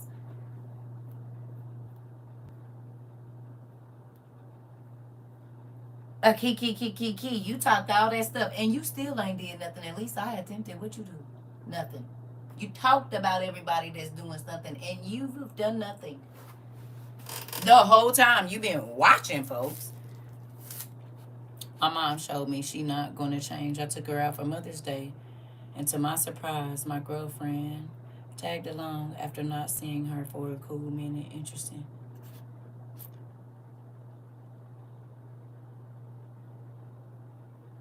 Pulls out Rhythm Nation outfit and hits choreography. Come on, Maury.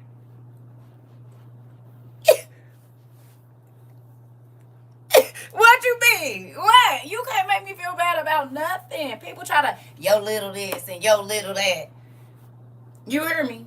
It ain't little because you ain't never did it, so it's big to you.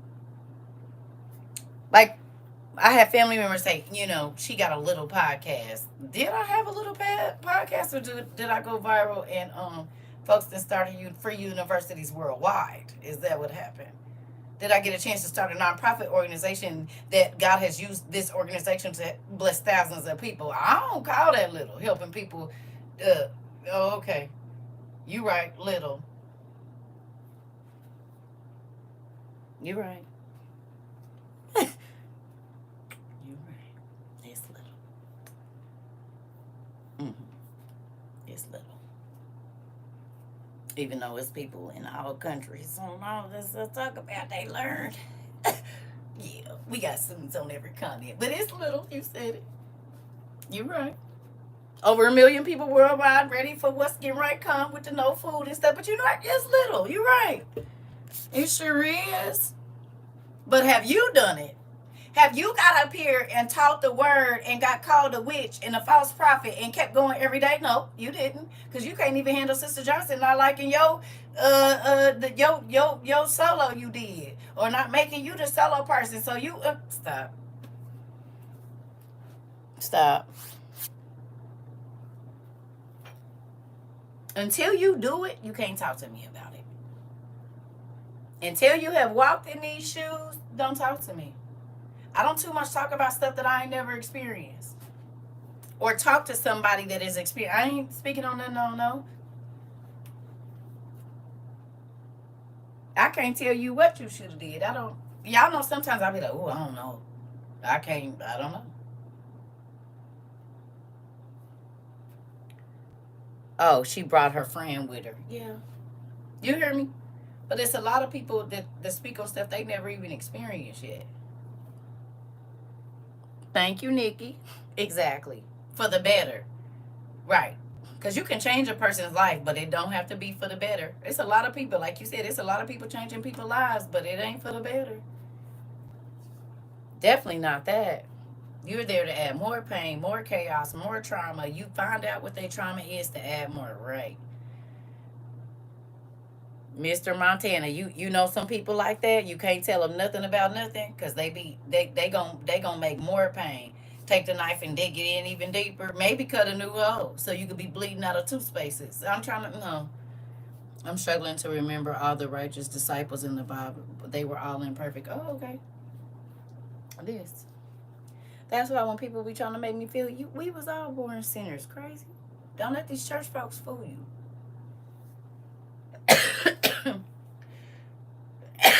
You said I know a few people, right?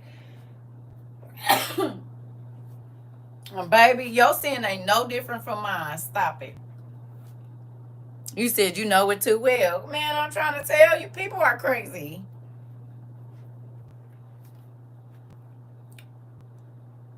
You might not have ever done it physically, but that's the loophole you thought you had got. Let me show you the loophole he got. He said, I'm going to judge your mind first. So you judging me off what you saw me do, and God is judging you off what didn't nobody see. Nobody seen nothing. You didn't even get a chance. At least I got to do it. I mean, if I gotta go,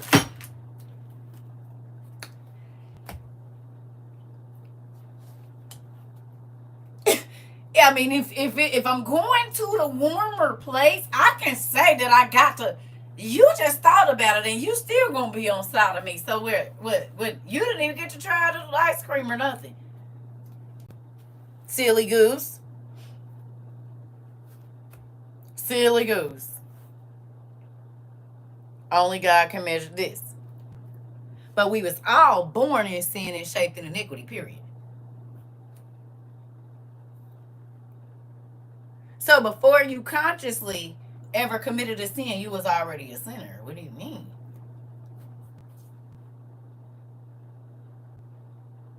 You have to be redeemed. Oh, okay.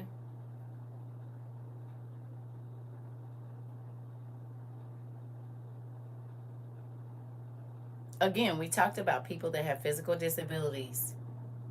Some of them still is gonna go to the hot place because their mind ain't disabled, just their body. Hello. Well, why would you say something like that? Kids gonna be there too. Don't let these pastors lie. What age of accountability? It wasn't no age of accountability when God said go in there and take care of everything. Don't even leave the dogs, the mothers, the babies, everybody. Lay them down. Where was the age of accountability then? I don't ever see he just saved the kids.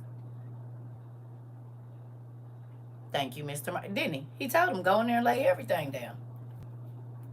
Lay the sheep down, the pigs down, the babies, the mamas, everybody. Lay everything down.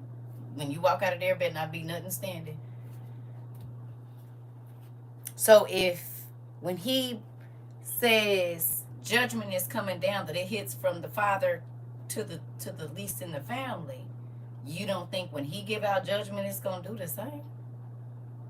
Oh, okay. He sure did, Nico. People be deceiving themselves because it sound good. They let these pastors lie to them. Read the Bible. Study it. Excuse me. Don't just read it. Study it.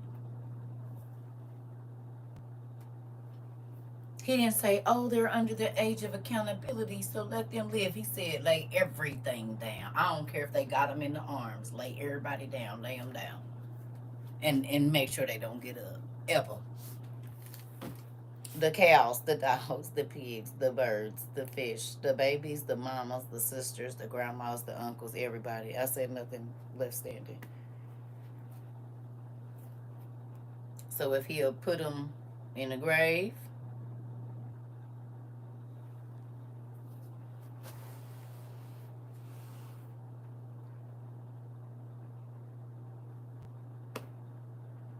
I don't know why y'all don't believe that, but these pastors, they tell people whatever they tell them they got the honey glazed lips talking to the folks, the sweet stuff. That's what they want to hear.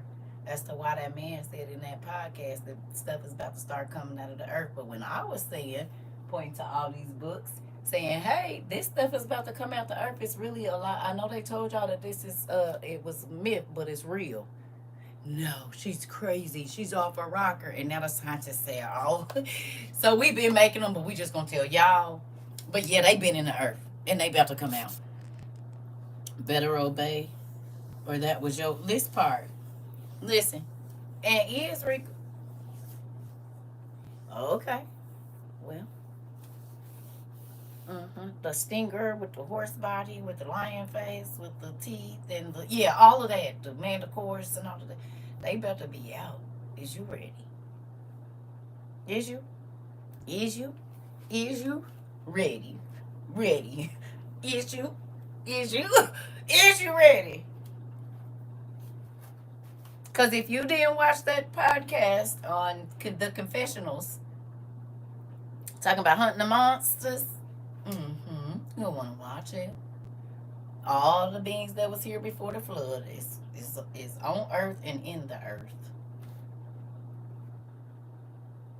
In real life. They already here.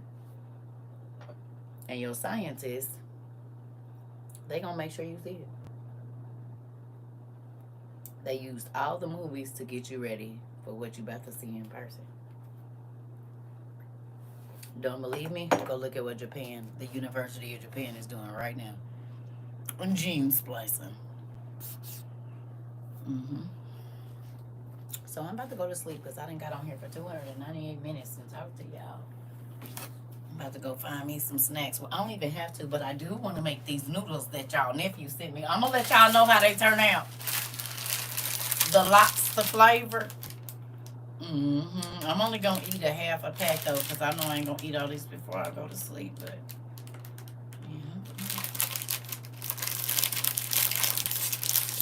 Let me put my old lady glasses on. Look. What's a good book to buy and read? The Old Testament Supergrapha. Have you ever read the book of Adam and Eve? It'll change your life. Anybody get tired of messing up? You feel like you can't never do nothing right? You need to read the book of Adam and Eve.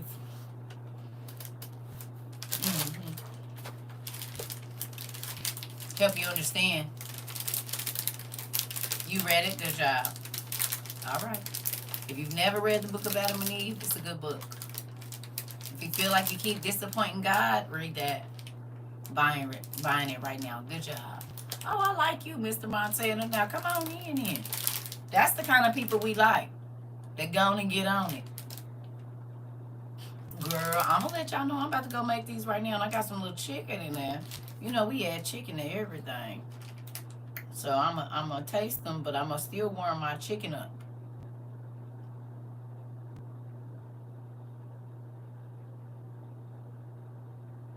And I'm going to chop it up, probably put me some onions and stuff in it.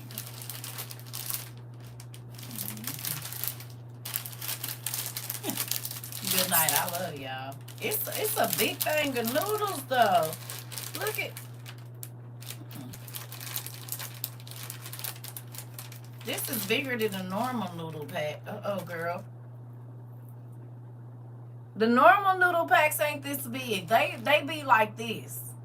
This much. Right here. And it's thick, too. Yeah.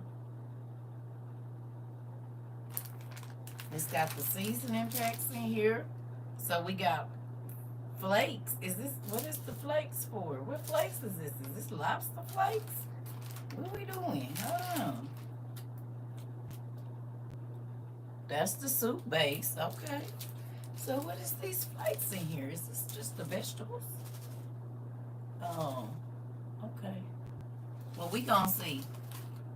Nigga, we gonna see. I'll tell y'all in the morning.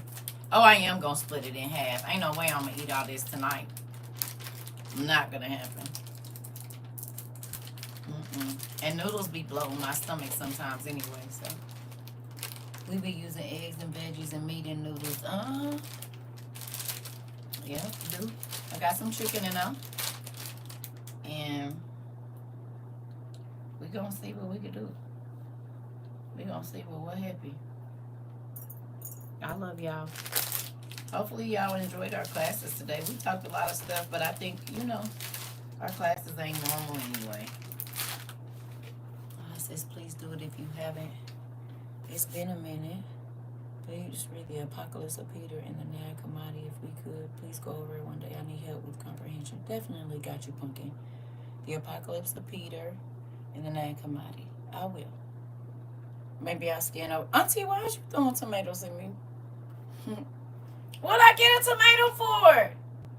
The Apocalypse of Peter.